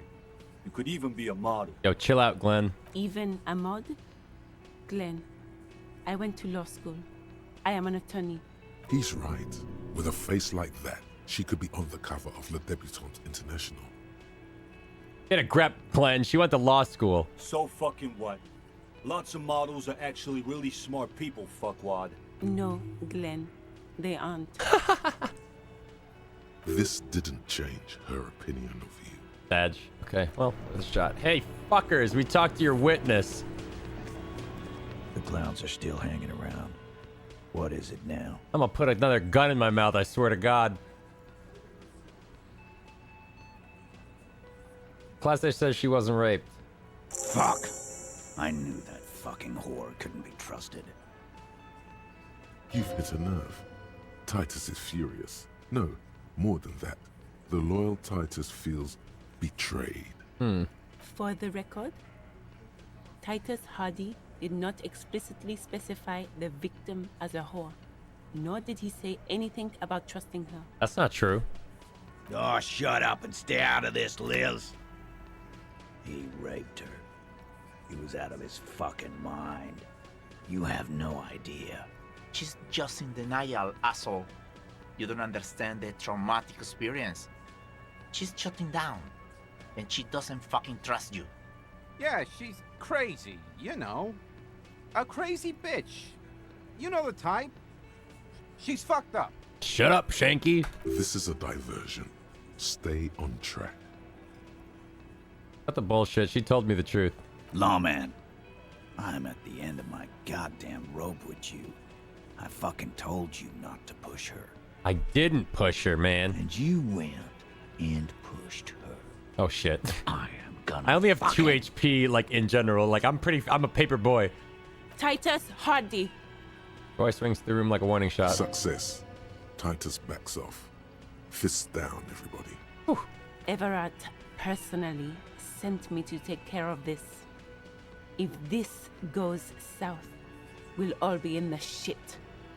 But you, Titus Hardy, are going to be buried. Am I understood? When she's angry, she emphasizes the S. It gives her voice a strangely hypnotic quality. Her lips barely move as she speaks. Frankly, it's a bit terrifying. Someone has to rush in to break the tension. The second in command. Look, Copper. We know that that fuck was a rapist and a killer. We got him confessing to it on tape. Really? Show it to him, T. What's the harm, right? Here, jerkwad. Listen to this shit. And then come back and tell me the soldier of the apocalypse was an innocent man. Did somebody say apocalypse? Another apocalyptic actor in town. Thanks, Inland Empire. You heard that too? Why should I care about the tape? You lied to me. So what's on this tape? What's on it? We call it the door gun a mega mix. You'll know why. Won't you listen to it? Where'd you get this tape? You think we go into this shit deaf and dumb?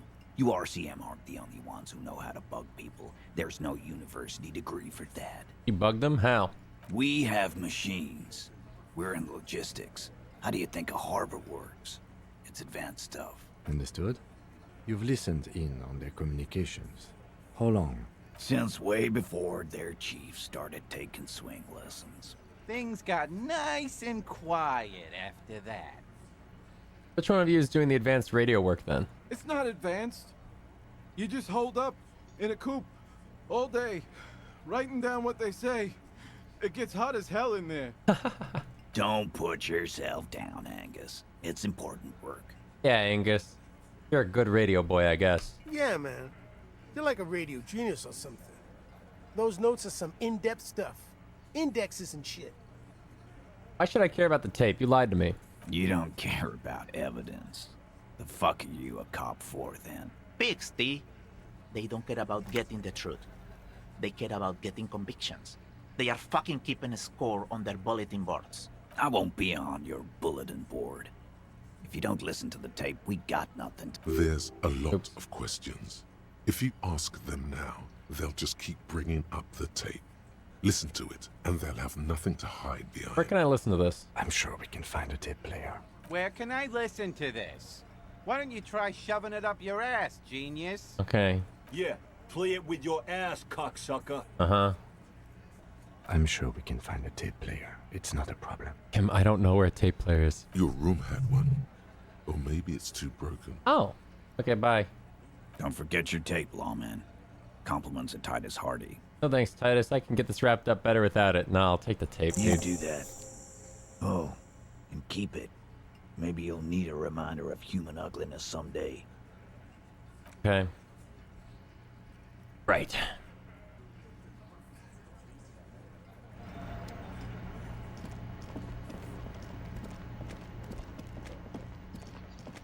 God, I need to get 15 more bucks today.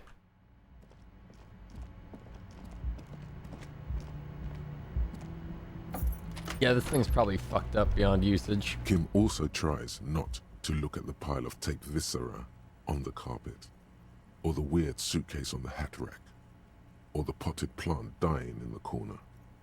but it's all just too morbid to ignore. Not sorry, cop. I did it. This is where the magic happens. And by that, you mean crimes against humanity? I defied bourgeoisie morality. Divided hard. This is my expression of me, my individualism. No, I meant disco. Never mind. Well, crimes against myself. And this is my expression of me, my individualism. I have no Ka-ching! idea what that means. The compact tape player is still and silent. Seems it has completely broken down now. This would have been very helpful with the Megamix. But it isn't anymore. Yeah, any ideas? My Kinema only comes with radio. Fuck. Let's try to find a new tape player. Perhaps we should talk to Roy at the pawn shop. He has stuff. How did he get that Royale? Indirect modes of taxation. I get 1 Royale every time I pick an ultra-liberal dialogue. Live my best life. Wait, I can interact with the fan? The fan stands still. The lights are on. Cool. The window stands broken in its frame. Hit him with it. Cold wind blows in. The shards face outward. Whatever broke this window came from the inside. Did I break it with my own hands? A fine web of scarring covers the back of your right hand, but none of it is recent. What is this then? Probably my shoe, right? More likely a projectile than a held object. Pretty sure I threw my shoe out the window. On the floor from pulling a tool back in after impact. Wait, what am I doing? Something you've done before. That's the size of the impact. I was supposed to do this at the start of the game, right? As like a tutorial, but I'm just like doubling back now. Too small for a piece of furniture. You're looking for something heavy and larger than your fist. The shoe you found on the balcony fits the hold almost as well as your foot. It would have also been heavy enough if thrown with force. Congratulations. You smashed the window with your own shoe. Maybe I had a good reason for it. What a stupid thing to do. And maybe, just maybe, you succeeded. We'll never know. Or maybe you were trying to smash your own reflection in the window pane. True. Hey, Kim, you want to talk about my boots I'm wearing or you just not care? Dude, this game's got thought of everything. Okay, let's talk about it. You stole the boots. Yeah. They're pretty cool though, right? Congratulations. That must have taken an enormous concerted effort, considerable ingenuity and timing. Now, I'm going to report you and you are going to go to jail. These are not the same boots. I like them so much and I went and bought myself a pair. Sure. Anyway, did you want something related to police work? No. I don't care about your insane theft, the lieutenant thinks, and looks away from the boots. Just know, if anyone asks me, I will snitch on you. Uh-oh. Shit. Okay. Fuck. Shouldn't have asked him about it, honestly. Should've just left it at that. Let's go. Let's go send the body into the morgue. I think I'm done with the body, or at least I don't really want to fuck with it anymore. The only reason I didn't send it yesterday is because I wanted to steal the boots. The bear's eyes are still glowing red. It's guarding over the freezing corpse hidden inside its A belly. perception check, though. Hold on. I don't want to try that. Damn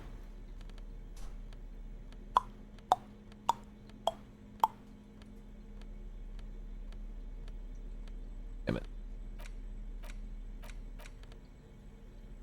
Just level it, I guess.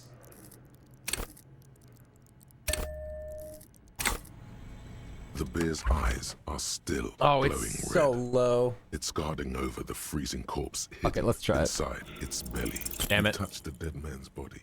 His skin is cold, light blue and silvery in the light of the fridge.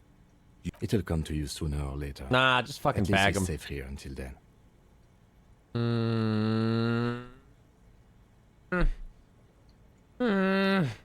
I wanna.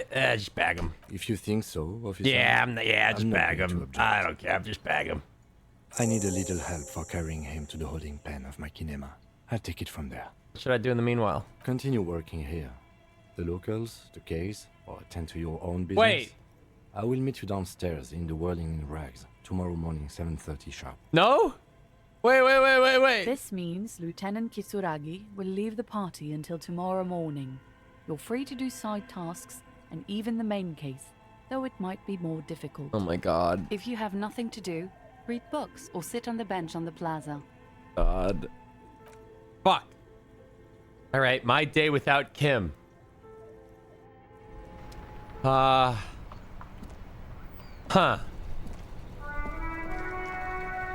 Well, it's Wednesday, so the water gate can be repaired. Guess I'm on my own. Shit.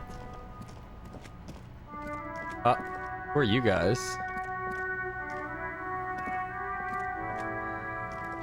Huh.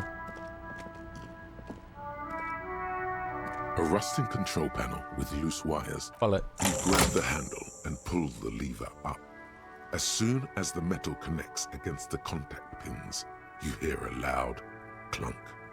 Then, the water lock starts moving. Real slow like.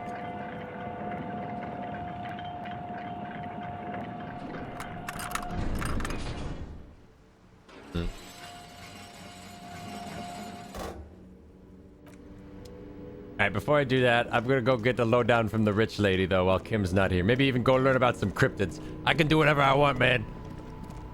I'm off the leash. Whoa, that's some interesting, like perception artifacting.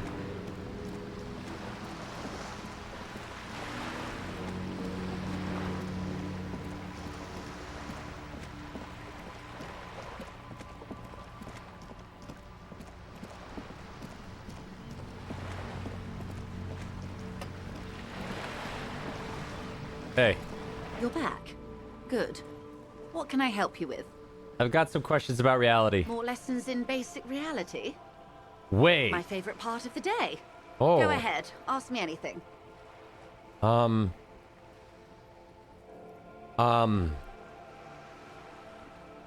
What is reach for something fundamental?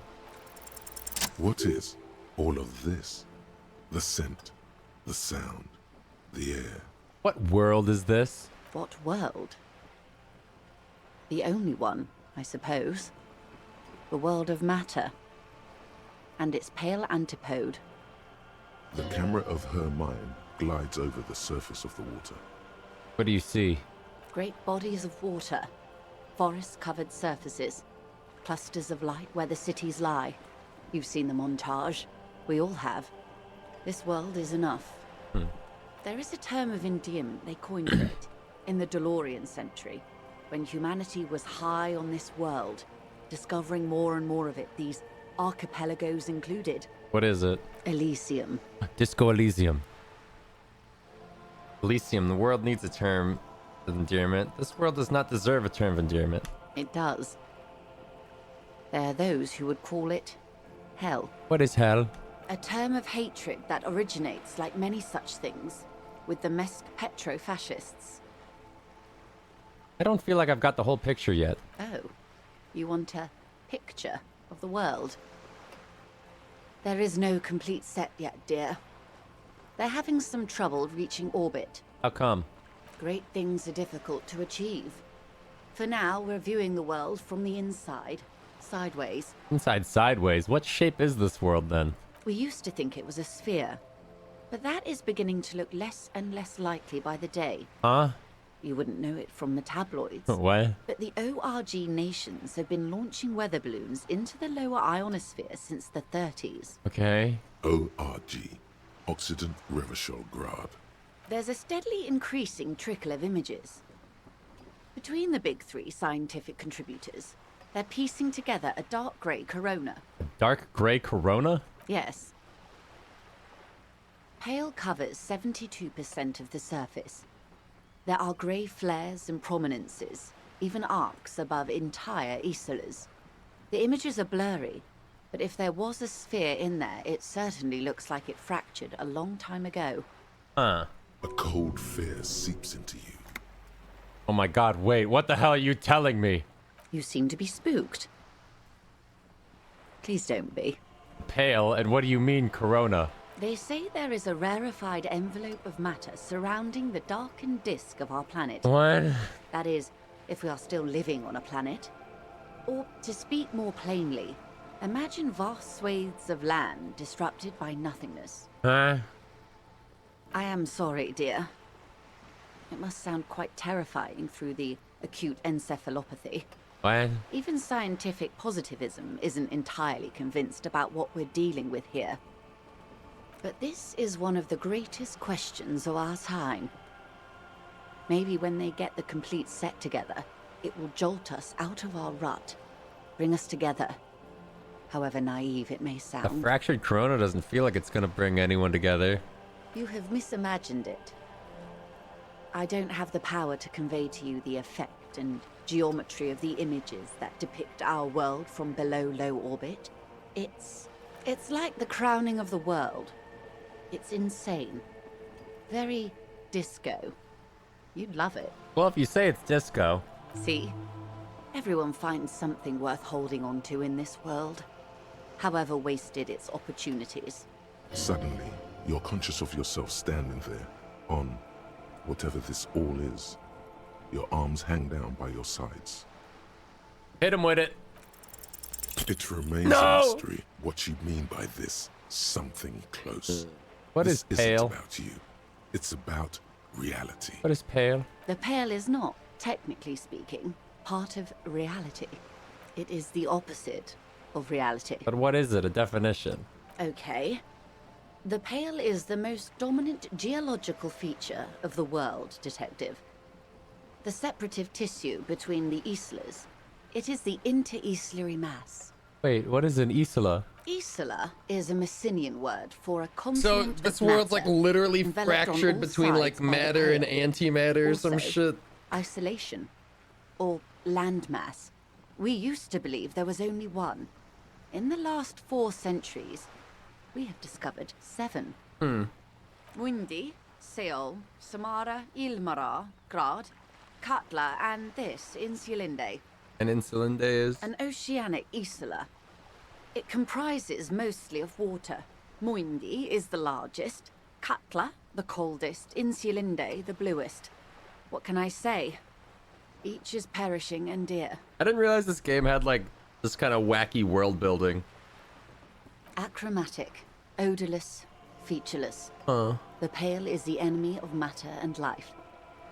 It is not like any other, or anything in the world. It is the transition state of being into nothingness. It here? No, Detective. We're safe. It begins there, 6,000 kilometers to the north, and even more to the south, east, and west. You are in the middle of the isla. Huh. As your gaze instinctively turns north, a small black pit opens up in your stomach. 6,000 kilometers from the end of the world? Yes. That is enough. Many cities are built much closer. And point north. There? An uproar of matter, darling. Rising into the pale. Rolling. Evaporating even. A great vision. The area of transition between the world and the pale is called porch collapse. Imagine a grey coronal mist. Cold vapor marked by spores of an opportunistic microorganism. A mold that's adapted to grow at the edge of the unrest. It's Huh. the most disco thing you will ever see. What? If we're surrounded by pale, how do we get from Isla to Isla? Oh, it is so difficult for us. It is possible to force dimensions on the pale. In modern times, we can even compress its latitude, bouncing radio waves I'm from like one end nodding to the other, along with everything she's shortening saying, path. and I have no idea what the fuck she's talking about. But it is still hard for humans to navigate the pale without getting lost. Or having our minds damaged. The pale can damage the mind? Extensively.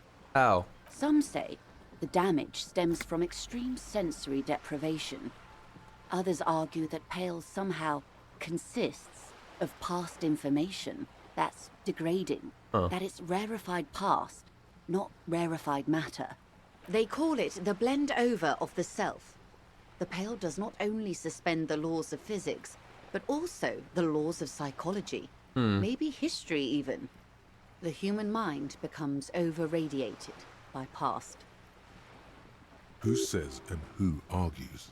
Who says and who argues? The logical positivists say, the dialectical materialists argue. What does this over-radiation feel like? It feels terrible. Absolutely terrible. International standards strictly limit civilian travelers to 6 days of Pale exposure per year. Huh. It's more for her. Way more. You're not a civilian passenger. No, nameless detective of the Citizens Militia. I am a member of the Entropanetic Business Class. I'm cleared and trained for 22 days of Pale transit annually. Huh. Someone else you've met may have been exposed as well. The strange grey-haired woman in her lorry. Do lorry drivers pass the Pale? Yes. Carried in the hulls of airships. Huh. It's a horrific job. Automation. Dude, this will is like abolish it fucking soon. my head up with like this is like recontextualizing like everything I've thought about the should game. ask the Pal driver about this. See what she says. That poor woman must have stories to tell, like you wouldn't imagine. Are you overradiated? Up to my gills, officer. What are its physical qualities? It's difficult to describe, or even measure. Something whose fundamental property is the suspension of properties. Physical, epistemological, linguistic. Ah, epistemological, of course, The right. further into Pale you travel, the steeper the degree of suspension. Right down to the mathematical. Numbers stop working. Huh? No one has yet passed the number barrier. What is... It may be fuck does that impossible. even mean? What is entropanetic? Entropanetics is the scientific study of the Pale, or a recent iteration of it by way of Grad. The study of the Pale reaches back 6,000 years. The Pericarnassians called it the Western Plain. They had not traveled the entire circumference of the Pericarnassian Super E Solar. It was not merely in the west, it was everywhere, even then, surrounding them. They cross it? There are signs of pretermodern crossings. Successful navigation of the Pale relies not just on technical know-how, but intensive psychological preparation. Some of these tactics have been known for thousands of years. What has entropanetics changed then? Nothing. We remain powerless before the Pale. The only real advance in Pale transit is the speed with which an aerostatic craft can pierce it. Less exposure leads to less effects later. Aerostatic craft? Hybrid airships, detective. Hmm. Conventional rotors or jet engines no longer add velocity after the point of reference for motion is suspended. Huh. Once you've crossed from near Pale to far Pale. Yeah, this is fucking with my head. In essence, we throw them in and they come out the other end. If we throw them precisely. If we do not? Then they don't. Oh. Gone, like a skipping stone beneath the surface. How much Pale is there compared to the world? The Pale outweighs reality 2 to 1. Duh. There is more Pale than there is matter. And the ratio is slipping. Slipping how? To our detriment, or? What do you think, detective? Oh god, it's shrinking. There's more and more of the world. It's growing. There's more and more of the Pale. Precisely. Hmm. One of the few measurable effects of the Pale is that it is expanding at an unknown rate. Just like the universe. An intuitive conclusion of that development is that one day the Pale will cover everything. But this sort of talk is mostly left to extremists. It's not extreme at all. I know it's going to happen. Most people, and indeed most private and government sector organizations, entire civilizations and religions even, find handy ways to ignore or downplay that knowledge. Damn, apocalypse cop suddenly I justified. suggest you do the same. Off we go. You see the hanged man's mouth open. Off we go into the wild Pale yonder. One and all. They say Pale is death, but for the universe. Why should we just leave, and the world get left behind? Let's return to reality, please. Yes, sweet reality. But before we do, tell me, Detective, is this the first time you're hearing this? Do you really not remember anything? Nothing, just alcohol fumes and blackout. I sometimes sense vague shadows of the past. It's not good. Then tell me, what do you think of the Pale? It's terrifying. You're right, it's disco. It'll end all life. That we continue to persist at all is testament to our faith in one another. Its advance can only be stopped with immediate, total, ruthless communism. A powerful anti-communist force. Perhaps too powerful, but still, they have it coming. I'm worried. I have to say, it doesn't sound very liberal to me. I don't know how you've all survived with it. It's a huge accomplishment. Who am I to think anything of it? Yo, Sput, thanks for the raid, man. We're bringing Telltale to Gmart. What are you guys talking about? Sorry, I'm having like a crisis of faith here. I'm getting my mind blown by getting a world history lesson. It's disco. Mm-hmm. Her eyes tense, crow's feet radiate from them. She observed you, your bloodshot eyes and swollen face. How does she know what I look like? This does not spell good for the investigation, Detective. If you don't know even this, then... The investigation will be my masterpiece, the one they remember by, I promise. Yes, I'm serious trouble here. It'll be a fucking disaster, I know it. All those people will die. I'll handle it. It's under control. I hope so. I truly do. If I may suggest, hold on to your colleague, Kitsuragi. I ran a check on him, and he is very competent. In the meanwhile... It's funny you mention that, Joyce. It's actually, me day. Some of that assurance is meant for Yeah, myself, Kim's actually off for today, so I got the whole day to myself. I'm gonna get up to some wackadoo shit. on the line here. You have me. I will assist you in any way I can, even if we have to do it one basic term at a time. What is this? Spreads your hands. A bird? A sphenicid? A flightless bird of the polar regions? Am I really that awkward? Of course you're not, my dear. I'm just terrible at guessing games. And what is this place here? Ah. This is the pier of Rue de Saint-Ghislain, 33A, where the tenants have been kind enough to rent me a slot, or two. What is the Rue de Saint-Ghislain? A pre-revolutionary tenement. Old buildings are called tenements, you see. And new buildings, bâtiments. Dude, is that real Jonathan Telltale? But 33A and 33B are not nouveau. I heard you died, man. Where you been? This one used to be 8 to 10 stories tall. A real high-rise by the standards of the last century. Built to mirror the skyscrapers across the bay in the Got Delta. better. That was before the war, of course. Who lived in them? Mostly the urban middle class, I believe. This was once primo real estate, before the cannons lopped 4 or 5 stories off. Splat, splat. What? From a dilapidated balcony, a young girl in odd clothes gives Joyce the evil eye, a red paintbrush held to her throat. Wonderful. You can hear us from here? What is that? Point to Cindy the Skull. The girl in the old lady rags. Yeah. Looks like a sullen and rebellious member of a teen infraculture. Infraculture? Yes. You and I belong to the supraculture. We're common, the herd. The music on the radio, the food in the chain restaurant, those are all too popular for the girl in the old lady rags. Mm-hmm. She prefers a fantasy world, an infraculture with its own dress code and vernacular. It is an illusion, I'm afraid. There is no refuge from the supraculture. Okay, now explain the same thing but to a child. Young people who dye their hair funny colors and wear old people's clothes are stupid, and their little rebellion is self-defeating. Okay, I understood that. Thank you. All right. What next? What times are these? These are unimportant times, Detective. You and I were born after the dust had settled. 1,000th of a second too late. Too late for what? Oops. Wait. These are Too late for what? the big time. What is the big time? The revolution. What is this revolution I keep hearing about?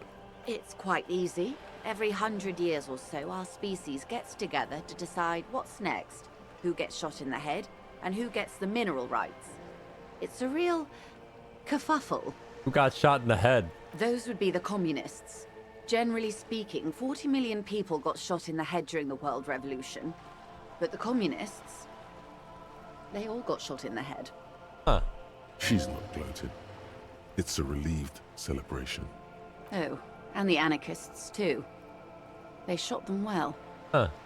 So well, one forgets they even existed.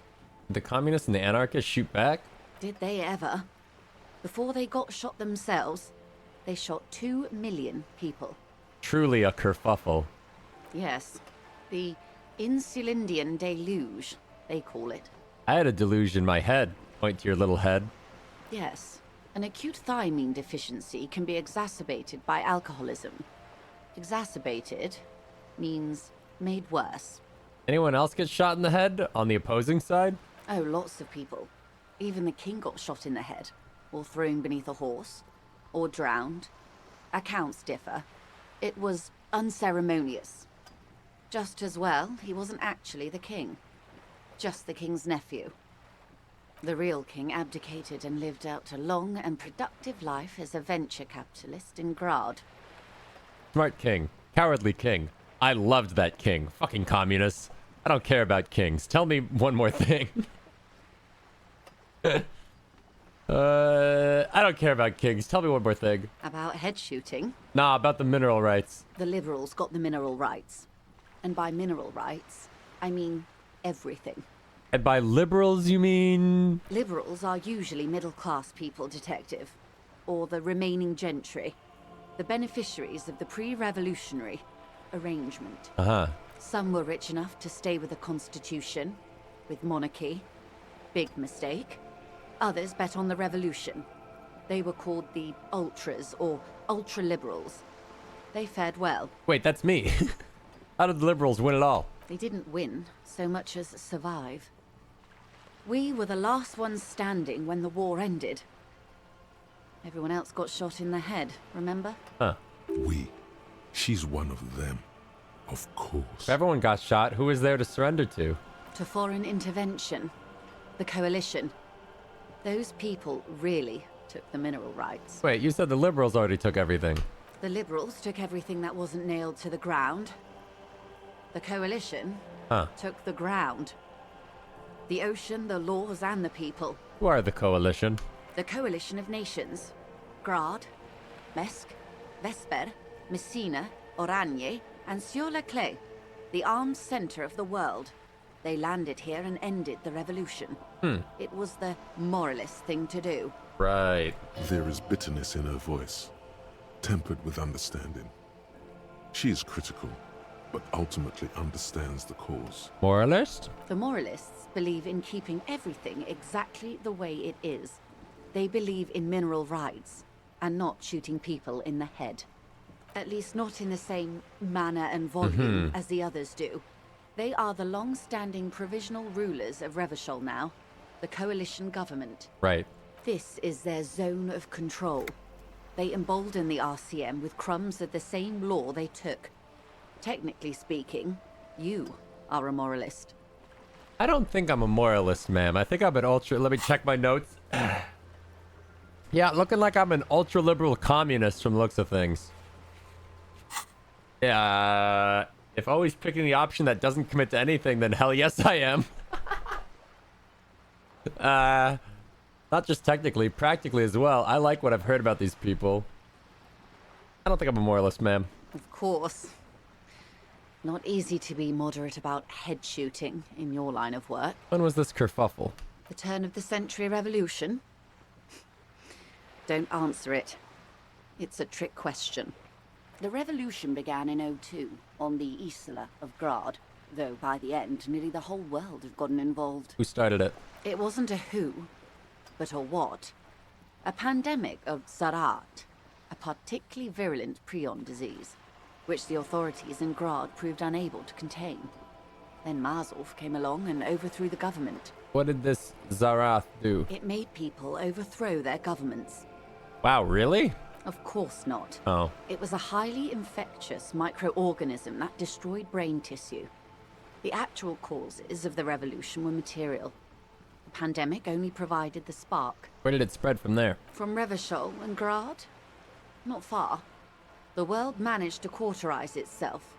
Mazov's government was overthrown in 08, and the coalition crushed the Revachol commune 2 years later. It was the end. What came next? Why? You and I, officer. Oh. Our lives in the zone of control. Something tells you her life and yours are not that similar. Maybe it's because she has a boat and you have that necktie. Our lives are very different. You have a boat, and I have a necktie that chokes me sometimes. No doubt. But we share the same time and position on Lily the Hayes, planet's thank you for the crust. subscription. Welcome, welcome. That counts for more than you think. What is the zone of control? A city-state divided into free market zones under the everlasting interregnum of the Coalition of Nations.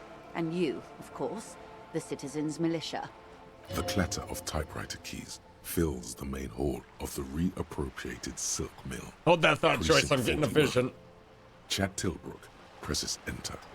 Outside, Officer Elfboy Williams slams the door of an armored motor carriage. The Zone of Control is the third incarnation of Revachol, after the failure of the Suzerain and the Commune. What happened to the rest of the world? Modernity. They developed the marvels of the inter-eastlery communication.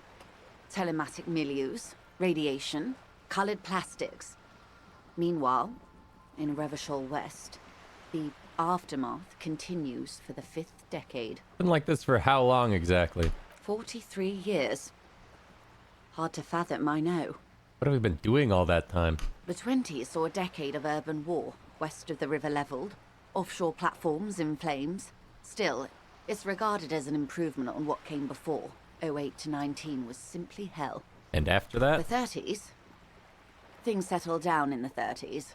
Revachol East transformed itself into the world's largest tax haven, with the international community's blessing. For the first time in a long time, it seemed like things were going somewhere. Were they? No. Oh. It was a market mirage fueled by cocaine and quantitative easing. The 40s dispelled it like a cold splash, an Isla-wide hangover, you might say. And here we are. Huh. Welcome to reality, baby. Reality lowdown complete. From the looks of it, the 50s haven't been much better for the zone of control. You can see it in her eyes. Days slipping away. Don't seem to be thrilled. I've no right to be dissatisfied. This shirt is Barbara Muscova, this raincoat is impervious to rain and is guaranteed for 100 years. My daughters will wear it. No, it's just... Looks the crumbling tenements paint flecking from the stone. We could have had so much more. Every one of us. If only we'd played it right. What would you have done differently? Good question. What would you have done differently? No, her first. I would have killed more. 400 million, if that's what it took. I would have made off with the mineral rights. I asked you, who are you in all this? And I asked you, past-less detective of the Citizens' Militia, what insight has acute encephalopathy given to you? I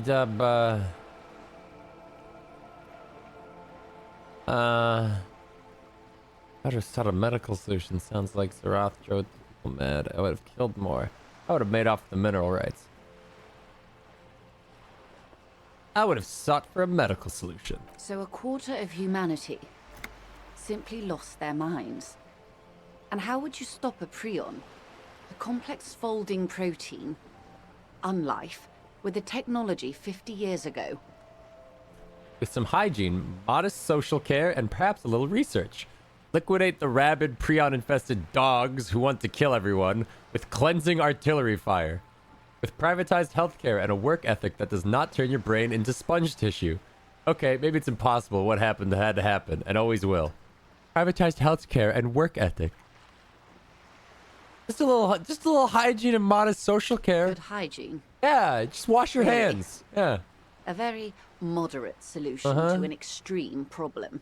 Yeah. It's those sort of half measures that doomed the authorities in Grad. When they failed to step up, Marzov and his party stepped in. In this particular case, maybe a more robust state response might have been appropriate. That's enough about the times. They are what they are. Who knows? An afterbloom may yet come. Anyway, enough sentimentality. Is there anything else you want to know? Not so fast. Oh. Who is she in all this? I Ask want to her know who what she is. you She are. owes you an answer. She won't maneuver her way out of this one. What are you? I am the vilest of the vile. A traitor. A devourer of nations and infants. Huh? I am an ultra. Dios mio, draw across. A liberal. Cool. I liberate pretty hard myself. No. Ka-ching! Not like me. I am the nether creature of the Forbidden Swamp who pushed the king under a shitwagon and betrayed the revolution. Are you liberated enough to offer up your home on a plate for financial colonists? No, I think not. Tell me, now that I've uncoiled myself, do you find me frightening? In her green eyes, you see a mixture of truth and self-satire. Decades of guilt and pride. Forgive her, but only because you like pearlescent teeth and those light green eyes. I forgive you, but only because you're charming. I forgive you. I do hope so. I do hope we're able to remain collegial despite it all. Tell me, when you look in the mirror, do you not see a monster staring back at I you? don't look in the mirror. When the dust settled, the I Liberals were the haven't only looked in the ones mirror. left to clean up the mess. By virtue of their survival, they were handed enormous power to shape the future. This was all our last generation managed. Could you have done something differently? With due respect to our overlords, the eternal caretaker government that keeps Martinez a monument to the efficacy of its artillery. An appropriate warning to those who cross the line and pull the city into madness once more. I would not have relinquished sovereignty to the Coalition. Not here in Martinez, and not in the Stella Maris or Delta Beachheads either. If not for my own sake, then for my daughters. We had an obligation to defend our sovereignty. We should have burned the whole Isla down rather than let them have it. Dark orange flames reflect in her green eyes. An oil fire You have on the daughters? ocean. Conclude. You're a smart woman. Perhaps. My intellectual vanity will be my undoing. You're a patriot? Yes, I suppose I am. But I wouldn't be a patriot anywhere but here. You have daughters? Yes. Whatever else I am, I'm also a mother and a wife. Now, shall we return to reality? Yeah, I'm all done here. Yeah, that's a Glad lot. to have been of assistance. Oh, I The spoke. little that I I know. spoke with the lorry man at the Anything roundabout. else? Word has traveled, yes, but nothing of real substance has surfaced yet, I gather. Wild Pines has eyes on the intersection, but not ears. Okay, bye. Oh, what's this? We're getting reports of normal, reasonable, temperate political opinions somewhere in Martinez. You must be mistaken. I'm a real radical. That's me, Mr. Reasonable. Someone's got to keep it sane around here. This is because I keep saying none of the above to political stuff, isn't it? It's also about that, but it's also more. Perhaps it's the hangover. Perhaps it's a temporary surge of serotonin, but something tells you it's time to become a citizen of the Kingdom of Conscience. First, where is this Kingdom of Conscience? It is not a place. It is a moment in time that can only arise in the right circumstances. In all of human history, it's only been achieved a handful of times. How do you bring about those circumstances? Incrementally. History's greatest catastrophes have been brought about by people trying to make the world a better place. Too quickly.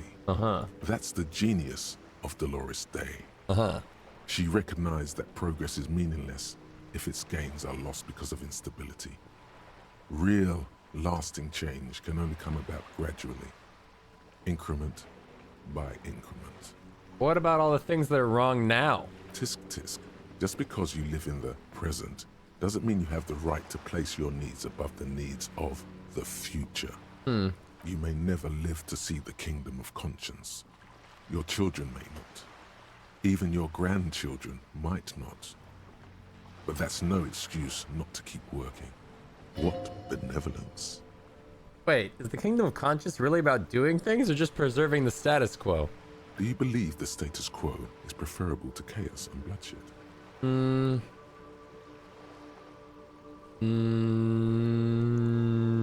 No. Then you've never lived through real chaos. Oh. Sometimes, in the face of great disaster, defending the status quo is progress. Okay, but what's the kingdom of conscience actually like? The kingdom is difficult to comprehend, and even more difficult to describe. Partly because humanity will need to discard many of the categories that define and limit it today. The kingdom of conscience is post-capitalist, post-national. It's also post-industrial, post-ideological, and even post-sexual. Sounds incredible, Alonzi. Let's get there right now. That seems fine. I still want to live for the present, though. Opt out. Man, that sounds kind of terrible. I don't think I want to be a moralist anymore. Yeah, that doesn't sound very good. When he like, explains it, What you want is immaterial. The kingdom of conscience is coming, whether you like it or not. Only very slowly. Oh, that was weird.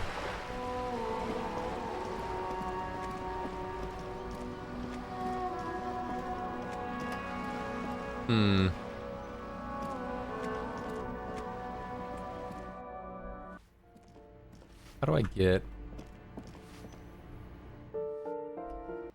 Hey, you. Can I borrow some paint? Hello again, officers. Have you come to admire my mural? Is that bed in the coal room yours? Ooh.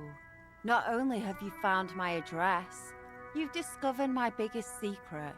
I'm a coal miner. Really? You're a miner? Yes. I keep hoping a shaft will collapse on me, but somehow it never happens. Don't you have a real home? Does anyone in a city like this? If there's pain about any particular home she's lost, she's buried it deep, fortified herself against it. Not the nicest place, but I guess it'll have to do. It doesn't have to do anything at all. Nothing does. Like me. Right now, I'm doing nothing at all. Cool, I have other questions. Shoot, Piggy. Cindy, It's I what need you some do, paint and your isn't it? brush, too. What for? The apocalypse is coming. I need to warn people. What do you think I'm trying to paint here? A mural for a better tomorrow? Why do you really need it? For art. It's for art, okay? Well, if it's for art... But what kind of art are we talking about? Everything is sad and shit, and we need art to make it okay. Just give me the brush. To be honest, I haven't really thought of anything yet, but I'm sure I will. Grand art. Art deluxe. The artsiest, most groundbreaking.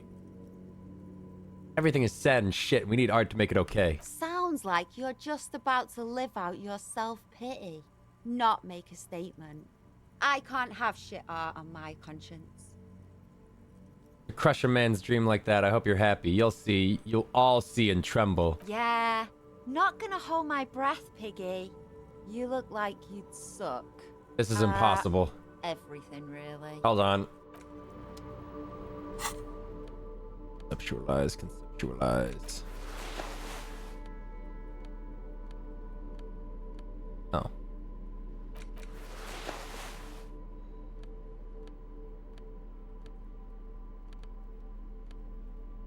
Okay. Hello again, Oh, I officers. can only try it once. Have you come to admire my mural?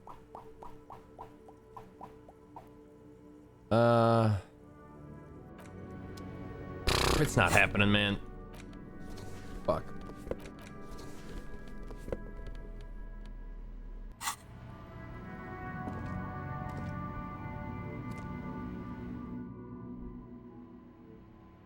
Okay, you're always gonna suck at the base stat just isn't good.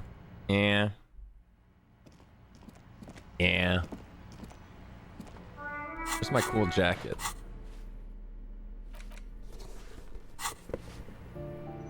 Oh, what's that?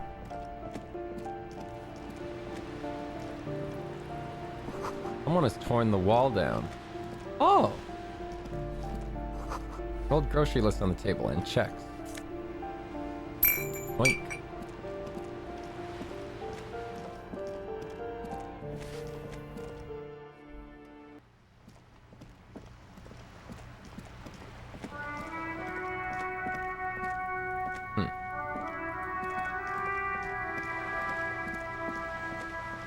Okay, I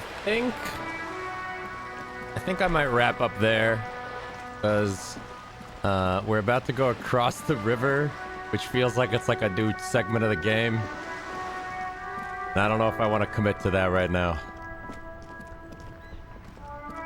I gotta go to the grocery store.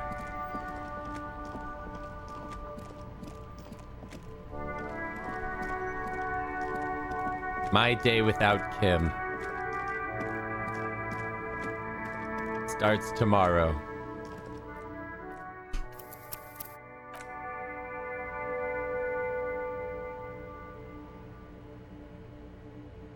All right.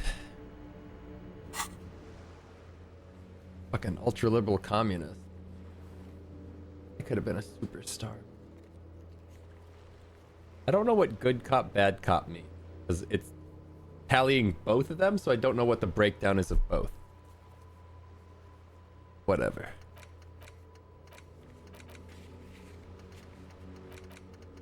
Okay, so these are all the stuff I picked up on Monday and still haven't done. Oh god.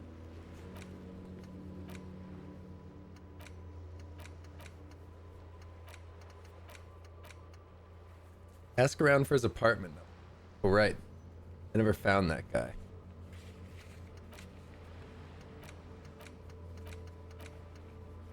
Okay, I need to make notes.